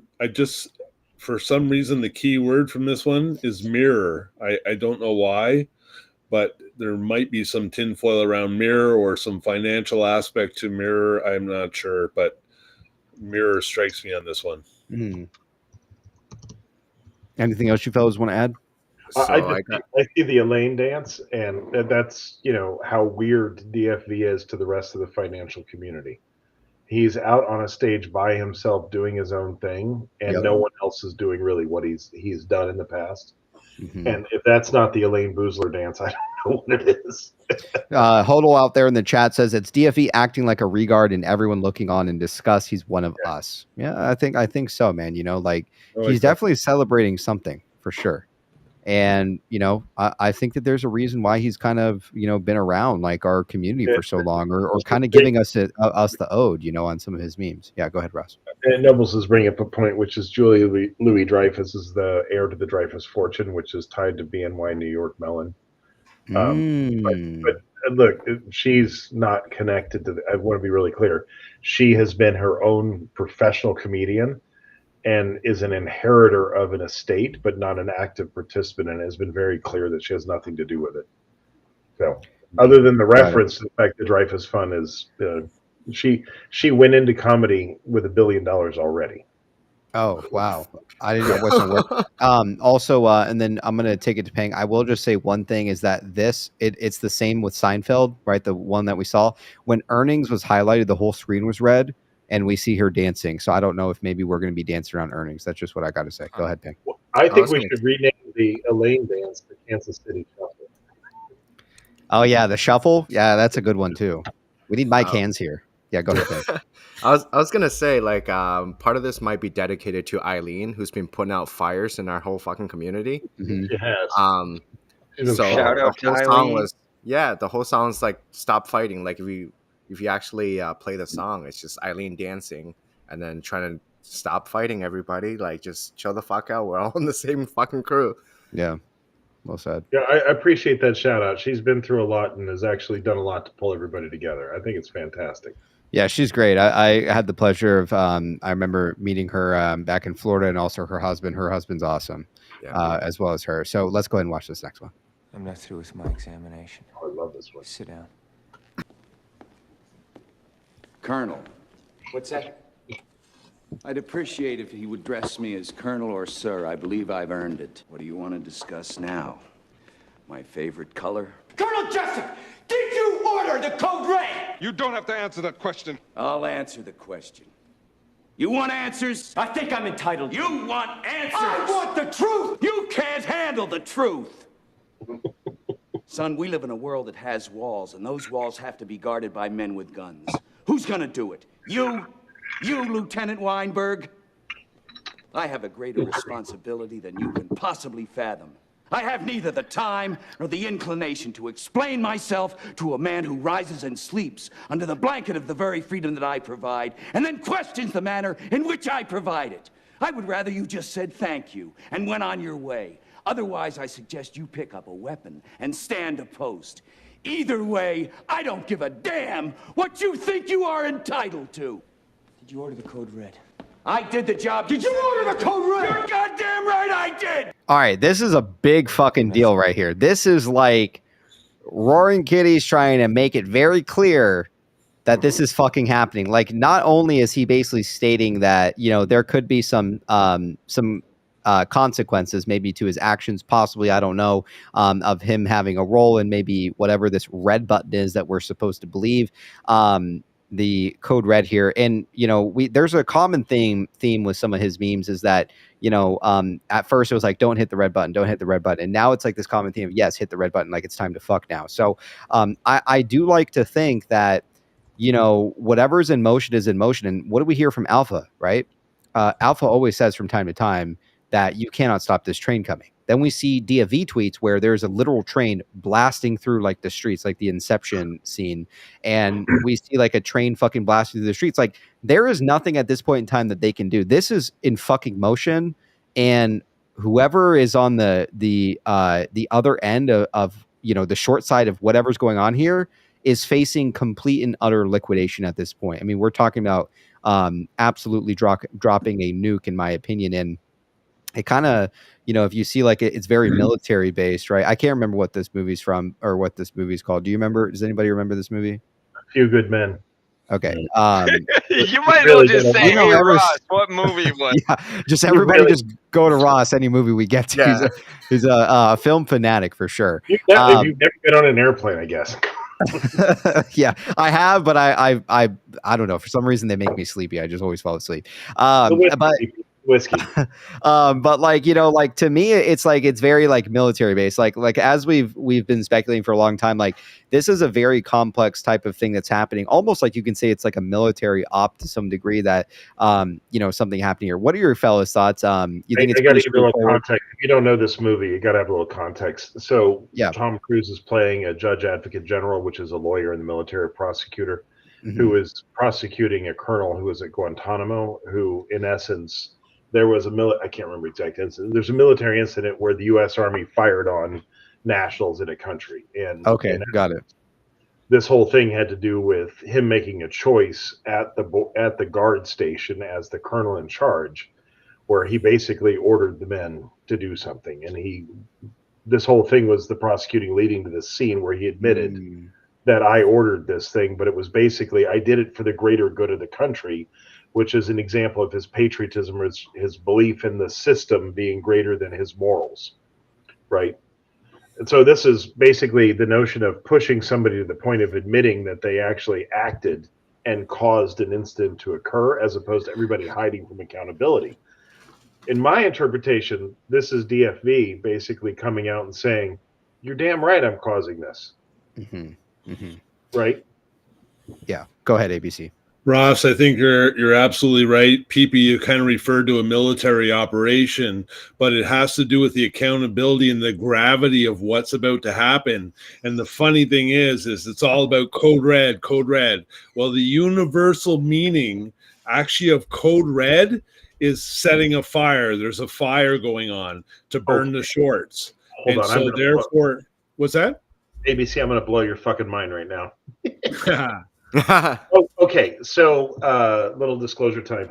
Back in 2004, I was CEO of a company called EI Digital Security that was the leading researcher firm that researched most of the white hat research into computer viruses. And so they would discover them. We made a vulnerability assessment scanner. The CTO there is a guy named Mark Mayfrey, who's a brilliant guy, and another fellow there named Ryan Perma. In 2001, they discovered a worm that was moving through Internet Information, IIS, the Microsoft product for web servers. And they were drinking a beverage at the time, which was Mountain Dew Code Red. And so the virus, which was the first worm to traverse through Microsoft's products, was called Code Red. And it became a major virus that went through the entire system. Earlier today on the same call where I talked about the white and gold dress, I basically said what I think RC and DFE has figured out is how to create a business virus that uses the algo against itself and uses the rules of the DTC and all those other things to create a self-replicating problem that they can't close. It just keeps getting bigger and bigger, which was the same problem the Code Red virus had, was it would overrun memory buffers inside the IIS server and take over everything and do a code injection on it. So once it opened a web page that had this worm on it, you would own that server, which would then propagate into other servers and web services and stuff like that. So I think that notion, the only reason I say that is when he says Code Red in the video, they show a Code Red Mountain Dew bottle. Yeah. Yes, they did. And JTO is also pointing out Jack Nicholson ordered the killing of a soldier because he thought he was weak, and they covered it up. I haven't seen the movie, so Have go you ahead, seen Hank. a movie? I just want to check on that basic thing. Have you seen a movie before? Like all the way through. Maybe. Have you watched The Matrix? I'm super ADHD, if you haven't noticed. And so, I have watched a couple movies in my time for sure. But do I remember every single all of them? Probably not. So hold on, go back for 1 second. With Ross explaining what happened in the scene where they had to order something for the greater good, right? So in my opinion, I believe that they knew that this fucking gamma ramp was building up, right? But then they're like, okay, well, we have a bigger plan. So then they press the red button to drop this, whatever, the AK or the 3RS or something, so that they know the algo was gonna fucking breathe through it and then just drop the ramp like no tomorrow, right? Yes, yeah. This might be that red button that they were talking about, but it's for the greater good of our entire play. Right. Yeah. Because I the main thing is that if we're gonna hit that gamma ramp, then they're gonna immediately bring all hell down, SEC, this and that, but they're gonna do this right, I think, this time. Let's go to the next one.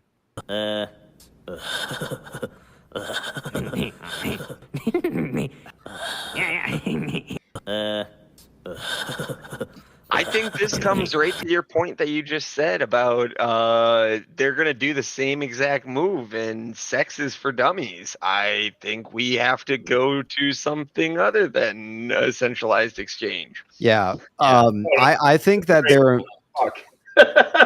I do think that the sex part is highlighting the 69. We saw a lot of 69 reference, as we know. I think that maybe if it, the sex for dummies, I think could be implying maybe class 6 and class 9. Again, that's what I'm thinking, but I could be wrong.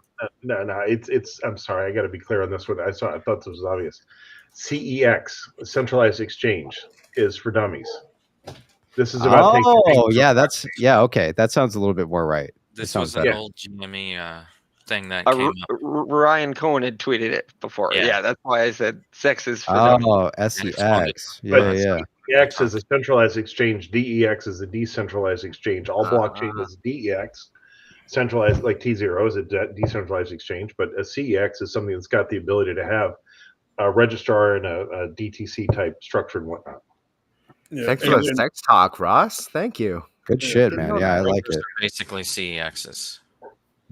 So like Yeah. we don't want brokers because that's how we got there in the first place. The system There- just defends itself and doesn't have actual price discovery.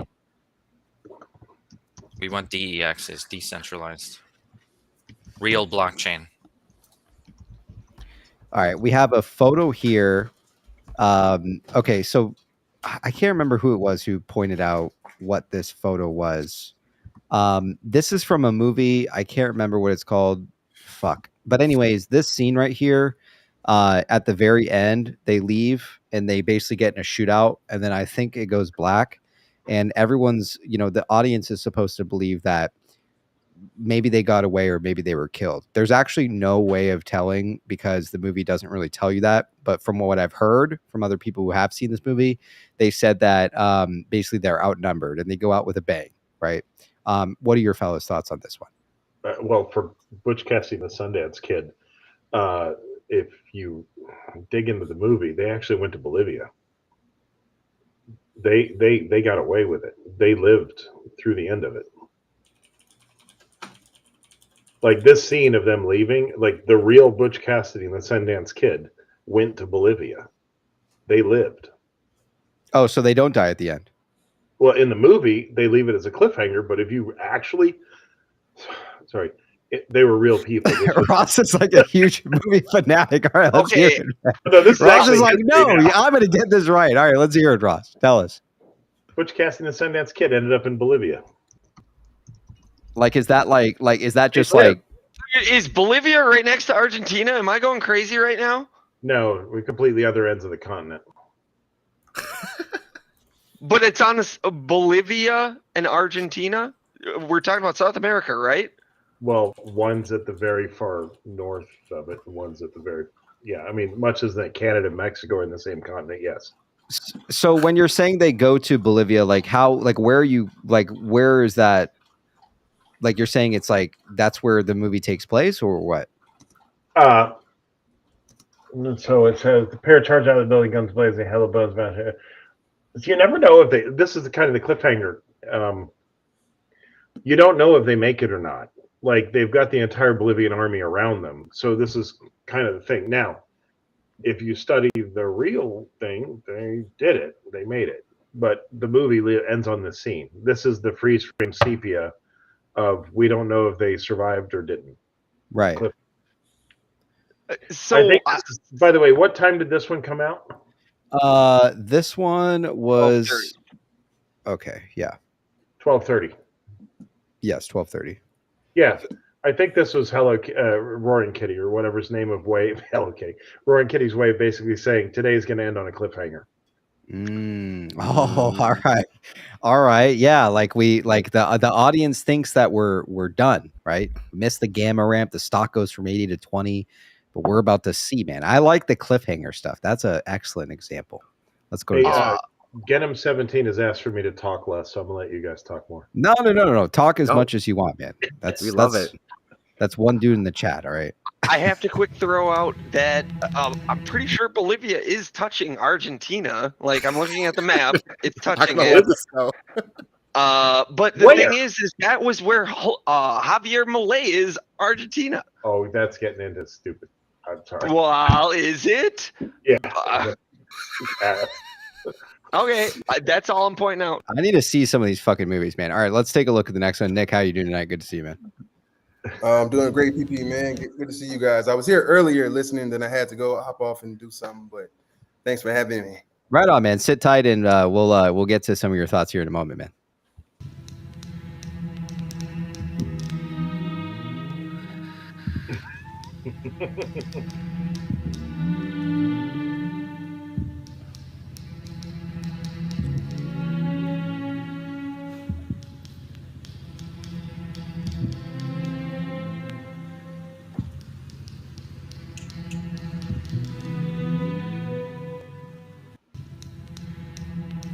All right, so it seems like there's some suspense building up here. This is from Ocean's 11, right? One of them anyway. Yeah. Or is this Ocean's 12, or this is still 12. 11? This is 12. Yeah. What? Okay, since Ross knows his movie so well, what is this scene in here that they're waiting on? Are they waiting to like break into some? There's like some tapping. It sounds like some kind of like They're tapping tight. in the background. Listen, Ocean's 12 was a shit movie, so I didn't watch it. That's the one you didn't fucking watch, man. Are you serious? Are you serious? Okay. Like, listen, All the right, other go ahead, stuff Peg. are Orkin films and Chris Nolan. Those are good Yeah. ones. Go ahead, Peg. So I don't know the reference for the Ocean's 12, but the reference with Michael Cera there, if you keep going, where they're like looking at each other and then all of a sudden there's one from Superbad. I can tell you exactly where that one is from. He was staring at Becca's tits. Yes, of course you'd fucking know that. Remember that, Peg. Why is that important here? Is he staring at Jack tits? Just tits for the first time. I like it. All right. I mean, okay. So Ross has not seen this movie. Does anybody know what this scene is right here? Like, what is the suspense that they're waiting on? So I believe in this scene right here, they have been caught, and I forget what country is it. Somebody. Oh yeah, I remember this. Help me out here. So they get caught, right? Mm-hmm. And they're waiting on someone, and I believe it's Matt Damon's character to come in and save them, possibly. Mm-hmm. The mom shows up.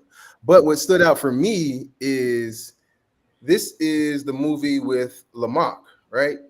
The French cat. Okay. They steal a Fabergé egg. Ted Turner, because that's where I am, guys. Ted Turner used to own Brute, which was a subsidiary of Fabergé Cosmetics. So I feel like. And what does that mean? I feel so. Lamarck, when he stole the Fabergé egg, he had to give up his life as a thief, and he always wanted the egg back. So they stole the egg back. The Ocean's team stole the egg back to give it back to Lamarck. I really feel like Ted Turner is going to get his team back in some way, whether he's a part owner of or some sort, but it just fits too well. Like the fact that he owned a part of Fabergé, whether it was a subsidiary or not, that's what stands out for me anyway. Right on. Oh my God. Excellent.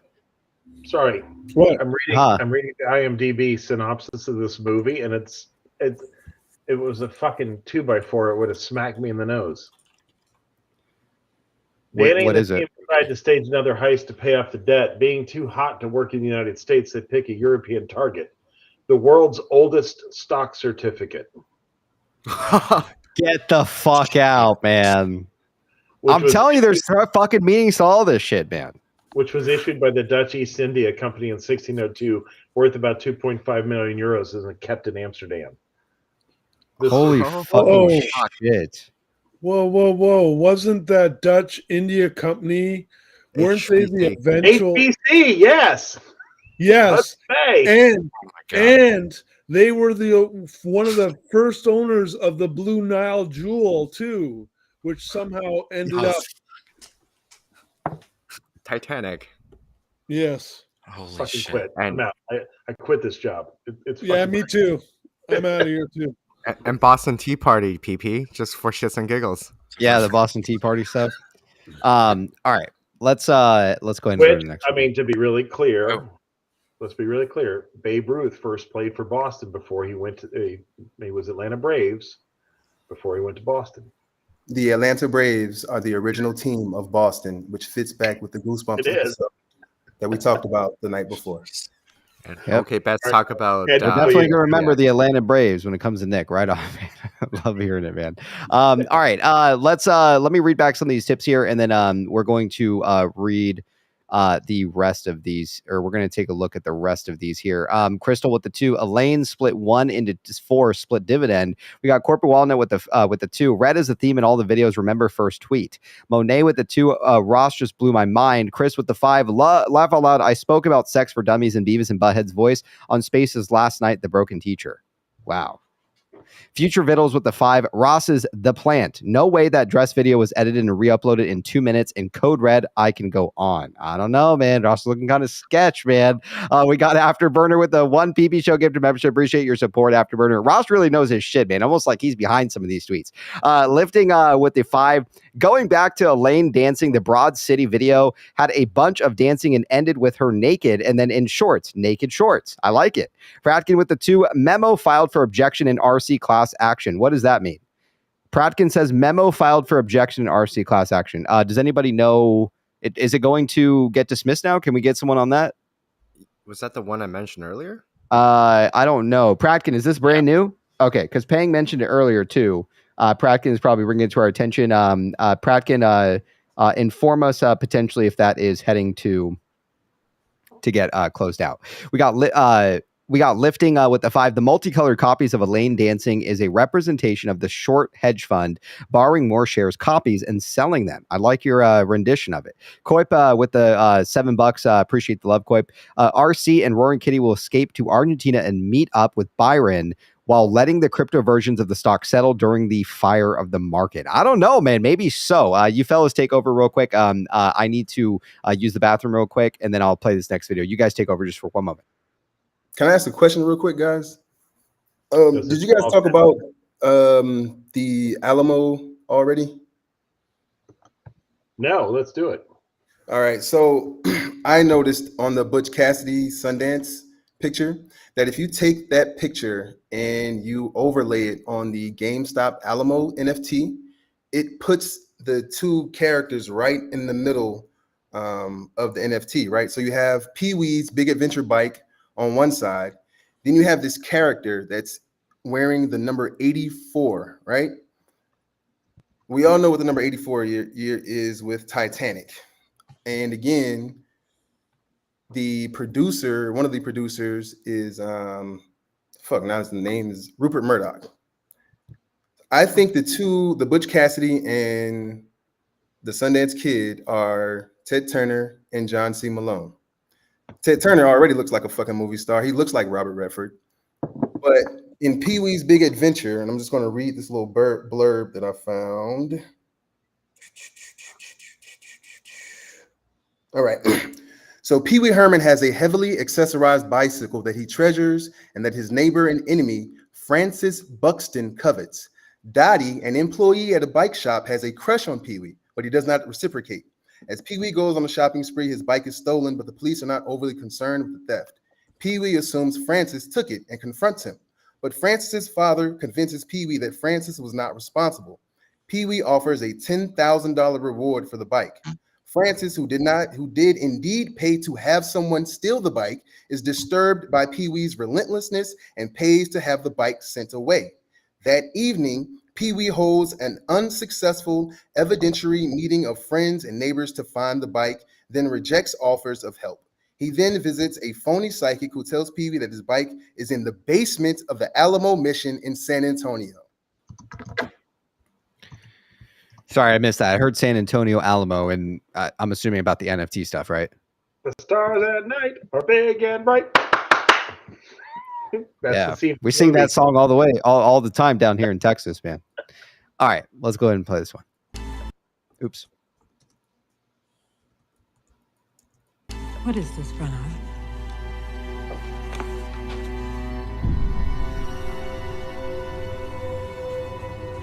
Doesn't look like anything to me. Okay, please tell me you've actually watched Westworld, PP.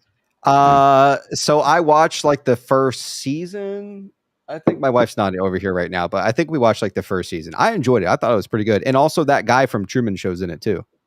Ed Harris. It's fucking great. So here's the point of this scene. Mm-hmm. The character here, Bernard, is a synthetic character. He's a synthetic robot or whatever from the Westworld. Yes. And its creator has encoded in him the inability to see the truth about the nature of themselves. He can't literally see the words on the page. He's programmed to avoid them. So this is the mainstream media this is deep fucking value seeing the bare thesis and going, it doesn't look like anything to me. Ah, okay. I like it. Yes. He can't. There's nothing there. It doesn't exist to him. Yeah, there is no bear thesis when it comes to GameStop, according to DFE. Well, it's coded in his brain. It's impossible to recognize it. Wow. But that makes it sound like it's artificial and objectively incorrect. It means he's not fooled by it. Okay, I see what you're saying. Yeah. Like it doesn't have any reality to him. Yeah, but I mean, if he's programmed not to see it, that doesn't exactly. So this is getting really subtle, and I don't know if I can go down. Like, you got to really know this show, but Bernard was a special one in the sense that he was programmed by the creator, who's played by Anthony Hopkins brilliantly in this particular show. He was programmed to basically take over his role. So the one thing he couldn't see was the thing that would destroy him. But the reality was it wasn't real. The thing that he couldn't see was because it didn't exist. It wasn't a real thing. Like, it was a code. It wasn't a real thing. I don't know how to describe it. But No, you're making it sound pretty straightforward. That, like, it just, I think in the sense here is that no matter what, even if there was a bear thesis laid out, DFE just simply doesn't recognize it. He doesn't see it. Acknowledge it. Yeah, because all he sees is deep value with this play. So, Nick, did you want to add anything? And then we're going to move to the next one. I thought it was the opposite. I thought it was what we talked about last night. The algorithms not being able to see how we as humans communicate. I think that's true as well. But I think this one is more about, like, this show is about computers understanding humans. Like, that's the fundamental theme of Westworld, is can the algo understand what humans do? And sorry, Nick, you're pulling me into a deep well here, but there's a bit of this, which is there is a human plot between RC and Roy and Kitty to go hack the system, and I don't think the algo can see what they're doing. I think you're right. Yeah, well said. Well said. Let's go to the next one here. Damn, that's deep. Scott Garland is right. The robot is studying us. Ross knows his movies, man. I'm impressed. I think he's talking about real Oh, life. that is You got a light, buddy? Yeah, sure, kid. There you go. And your wallet. Nick, give him your wallet. What for? He's got a knife. That's not a knife. That's a knife. You got a light, buddy? What are our thoughts here, fellas? I feel like today was pretty straightforward with a lot of these memes. A lot of the other ones had hidden messages, but this one, I feel like a lot that today are just kind of straightforward. Go ahead. Straight out, my thesis is bigger than your thesis. Yeah. That's an excellent way of saying it, Ross. Yeah, like tonight, I feel like for Friday, they're pretty straightforward. Yeah. Dude, there's a lot deeper in some of these. Like, there's some that are really deep. I'm going down a rabbit hole while you guys are doing these ones here, and it's like, yeah, I just want to go hit the pillow or something, man. My brain is fried. Yeah, I mean, you'll make it. You know, like, how else do you get like like tens of thousands of people to understand what's going on without blatantly telling them? You use imagery, right? I mean, this has been used for centuries. This is how we tell stories. This is how we get messages across. So I don't know about you guys, but imagery is one of the biggest, ways to, for some of these quote unquote white hats to get the message across to us. He can't just turn on the camera and say, "Hey fellas, you've been right about everything. We're going to squeeze and this and that." And, he has to do it whatever he's, number one, been told to do. And number two, he has to do it in the safest manner possible. I mean, to be honest, I'm even impressed that the guy is even here around even doing this, considering how much flack he got from like Congress like a couple of years back. So, and that's kind of why you have people saying, "Oh, it's not DFE. It's not DFE." It is very much clearly DFE. I mean, if it wasn't, by now, surely we would have heard something, or him coming out, even making a video clip for his YouTube saying, "Hey guys, my account got hacked. Wasn't me." No, you don't see any of that. He's laying low, he's staying in the shadows, and he's dropping straight up fucking hints for everybody to know what the fuck's about to happen.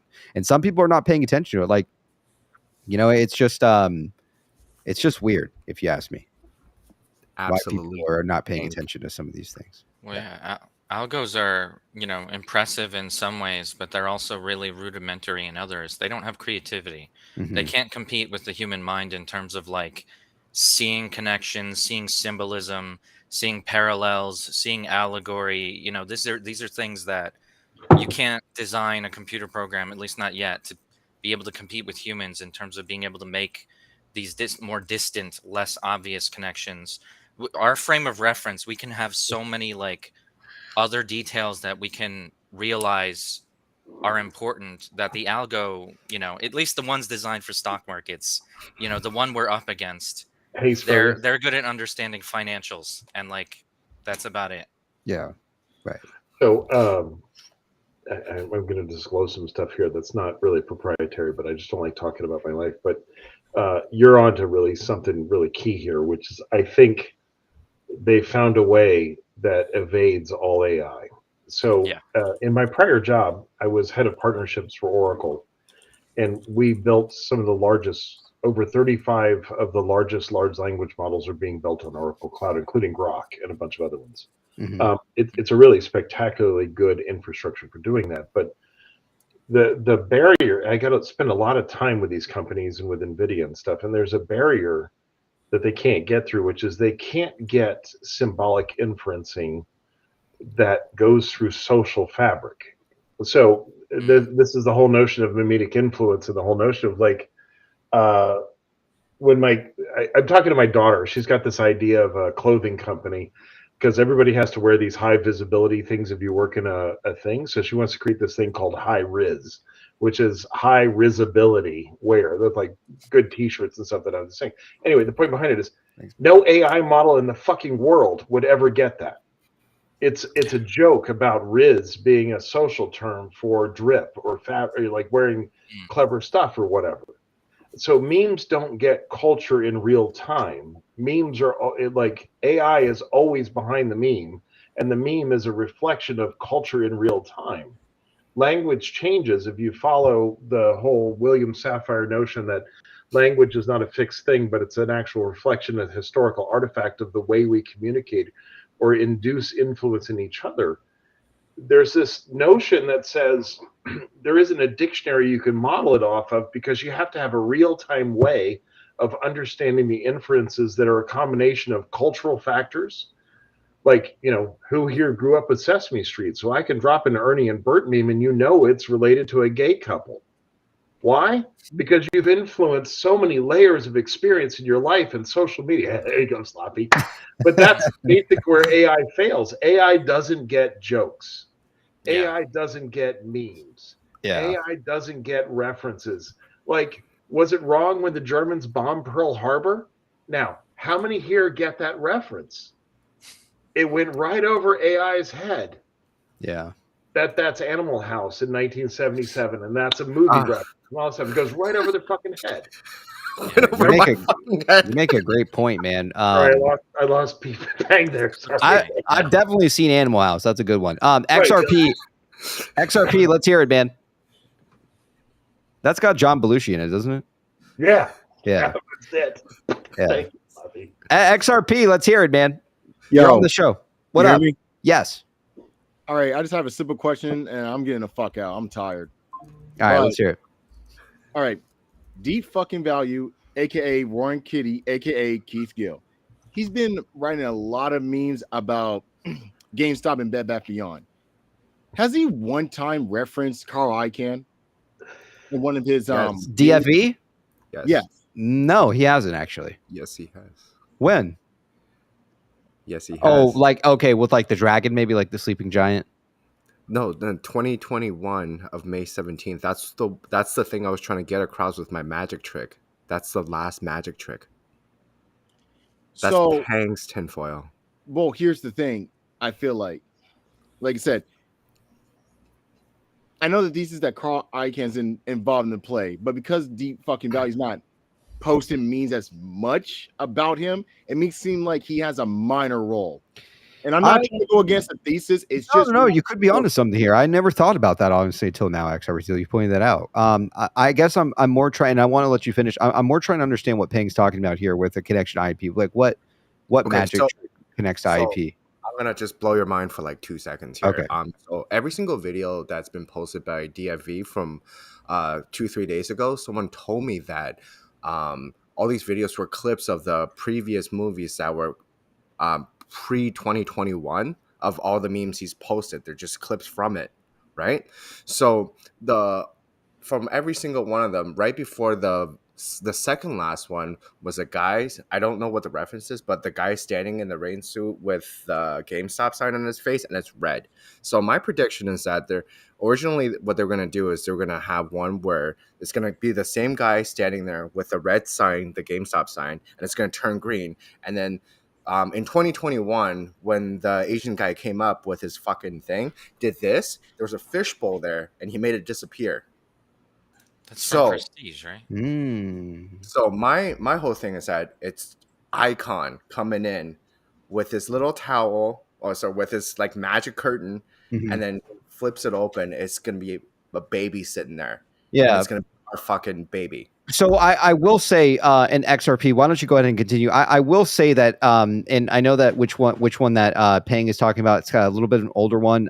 You make a good point. He is not talking directly about Icon at all. And if you want my honest opinion about it, because I've never really thought about it until now, because I've just been so fixated on what's going on here, I don't want to miss anything with some of this tinfoil. I think it just kind of plays into the magic trick. No one's looking at IEP. No one's talking about him because that's just how it's supposed to be. But XRP and then ABC you can add on. Go ahead, XRP. Finish your thought, man. Sorry to cut you off. Really, that was it. But I'll just start my closing thoughts right now. Okay, this is my closing thoughts. Sure. Deep fucking value. Ron Kitty, Keith Gill. Yes. If you hear me out, can you please post a meme about Carl Icahn? That's all I want. If he's in the play, in the play, a little bit, just one meme where we're like, okay, he's involved. Right now, it's really under the radar. Like I said, I'm not going against the thesis. Whatever Hey Ross said earlier, I believe it. Don't get me wrong, but it's just like I'm not getting anything. All I'm getting is GameStop and Bed Bath & Beyond. That's it. So deep fucking value. You hear me? Post a meme about Carl Icahn. Yeah. Involved. Yeah, I think that's a good indication, or something low key. Don't blatantly just put Carl Icahn's face on somebody. Like, give us something low key, DFV, if you're tuning in today. That's some good shit, XRP. All right, take it. That's it. Have a good night, everybody. All right, chat. Let's get some love for XRP. Go ahead, ABC, jump in, and then Peng. I'm gonna back out on this one. I'm just gonna step aside. I don't want to. I think this is very strategic for a reason like this. Sure. I think the reason you're not seeing much about Carl, the reason you saw RC in the dockets, why the court case is delayed, I'm just going to leave it at that for a reason. But yeah, Roaring, if you're listening and you have the ability to throw Carl in there for XRP, please do. And I don't want to go too far in this one. Right on. Well said, man. Again, yeah, it's hard to say, but XRP brings up a good point. It could kind of play into the tinfoil a little bit, that it's like, we're not supposed to have like the part of the trick. However the fuck this is happening, I think that he's purposely, potentially, maybe leaving out Icon. As we know, Icon, look at the stock when we get delisted. You can't really deny that there's something really fucked up happening here with IEP stock just in general, why they could go after the guy. And also the fact that Ryan Cohen meets him, and DFV is probably fully aware of that, right? But XRP, man, makes a really good point. There's no mention of IEP here or Carl Icahn. On the side right here on C. Gilligan, he said that he wrote it on the Aladdin. And if you look at Aladdin, it pops up "I can" when he's talking about doing something. The song, he puts it up there. He puts like "icon" or "I can." I and then "can." Are they pretty close to each other? Yep. The I is on top, and then the CAN is right underneath. Let me see. Face the facts. Just passed it, I think. No. Oh, wait. Is there a pause before the take a hint comes up too? Let me see. Can you just play it through just that part and see Large screen it, bud. Yeah, I sure. just want to see it, like the amount of pause.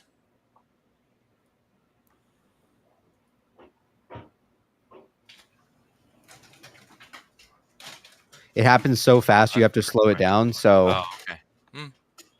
Icon. it's about a second. I mean, it could be saying I can, or it could be saying icon, but Nick, that's a good eye that you have there, man. Good eye, good eye, good eye. Good shit.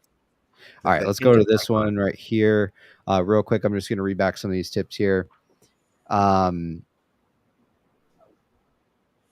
We had Jesse Kane with the 5. Nick is going to buy the Atlanta Braves and fill the roster with PPs after Moas. Yeah, man, right on. We got Spin Exton with the 5.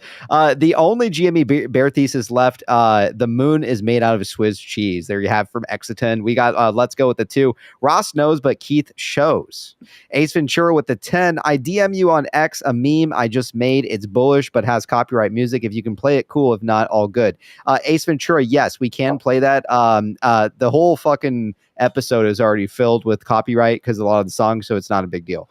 Seth Daltrey with the 5. In Born Identity clip at 117, there's a sign on the wall saying strategie de sortie, which is exit strategy in French. And also to add on to Seth, what he's saying here is the thing that Seth is saying is that that is also originally not in the original clip, I think. On the DFE one, it is. On the original clip, it's not. Mario with the 5. PP, do you hate AMC that much that you don't watch movies? No, man, it's nothing like that. I don't invest in it. I feel for the community out there. It's just not my forte. No, I don't know. I'm a big gamer, man, like huge gamer. Like look, put a fucking game system in front of me, man. I'll play that motherfucker all day long. I just, I don't know. I think I just, I have some ADHD. Kevin Malone says RC took the picture with him to make fun of him for when he would turn around GME while Icon was short. That's where the rip dumbass tombstone comes from. That makes no sense. So what? Icon, he went to Icon's house and like Icon's like, sure, man, what's up? No, I just want a troll photo. Like that makes no sense. Yeah, I don't know. Kevin, I think that Icon might play a vital role here.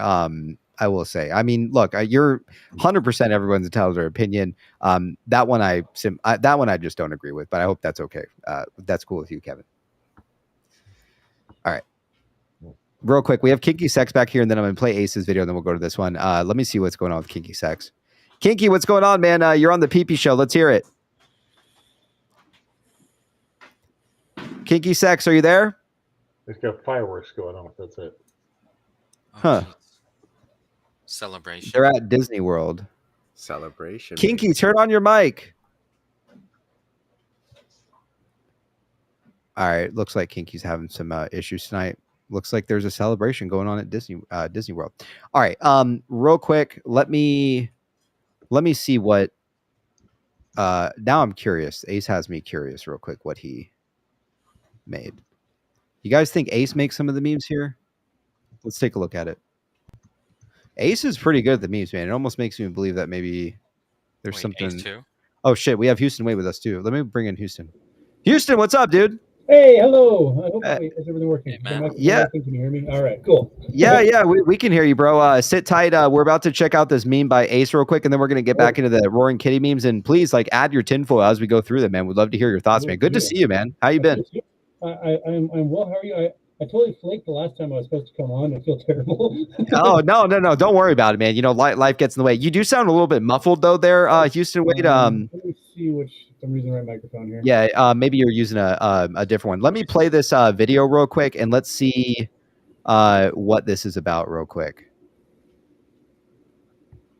All right, Ace Ventura. Can you guys see the video? Okay. Okay.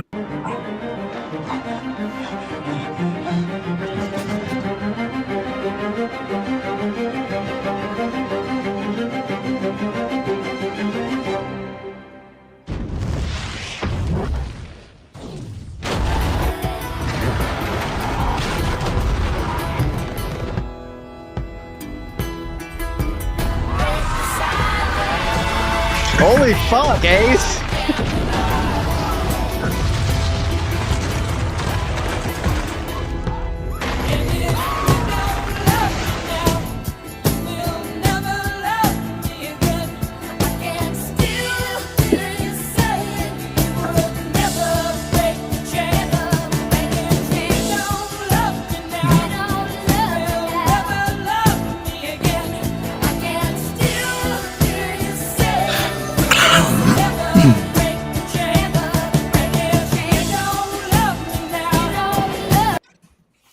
Ace, that was pretty fucking good, man.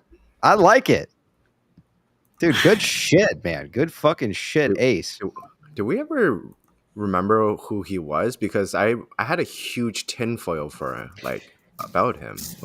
Yeah, I've talked to him outside the show a few times. Ace is a cool dude. But if you're curious, like who's behind his account, I think I have seen what Ace looks like and stuff. But yeah, he's at least to my knowledge, nobody that That was a like great that, video. you know, like DFE or something like that. Like I'm pretty sure he's a cool dude for sure. He's awesome. That was well done, man. Wow. Yeah, I love Good it. ass Like, shit. like Headley violence, man. That's great. Cersei Lannister. Got it. Yeah, love it. All right, Houston Wade, can we get a mic test real quick? Yeah, is that working? Oh, that's way better. You Okay, sound yeah. you sound excellent, man. Perfect. Perfect. All right, so it's good to see you, Houston. We are going to take a look at this meme next, and would love to get some of your thoughts, man. So please, as we kind of dissect them, we're just kind of letting the fellas just kind of get at it. So if you see anything that points out to you or anything that you notice, please add on by all means. Boy, when you want attention. You're covering the screen with your host. There you go. I fixed it. Ryan, that's a pretty name. What's this?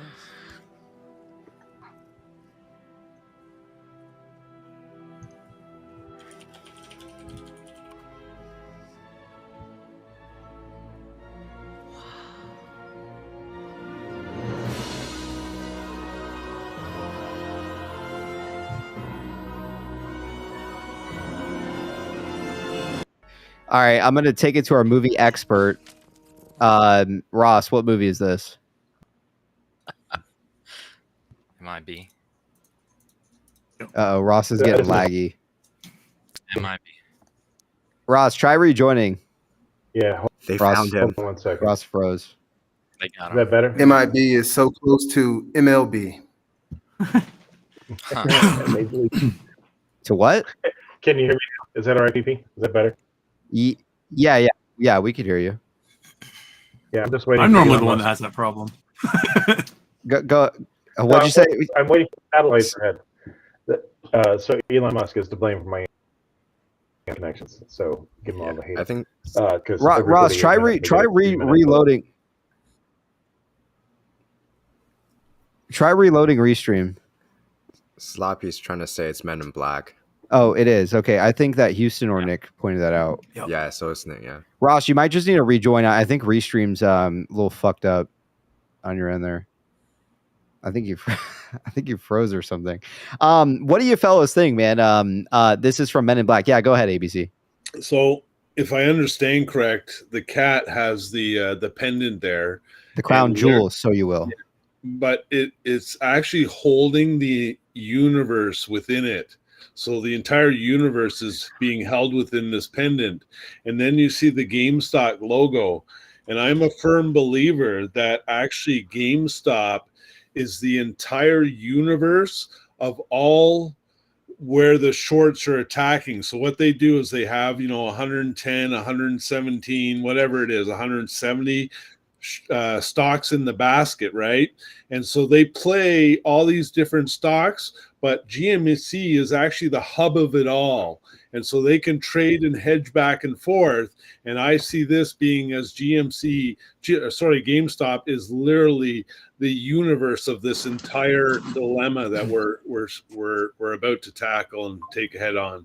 Well said. And someone also said DFV is the gatekeeper, maybe. Ross, what are your thoughts on it? We'll take it to Houston Wade. What do you think about this scene here? What do you think, Ross?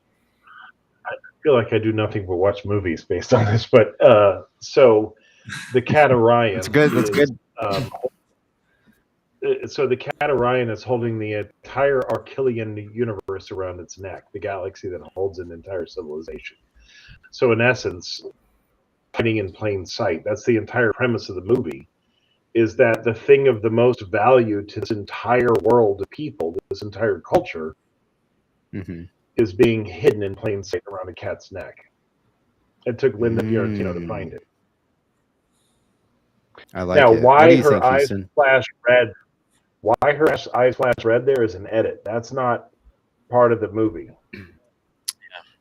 Okay.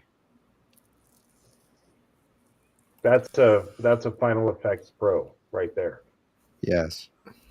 What do you think, Houston? I am so bad at these things. Like, everyone's always like, "What do you think the hidden meaning is of these?" I am awful at it.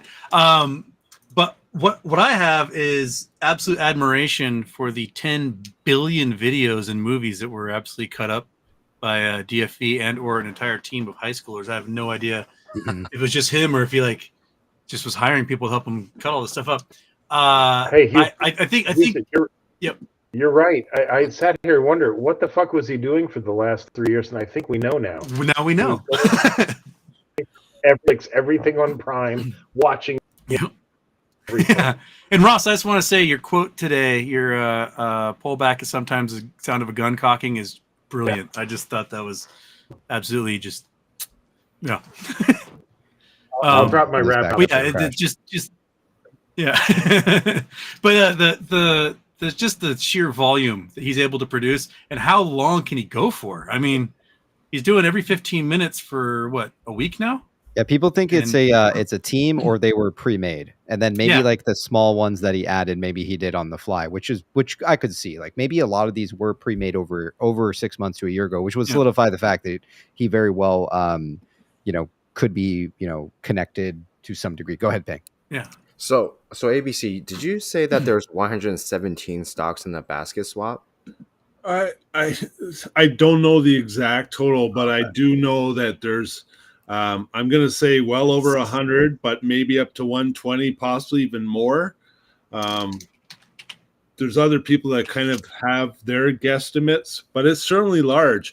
But if you do look at GameStop, it is almost like the center hub of it all, where they play and hedge with all the other ones. And GameStop is really the nuclear bomb, so to speak. It is the center of this entire naked shorting and short position interest. It literally is. That's the best way to explain it. It's the hub of this entire mess. Mm-hmm. Not GameStop being the mess, but what the shorts are doing, that is kind of the epitome of it all. I think the thing they have to hedge most is GME. GME is their biggest liability. It's the center of everything, right? Because I think given everything that happened, and think about, DFE's role of all the stocks that are in these baskets that we theorize are in these baskets, and there's so much evidence to show they're being grouped together and shorted together. GME is the one where they're like, the hole they dug and they were forced to dig is deepest. Yep. It's the one where most, I think, retail investors like gravitated around and held hard and kept buying nonstop the whole time. Yeah, well, I think it's also the one where by far, the DRS movement started earliest and it kept going the most. Because I watched other stocks and I didn't see communities like, recognize DRS, start talking about it as much. I don't think there was anywhere near as many people DRSing as they did with GME shares. So I agree with you totally, ABC. Well said. I think that's where they're fucked deepest. Peng, and then we're going to play the next video. Oh, sorry. No, just keep going. Oh, okay. I thought maybe you wanted to do this. Okay. That was a flex. All right. Peng's flexing all you hoes, man. Right on.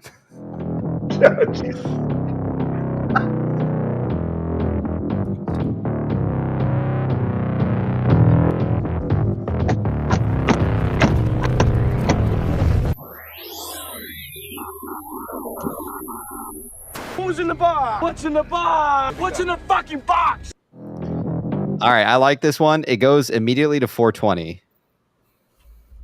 All right, movie expert. Let's hear it, Ross. Ross, the movie expert. What's going on? This is the box. It's the film. So the movie is 7. Okay. In the back. No, well, this part is not relevant, but the point behind it is the music that's playing right now is 7 Nation Army, which is a 7 Nation Army couldn't hold me back. And then you go on to the movie 7, again indicating there's 7 different companies coming together into one different unit investment. Holy fuck, man. And the closing scene where Brad Pitt is holding the gun up in the movie 7, he's asking the question, "What's in the box?" Yes. Literally in that whiny voice. What's in the UIT? What's in the box? What's in and it can kind of be applied to It can be applied as well to, like, it's a multitude of seller box companies. And I think it was Jacqueline earlier that actually wanted to know. She actually left a tip. Well, what do you guys personally think are the 7 companies involved here? If we are looking at 7 companies coming to one, what would those be? Well, hold on. You're making a jump there. I don't know that I'd make the 7 companies as much as there's 7. It could be 7 investors. It could be 7 companies. It could be 7 entities. It could be 7 whatever. So there's in 7. The movie, sins. Sorry? What'd you say, Nick? In the movie, it's the head, but it could be 7 sins as well. Yeah, but I mean, the point behind it is this: who are the 7 companies? So Bed Bath and Beyond, GameStop, clearly. Blockbuster. Lego. Toys R Us, Lego. Yeah. Can I jump in on that? ABC. Yeah, let's hear it. So, we know in the United States of America, kuretsus are illegal. And so the only way to circumvent a company of that size and magnitude and business model is to have different holding companies. And I believe you're seeing a holding company with IEP. We kind of know that Berkshire is, and so I see this duplication with GME as well. I believe there's 7 holding companies, and each holding company has a responsibility. You're going to have one that has real estate, so Eddie Lampert. You're going to have one that has to do with insurance, which is Warren Buffett. He's primarily into that industry and knows it inside and out. The next industry is banking. We just saw the NCYB, the Franklin Bank, just acquired in New York with Munchkin. We also saw HBC buy into the Donald J. Trump. So what I'm saying is you're looking at something even bigger than just 7 companies. My belief is it's 7 holding companies, which that circumvents the illegality of a kuretsu. And from there, each one. So I believe Ryan Cohen's holding company will be responsible for retail. I believe Carl Icahn's holding company will be responsible for the architecture, the distribution, and so on. And each one has a role, and together they're going to build one of the world's biggest companies. ABC, I want to hop on real quick. There's one more. Yep. The Atlanta Braves are now a holding company as of July 19th. Oh, hey, God damn it. You're fuck. All right, go ahead, Nick. Sorry, go ahead. No, July 19th, 2023, the Atlanta Braves became a independent holding company. On July 18th, they became independent. So John C. Malone only owns 50% of the company now. July 13th, they put out the schedule, and then all of this came out. And again, on Monday, there is a 12:20 p.m. Braves game. I've worked there for 3 years. There's never been a 12:20 p.m. game, especially the Monday before Memorial Day. Nick, they better win. After all you hype this game, they better win. Yeah, I'm about to bet money on this game because of Nick. Right. I put the sports this weekend. I placed money on it. Yeah, maybe Nick's a plan. He's just trying to get us all to bet our money, and maybe we'll win big on betting on Atlanta Braves fan. Maybe so. All right, I think we lost Houston Wade. I just added him back. Okay. Also, I want to take attention. There was also something in the comments here, and there's actually a multitude of things. Someone said that they found the hang in there thing. I do want to point this one out specifically, which I didn't see. This goes back. So this says Mr. 0045. And what was the thing that we were looking at? Oh, no, that was actually 4550. Okay, never mind. What is Mr. 0045? What does that mean from Bobby Cat? Someone also said there's the movie. Who is it that posted oh, here it is. So someone did a sound thing and actually found this in there. What do you guys think about that? This is what Ross brought up earlier, right? This is what you're talking about, right, Ross? The hang in there? Yeah. So this is, in essence, in the Mr. Robot, there's audio signal that they then decode and figure out that the squiggly thing in the beginning of it is an audio encoded image. When you put it on an oscilloscope or a frequency mapper, it shows out the Hello Kitty or the kitty hang in there thing.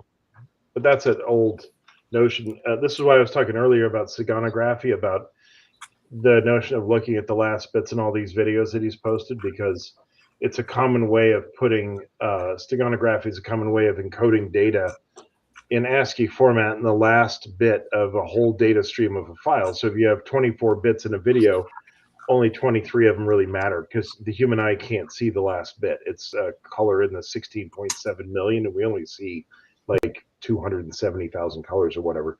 So the point is, the last bits don't matter. If you strip out the last bit and put it in a chain and then parse it through ASCII, there's often a code in there. This thing from Mr. Robot is an example of him hearing, hey, there's a code hidden in this digital file that's an audio thing, which is an MP3 in this thing. Anyway. Interesting. No, it's fucking crazy. I want to be really clear. If someone's willing to go pull out a steganography tool and pull out the last bits and parse it for ASCII, have at it. I'm not putting the time into that. So it could be a lot bigger. Like that kind of leads to the fact that maybe it's not just him on his own that are making these videos. Possibly. Go ahead, No, Ping. honestly, there's tools that make it super easy to do that. Embedding a message in the steganography, you can get an open source tool off GitHub, Okay. like that. It's easy. Okay. Sounds pretty complicated, but I guess if you say it's that easy, just takes time.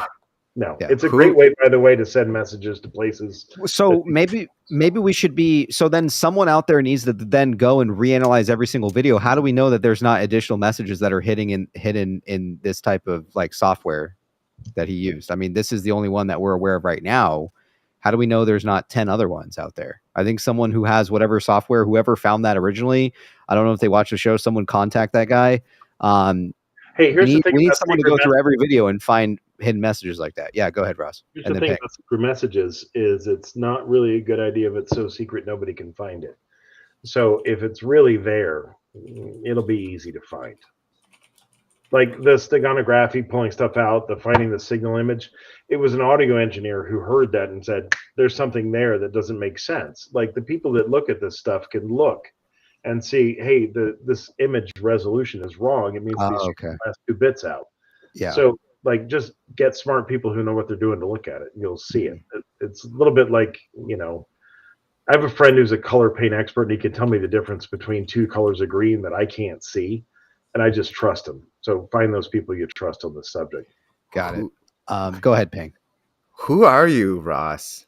How do you know so much about like such intricate details about things that's just like because he's the plan, dude. He's gotta be, man. There's no other way. to like a lot of high functioning therapy at work there. Yeah, he's deep psychology to string theory. Like that's like he's a smart guy. So I know that someone is trying to join the show right now. Just wait 1 second. We're gonna let Coffee go, and then Challenge by Crows here real quick. Give us 2 cents. Coffee, go ahead, man. We're all ears. Give us your 10, and then whoever's trying to get in, just wait 1 moment. You'll be able to get in just a second. Go ahead, Coffee. Okay. So I sent you 2 messages on X a minute ago. This is good. What we've seen so far, you've kind of uncovered it all. But there is there's a string here that nobody's really picked up on yet. Here, let me see. You said you DM'd it to me? Yeah, on X. Let's see here. So the Reddit one is the sound file, which you guys just pointed out. Kyle. Yeah. Okay. Yes, I have it right here. So the sound one is the thing you guys just pointed out, but there is a string here that connects it back to the Mr. Robot tweet, which is where the sound file originally comes from. So the Mr. Robot one is with the match. Oh, that's right. And I connected it with the Karma Police one last night at like 2 a.m. because there's a match again. And then the Mr. Robot connects. Oh, you're right. The match one with the sound file.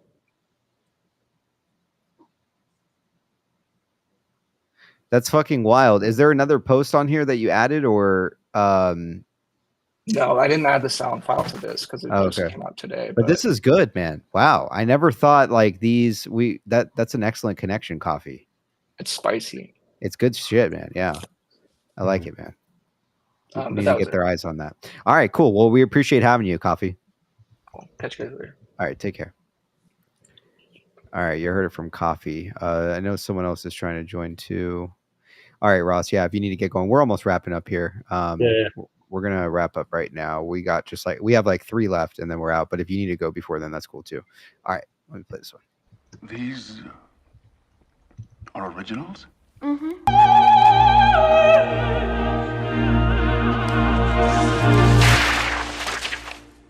Is it not good?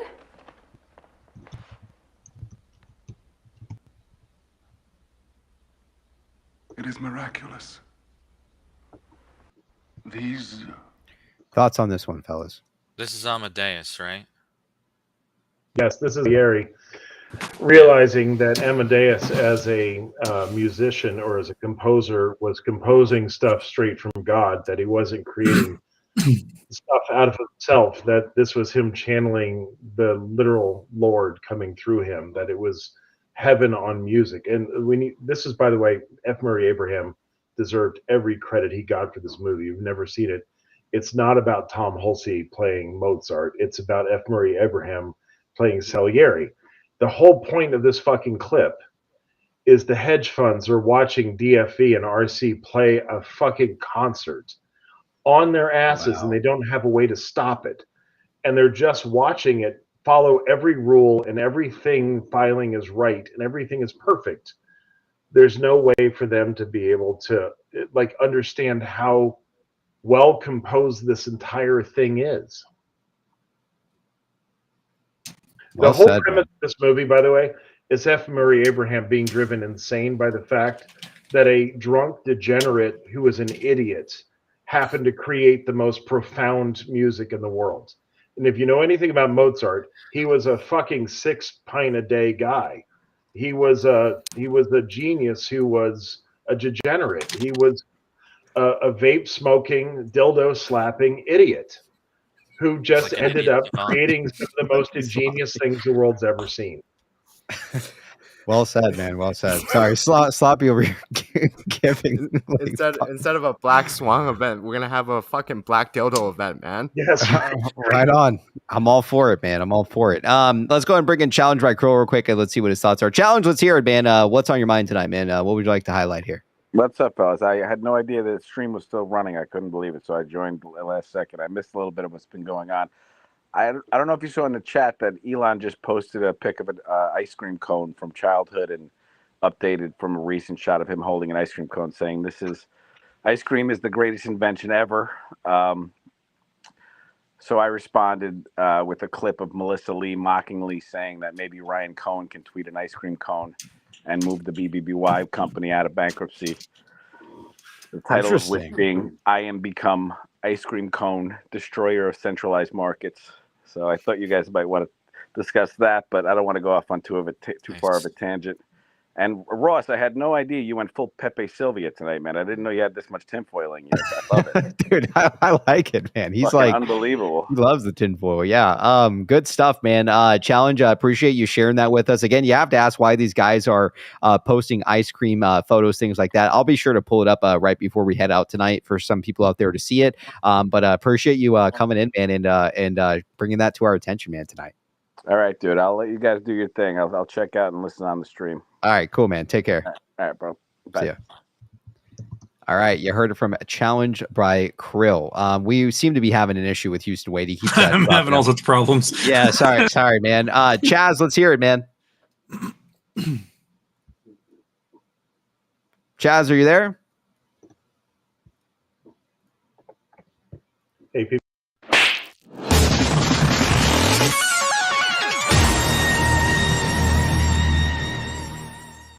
All right on. You heard it from Chaz, man. Not sure what's going on with his mic there. All right, let's play the next video here. And so you just ran. Yeah.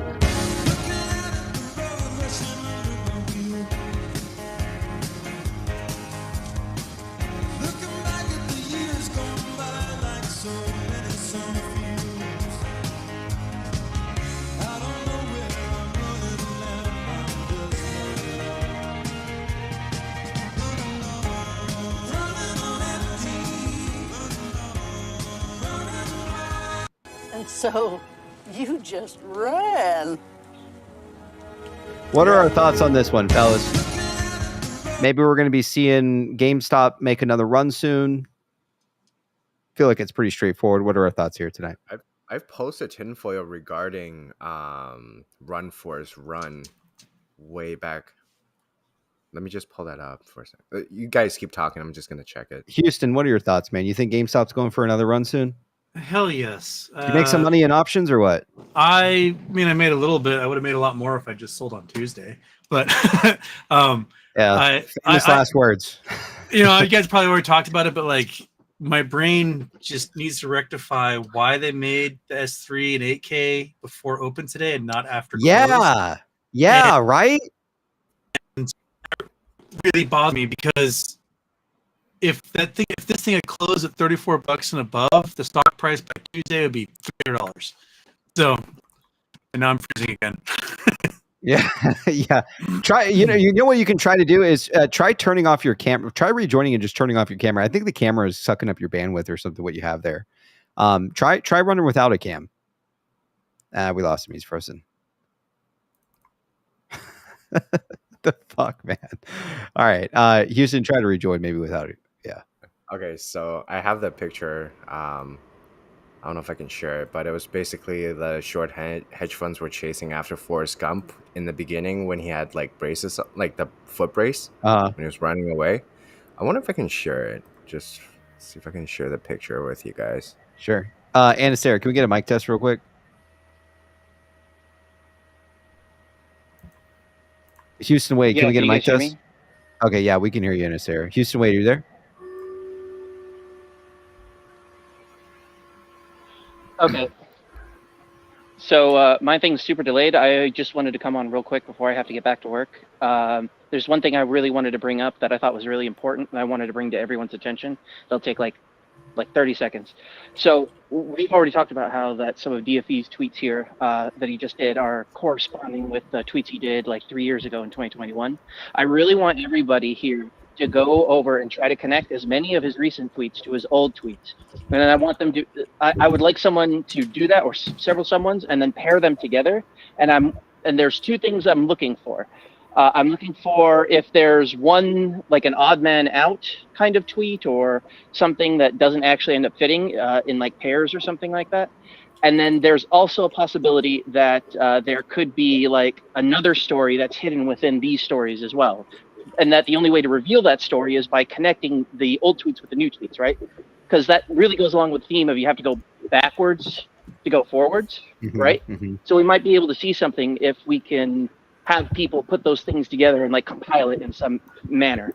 That's all I really got to say. This thing's super delayed, so I got to get back to work. I only got 5% left on my phone, so I just wanted to bring that up to everyone's attention and see if we can get some people in chat on top of that this weekend, because I'm going to be working 12-hour days, so I won't have time. Right on, man. We need that option money. Anna Sarah, enjoy the rest of the night, man. Appreciate you coming on the show. Take care. We'll probably hear that in about 30 seconds. All right. Houston, are you good? All right. It looks like you're good. Sometimes if you clear your cache, sometimes it works also too, where you should. Maybe that will help. All right. Excellent. So we have Houston Wade back on here. Perfect. Houston, did you want to finish your thought real quick and then we'll go to Redbeard? So they drop all these filings, 8K, the S3. But why do they need to do a fucking ATM? They have fucking $1 billion in cash, man. There's no reason to do a fucking ATM unless they're making a move somewhere. Go ahead, Houston Wade. Let's and the big beef, as far as I'm concerned, is like if the options had closed above $34, the price would be in the thousands probably by Tuesday or Wednesday. Like, it would put so many options in the money that the options writers would just be in the market buying anything they could.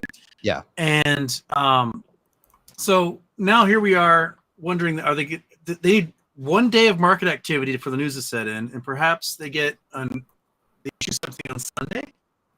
I don't know. And I think I'm frozen again. So no, we can still hear you though. But you know what's really interesting? Someone actually looked up the numbers. I don't know. He's like, sorry, you're lagging a little bit there, Houston. Somebody looked up the numbers of ET, and get this, it's 5:20, which is this Monday. If you actually take ET, it's 5:20. Like, what the fuck, man? ABC's liking that shit. He's full on praying right now. Right on, man. Bless the Lord. I woke up and put this shirt on this morning, PP. I sent you the video. I saw that. Yeah. Shirt on all goddamn day. Yes. I'm not going to work on Monday. I am. Right, I'm not fucking working. Right on, man. Go ahead, ABC. Let's hear it. Oh, you're muted. Let me unmute you, ABC. There you go. Go ahead. Thanks, brother. Yeah. Houston, just to add to that last train of thought, I almost feel that these guys have a really solid understanding of the algos. And so with the new kind of 3-year downtrend, basically we saw it lift up. And you're right, there would have been one hell of a mess if things would have kind of kicked off with the option chain. I mean, it was insane the amount that were sitting there. And I almost feel that they almost let it come back down without kind of instigating anything, almost putting, again, pressure. And, you know, this entire thing is going to be released at the exact opportune time. And I don't believe it was now. And I do foresee, like you said, different things arriving. And the 520 is really interesting. I wanted to get to this one because I have a really strong thought. But Peng, I don't know if you finished off on what you were going to say on this guy. So I was just sharing my screen saying I posted like Forrest Gump TD a while ago. Just saying that pretty much when his braces came off, he was just starting to run. I don't know if you want to put that back on the screen for a sec, PP.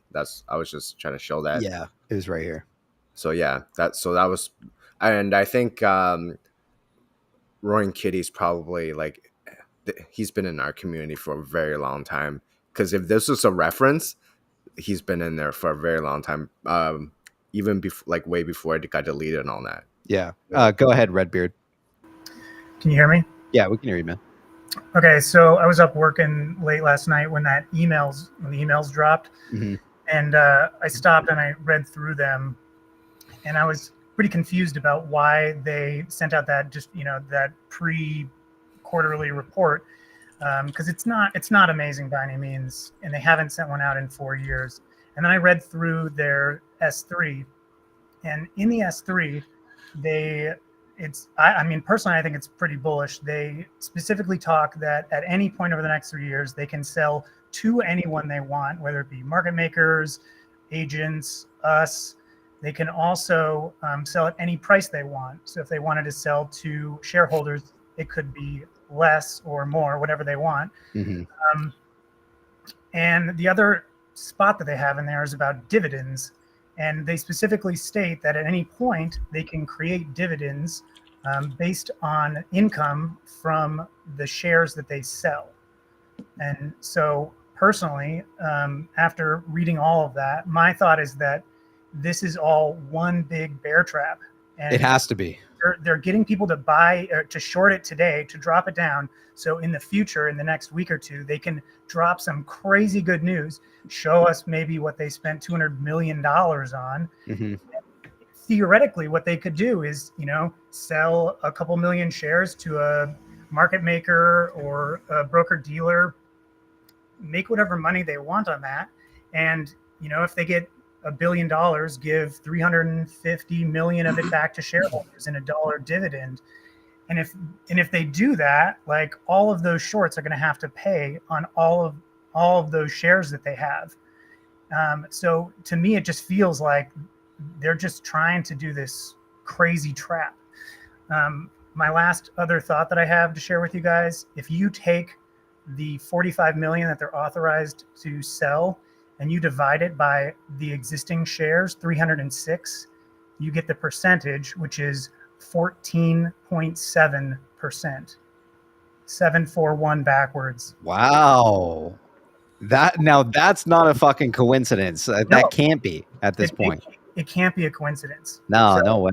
So happy birthday, Houston. To answer your question, I think this is just like a huge fucking bear trap, and they're laying down the law of what they can do. And at any point they can go in, throw that hammer down, do a dividend, or give us subscription rights and make money on that. So I think they got a lot of ways they can start this thing themselves. Right on, dude. Well said. Yeah, I mean, the biggest questions, why intentionally drop the price down? Look, if this was a way for because these hedge funds were running up these options and obviously it's not retail that moves these markets, maybe, in a sense, it kind of in the sense it caught everybody off guard, right? It was on a Sunday that DFE was coming back. So these hedge funds kind of started jumping in, really driving the price up. And think about retail shareholders like ourselves. We don't have this money like some of these hedge funds do. So, it's hard for us sometimes to get into the price when it's 40, $50, $80 a share. So I think they intentionally dropped it down. So this is, one last time for the people on the retail side. Again, look, the $17 range, $10 range was like a beautiful buy if you got in at $10, even for the first time, or even average down, like a beautiful opportunity. All the way up to like this $20 range, I feel like is a great, kind of area that we're in. But whenever the stock's up at $80 a share, it's really hard for people. They want their money to go a long way. So, I think that they're not only trapping some of these bears, by doing this, they're kind of allowing retail to have a second chance at getting in because it happened so quickly. Go ahead, Peng, if you have something to add, and then we're going to let Redbeard go, and then we're going to finish up the show here. Last thing to say, Michael's the plan. Bye, guys. All right, Michael's the plan. It. Yeah, interesting stuff. Sorry, we're having some issues tonight, Houston Wade. It's probably all Comcast on my end. They're terrible. All right, right on, man. Right on. Let's take a what's up? I just want to touch the last one just for a quick second. Yes. I mean, obviously, Oxman's razor, it's going to run. I get it. Short hedges, running. But what if this is an incredibly long scene in the movie, right? And for some reason, he snips in the bridge. And bridge financing is a financial term that's very, very important, especially for IPOs. And in terms of something you can use your equity to get short-term financing to make acquisitions. And so I just find that him choosing the bridge is symbolic in some capacity with the, again, I might be a stretch on it, but I think DFE gets pretty deep sometimes, or at least will, hide something in there. I can't just see this one being running. Yeah, the bridge one, you make an excellent point. To add it. I mean, again, he didn't have to add that scene at all. And that's like about 5 seconds, I'd say 4 seconds. So I would say that it's important, and almost, like, look at where he's at, right? This could very well be kind of where we're at right now. This is leading up to this point in terms of like crossing this bridge. You've heard it before in sayings, but ABC, I like your example of it too. It's good stuff. All right, let's go to the next one. Real quick, let me read back some of these tips here, just because there are quite a bit now, and my apologies if I am just now getting to these. We got rock, paper, scissor with the 5 PP Show gift memberships. Appreciate your support, paper, scissor. And we also got rock, paper, scissor with a PP membership for himself. Appreciate your support. And again, enjoy those PP emojis. I appreciate you buying some membership for some of the PPs out there. We got Let's Go with the 2. Has Ace been DFE the whole time? That video was ... It was very good, man. He could be part of that team who makes the fucking memes. I mean, he's pretty good. We got Powell with the 2. Elon posted tweet about our ice cream S. We also got Let's Go with the 2. Play Ace video again. We got Ace Ventura with the 10 PP Show gift memberships. Wow, Ace, appreciate your support. Again, if you got a membership out there, be sure to give it thanks to the chat fellas. Nerd with the 5. Someone edit these together in a story with some dark side of the Moon soundtrack so I can get high. Someone edit these together in a story with the Dark Side of the Moon soundtrack so I can get high, watch, and wait for my money. I would definitely enjoy that, watching that with you. A-Dog with the 2. Fight Club had PP sliced in single frames hidden. Bullshit. A-Dog, tell me where it's at, and I need to take a look. We got Thunderous Queefer with the 2. Spurious Boozing. Cheers, bro. We got Nerd with the 2. This week was for ape benefit. Had to see Aladdin. All right, right on. Let's go ahead and take a look at the next one. All right, let's...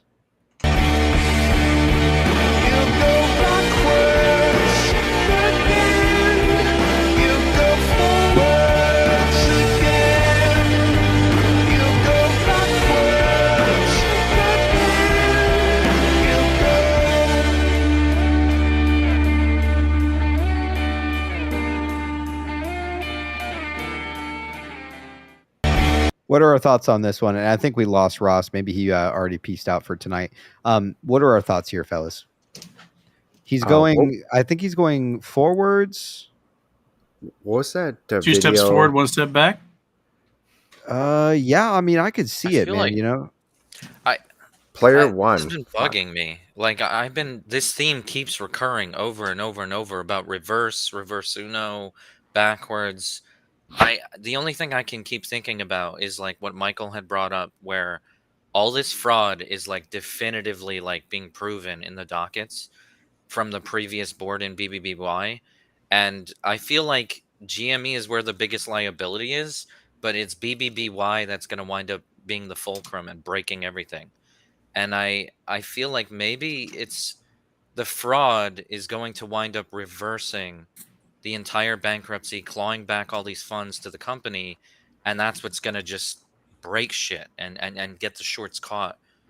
That's the only thing I can come up with. Am I totally missing something? What else do people think the reversal stuff is? I think, I mean, look, we've been talking about reverse merger for a long time. There's a couple people in the chat that are saying that too. I think that could be it. Go ahead, Pang, and then we're gonna play this video. I got a good one. Okay, so there's a movie called Ready Player One, and yes, you should definitely watch that movie. Great fucking movie. So in one of the races, the only way for him to win is to reverse backwards. Yes, right? that's the first key. Yeah, that's the first key, right? Okay, so there's another scene where it says May 16th will be like something about May 16th. I did a DD on that, and here we are, fucking May 16th, and it was one of the greatest fucking dockets drop we ever had. Yes, right. And for the very last one, so the last scene with that movie was when he won. The whole thing was the very first Easter egg that was ever put into a game was like this game where you have to go backwards and you're kept in the dark. You're going through a game, going backwards, kept in the dark, and then you find this Easter egg. And that is the very first Easter egg that was ever put into a game by Atari. Oh, that Dungeons and Dragons like one. What was that game called? That was one of those Adventure. There we go. Yes, thank you. Warren Robinette, fellas. Right? Yeah. Good so shit. This whole thing, I feel like it's everything. It's trying to point us to that we were left in the dark, finding our ways to the fucking rooms with all these dockets. That's like super confusing, but we were in the dark. And even in the Mr. Robot reference, he's like, "You're left in the dark. Do stay with your friend." Right. Mm-hmm. And all the guys we've met along. Like this fucking journey, we've stuck every together. One of us, stuck together in the fucking dark room. No one ever left. Well, except for Pete. Pete fucked off. Except for Pete, fucking guy. No, but I like the analogy. Pang. Honestly, it again, you know, I think there's multiple meanings here. I think there's like the logical ones, the straight in your face ones, and then, you know, the ones left up for interpretation and kind of like messaging behind it. So I like it, Pang. Good stuff, man. All right, we got 2 left and we'll call it a night. All right. There's a little boy. On his 14th birthday, he gets a horse.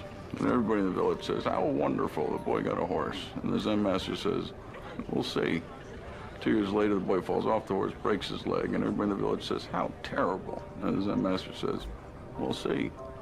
Then a war breaks out, and all the young men have to go off and fight, except the boy can't because his leg's all messed up. And everybody in the village says, how wonderful. And the Zen master says, we'll see. There's a little boy. On his 14th birthday, he gets a horse.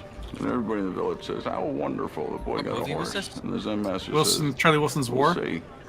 2 years later, the boy falls off the horse, breaks his leg, and everybody in the village says, how terrible. And the Zen master says, we'll see. Then a war breaks out, and all the young men have to go off and fight, except the boy can't because his leg's all messed up. And everybody in the village says, how wonderful. And the Zen master says, we'll see. There's a little boy. On his 14th birthday, he gets a horse. What are our thoughts Everybody on in the village says, this "How one? You know, anytime there's talk about horses, things like that, the first thing I think about is obviously the stalking horse bid. What are your fellas' thoughts here? Did anything happen at that hearing today? I don't know. Did it get pushed off again? Because that was that stalking horse hearing from like October. Which one are you referring to? You're not talking about Ryan Cohen's 16B, right? No, the bankruptcy hearing, because that stalking horse stuff from when they did the original plan. You said wait here. You went all robotic, and we lost you there, man. My internet's so terrible. Yeah, man. I'm sorry about that. So I can hear you again. You said that it was from October and it got pushed to November. Fucking awesome, man. I don't know what the fuck's going on tonight, man. Fucking goddamn Comcast. JD, what's up, man? Let's hear it. You're on the BB show. JD, you there? We can't hear you, bro. Click the cog on your thing and go to audio and set your audio.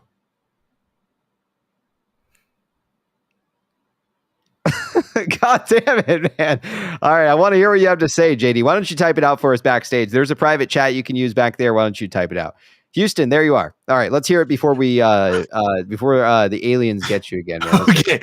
Yeah, so there's been in the docket this hearing that's supposed to happen regarding a stalking horse bid. And it's been pushed off from October to November to December to January to February to March to April, now to May 17th. And my guess is, since we didn't hear anything, it probably got pushed off again to June. So, you might be onto something there. I mean, again, take Ryan Cohen's 16B case, right? I mean, he's basically submitted the objection, like moving forward for it. So I think that this is pretty much getting wrapped up here, especially with Ryan Cohen's lawsuit, things like that. But you bring a good point. There's a lot of stalking horse messaging in these videos, Houston Wade, and this isn't just the only one that mentioned a horse.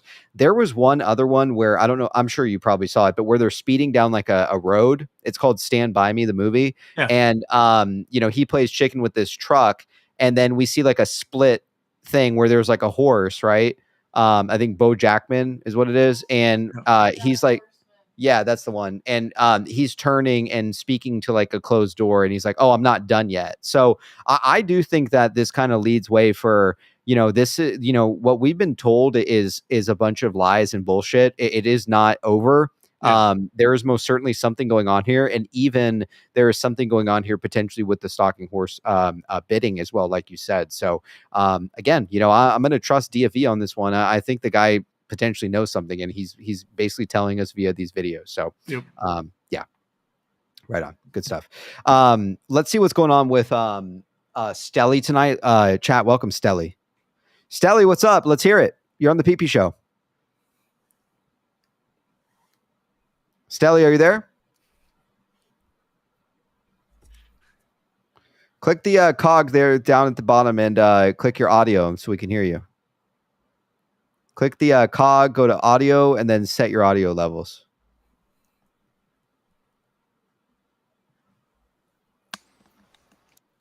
All right. Stelly, are you there? Okay. It's one of those nights. Yeah, let's go to the next one. All right, this is the final one. I really have enjoyed my stay, but I must be moving on.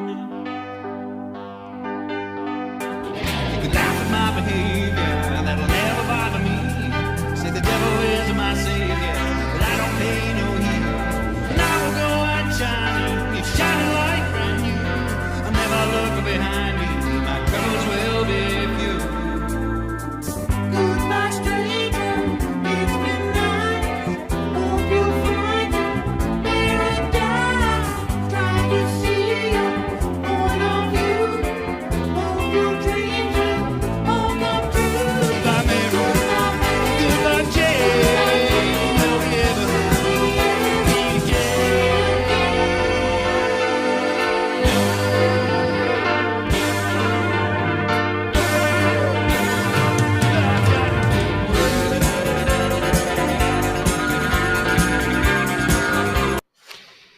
I'm just going to say, if DFE is leaving, I'm going to be very sad, man. This has been too short. You can't just come for 5 days, man. We need more. This is like uncut grade, like fucking tinfoil, man, that I'm all for. Now, I want to point out that the kid winks. Do you guys see that?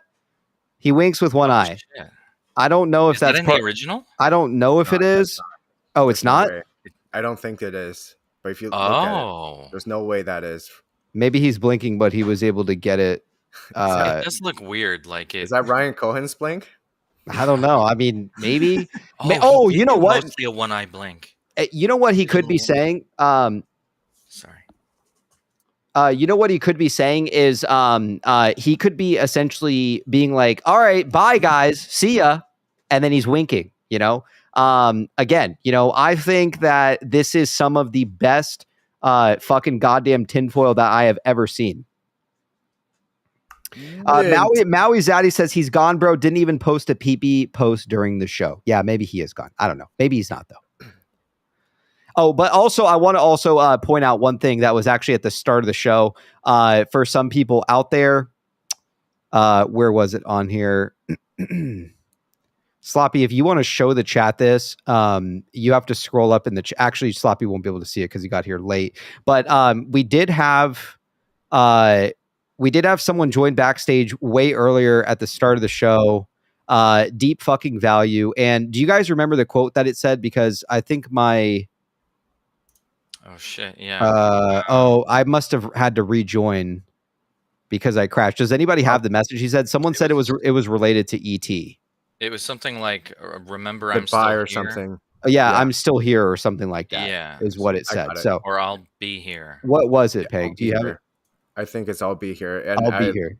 I googled it, and it was just the scene that the goodbye scene here. It just says, "I'll be here." Yeah. Got it. Yeah. So I don't know what it means, but we also do have the wink. I don't know, man. If you ask me, it's very interesting here. You know, what's kind of Probably means not goodbye forever, just goodbye for now. Goodbye Yeah. for a little while. this one did make me sad, man. I'm not gonna lie. I mean, like the fucking music, man. I mean, talk about pulling heartstrings. All right, let's go ahead and start wrapping up the show there. Let's go ahead and take it to some of the guests here, and then we have a special guest who's going to come out right at the end. Let's go ahead and take it over to Houston Wade, man. Houston Wade. I wish we had some. Again, I think maybe it's an issue on my end even too, because usually we can get you for a little bit longer, but it seems like it's working a little better there. Yeah, all of a sudden it's working. Yeah. Oh yeah. So Houston, tell us, man. You know, just some general thoughts as we start to wrap up the show tonight. You know, where will you kind of see us at? If you think that if you still believe that maybe we're going under some merger and acquisition with both these companies, or just some general thoughts on our way out, man. Let's hear it tonight. I do think that there's a merger acquisition, and GameStop in their 10K back in August mentioned, you know, merger acquisition 98 times in that document. In their own S3 they released today was they're going to sell these shares. They're going to use them for investment and acquisitions. So that's definitely in the plans. Everyone's holding it close to the chest. We can't say exactly what it's going to be, but I have a feeling it's going to have something to do with Bed Bath & Beyond, Knowles, forming a holding company, gobbling up parts of blue chips. Because the only way they're going to be able to attack GameStop if they start taking significant chunks of blue chip companies is to hammer these blue chip companies. And these hedge funds can't do that because that's their assets, right?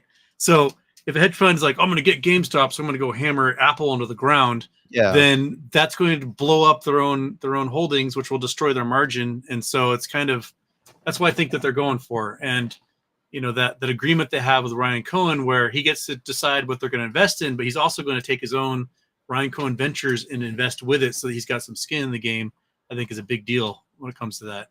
Yeah. Well said, Houston. And again, you know, I share the same kind of thoughts as you. You know, I think that, you know, we've been led for a long time to believe this is kind of just black and white, and it is what it is. And, you know, you guys are getting nothing and this and that. And I don't think so, man. GameStop has more than enough cash. They did not need to do an ATM at all, let alone literally on the day of, you know, literally the week that like we're literally ripping so hard. And there's a massive gamma ramp. I do like to think that, I do think that maybe they kind of trapped a lot of these like institutional, you know, buyers that were buying up all these options because they can exercise and then they can, you know, get those shares back. And now they're kind of fucked here. Like they were probably a good portion of those out of the money. Those shorts immediately identified 45 million shares and shorted in the market to drop the price 30% instantaneously. And, you know, GameStop could do something like what Bed Bath & Beyond did, which is announce all these shares they're going to sell and then never sell them. And take them all back, right? So this could be a giant bear trap. The bummer is it also is a giant trap for my options play. So I know I got fucked on those too, man. I got burned hard. Yeah, at least I'm still up from last week, but still, like I could be up so much more right now. Yeah, no, I share the same sentiment, man. So Houston Wade, loved having you on the show. Chat, let's get some love for Houston Wade on his way out. Bye, everyone. All right, enjoy the rest of the night. Thanks. You too. All right. Take care, Houston. See ya.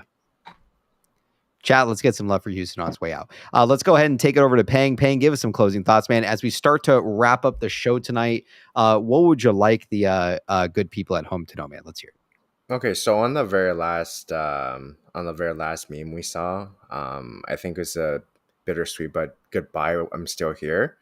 It was a rocket. It was like an alien ship taking off, and it's leaving a forest. As in, hey man, we're out of the woods now. And then I think it's on its way to Uranus.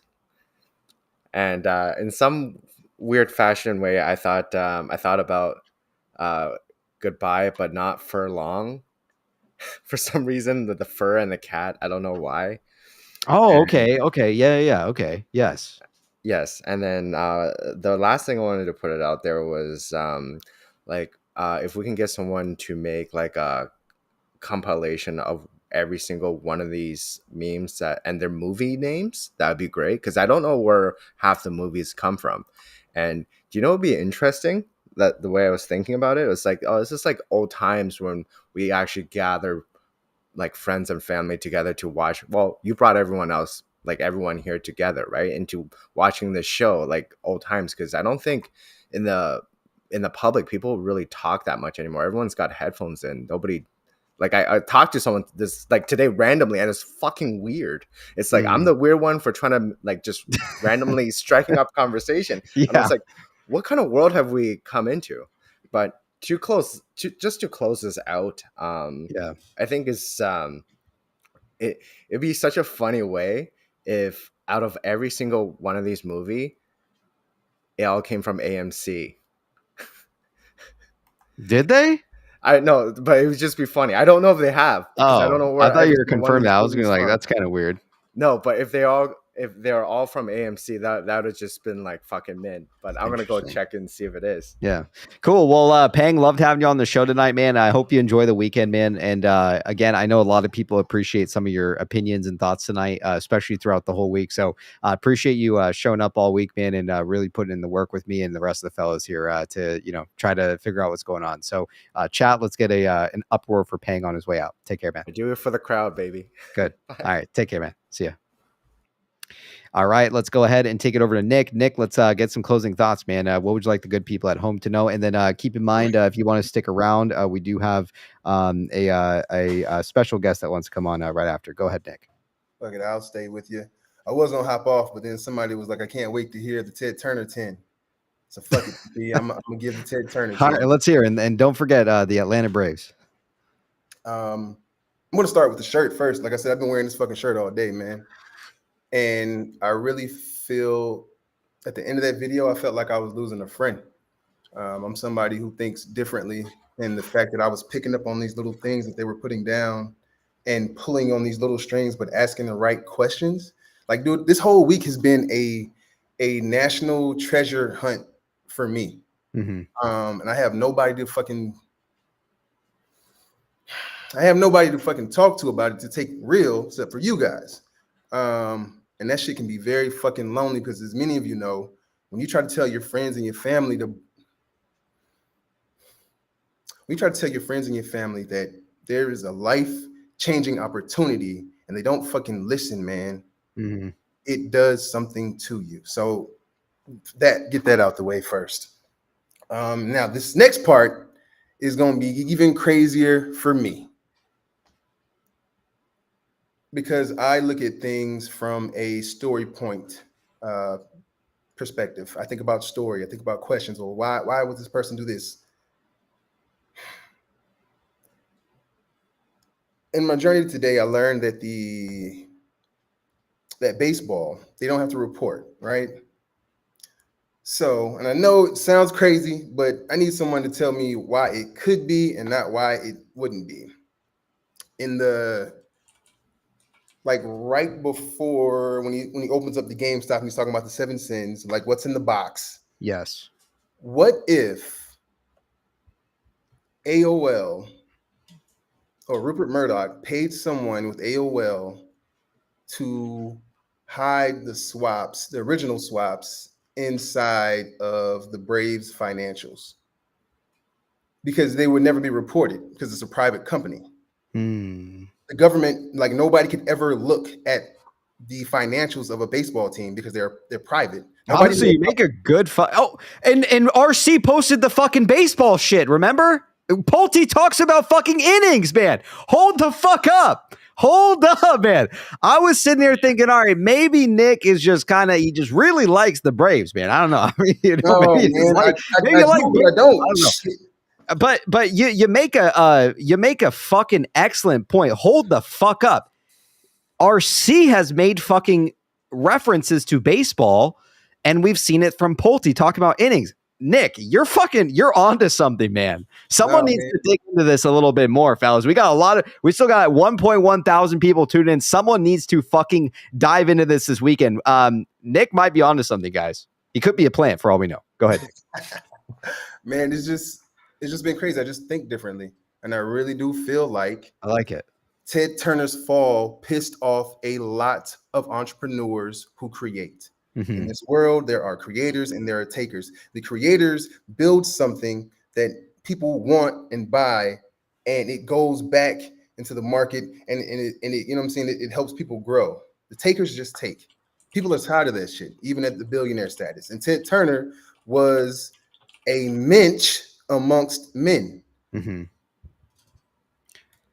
Good stuff, Nick. I like it, man. Hey, I like having you on the show. And honestly, man, from time to time, I feel the same way about, what you described. Like, the way you describe it, I know a lot of people out there can, resonate with this. And, when you're talking to your family, your friends about it, they just think that you're like fucking nuts. And it's like, I love our community because we all kind of think on the same frequencies. And I think that's why DFE is naturally drawn to a lot of us, because we understand what he's saying. Like, we live and breathe this fucking tinfoil. So that's why I feel like we all kind of have this connection to him. And that's why I think that he kind of referenced our show and kind of paid tribute to it, because, this really takes some crazy type of thinking to believe. And if you ask me, I think DFE was behind a lot of the tinfoil that we've followed for over the last 2 years. So, I think that, we kind of share this special connection, and that's why you kind of tend to see this like disconnect with some people who like will talk about his videos, or they're like, oh, it's just bullshit. He's memeing too much. He's just posting videos. Like, I see people bitching about it. It's like,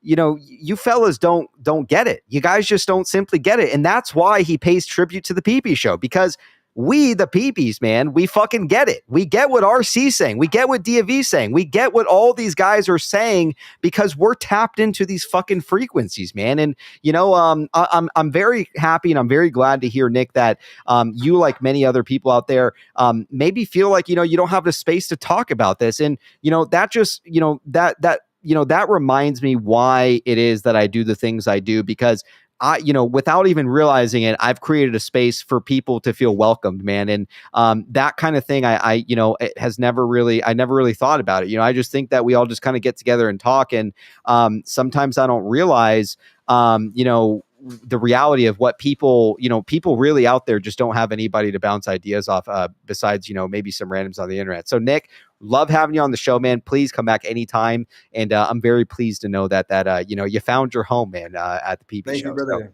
yeah, cool. Let's get some love. Let's get some love for fucking Nick on his way out, man. Nick, enjoy the rest of the night. Take care. Thanks a lot, Nick. All right, let's hear it, Spurious. Give us some closing thoughts. Super quick. Some guy's been DMing me, and he missed his shot on the show. His audio was messed up. He said E.T. Yes. was referred to as a cat in the film from the last clip. Oh. And that film, E.T., was based off of the movie The Cat from Outer Space.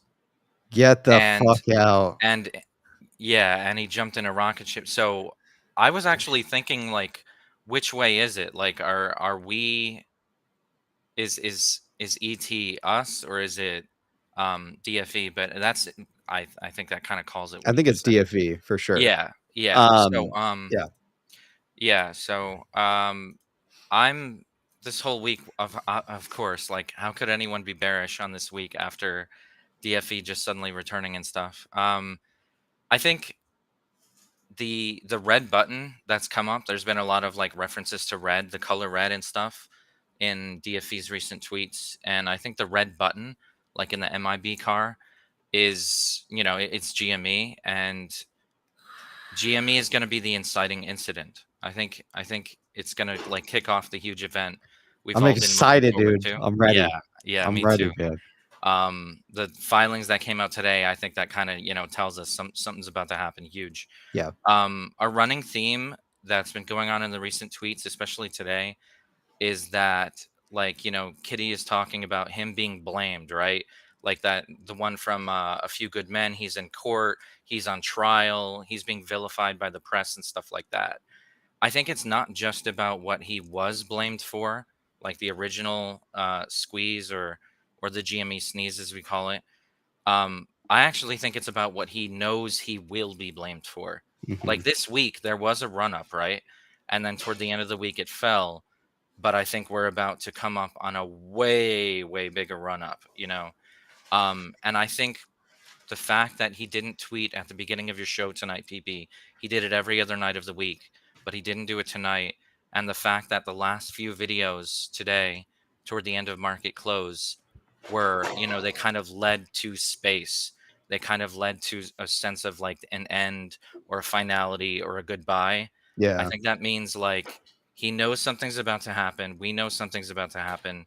And it's goodbye, but it's just for now. I think it's just for now. Yeah. Because he knows he's going to be blamed for the shit that's about to happen. Yeah, and it just makes me so sad, man, because it's not just because like it's DFV, it's because like it just feels like another guy or another person just out of our community who just like I think he's a PP, man. I truly do. I think he loves the show. I think he's watched it probably since its inception.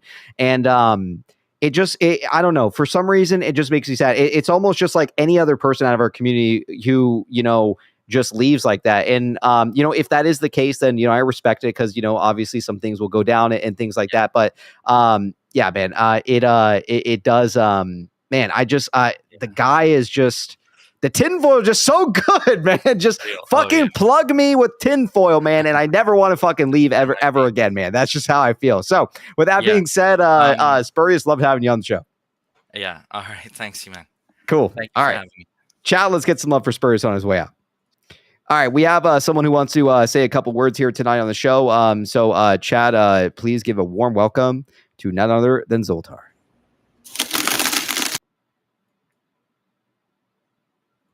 PP, I join you tonight to tell you a fortune. It's a poem. Let's hear it, Zoltar. I'm all ears, man. Shit. 2 seconds. You got it, man. Go ahead. You got it. No, my fucking mouse is fucking up. God damn. Give Zoltar a second. We'll put a quarter in there. Hold on a second. Let me find a quarter in my wallet. Yeah, give me a quarter. I want a quarter. God damn it. I'm digging through my wallet, man. Give me a second here. Hold on. I'm looking for it. Son of a gun, my fucking mouse pad. Oh, man. I cannot get to my other tab, man. Anyways, I want you to pull this up for me, PP. All right, I can pull it up for you, Zoltar. Okay. Where is it? I want you to Google GameStop meme stock poem. Dear GameStop meme poem. Hold on. GameStop meme stock poem. Yes. There should be a link that comes up. Medium. Yes. Okay. It's written by a girl named Emily. That's correct. Yes. Can you see that? Oh, I need an account to view it. You know what? Zoltar will return on Monday. All right. You heard it from Zoltar tonight. Have a good fucking weekend, man. We'll see you then. All right. Take care, Zoltar. All right, Chad, let's get some love for ABC, man. All right. For entertaining us all the time, man. He had a couple issues, man, but I loved it, man. We love always hearing from Zoltar, man. So with that being said, and loved having you guys tune in tonight, man. Again, enjoy the fucking weekend, man. You guys deserve it. What an explosive week, man. DFV coming back, ripping the fucking $80. Now this fucking thing with 45 million shares with GameStop, things like that. It's gearing up to be an explosive fucking next couple weeks, fellas. So with that being said, I appreciate you guys watching the show. Again, we pretty much hit 6 hours a night, man, consistently for 5 days straight. To say I'm tired is an understatement, man. But when you're jacked like this, there's work to do, man. So it doesn't matter how tired we get. We need to keep pushing forward, man, because we are almost fucking there. there, man. So with that being said, we're going to wrap up the show tonight. I'll catch these last tips on the way out. We got barbecue enthusiast with the 2. The idea of non-judgment, good/bad, we don't know. Andre with the 5. Bro, PP, I don't know if it's because I'm buzzed, laugh out loud, but the Bubba hat on the kitten has 3 B's and the shrimp looks like a Y from the Forrest Gump video. All right, I'm going to be taking a look at that when I get to bed tonight, Andre. And maybe you're not wrong, man. I need to go back and take a look at that. Maffles with the 20. Harvest said, we ET/BBY are in the basket in the first ET clip from April of 2021 from DFV. While one of the kids says, just tell me when it's over, then he posts us being delivered to a rocket ship today. All right, I'll fucking take it. We got Blair Barkley with the 100. I Zolblat believe in PP. Right on, man. And also we got GV Ape Frog with the 5. Awesome show. Appreciate the love tonight, fellas. Again, appreciate you guys watching the show, donating, whatever it may be. Look, we love having you guys here at the show regardless, man. So I appreciate you guys tuning in tonight and tuning in all week, discussing some of this tinfoil. So we're going to call it a night there. I hope you all deserve an excellent weekend. You guys been working hard with us, man, for the last year or longer. If you're new here, welcome to the PP Show, man. We love tinfoil. We love discussing ideas here, man, with the stocks we love. So with that being said, love you all. Enjoy the fucking weekend. We'll give you guys a dildo slap on the way out. Love you guys. We'll see you guys on Monday for our normal scheduled time. Enjoy the dildo slap on the way out. And please get some rest, fellas. Enjoy the weekend. We got work to do Monday. Love you all. Peace.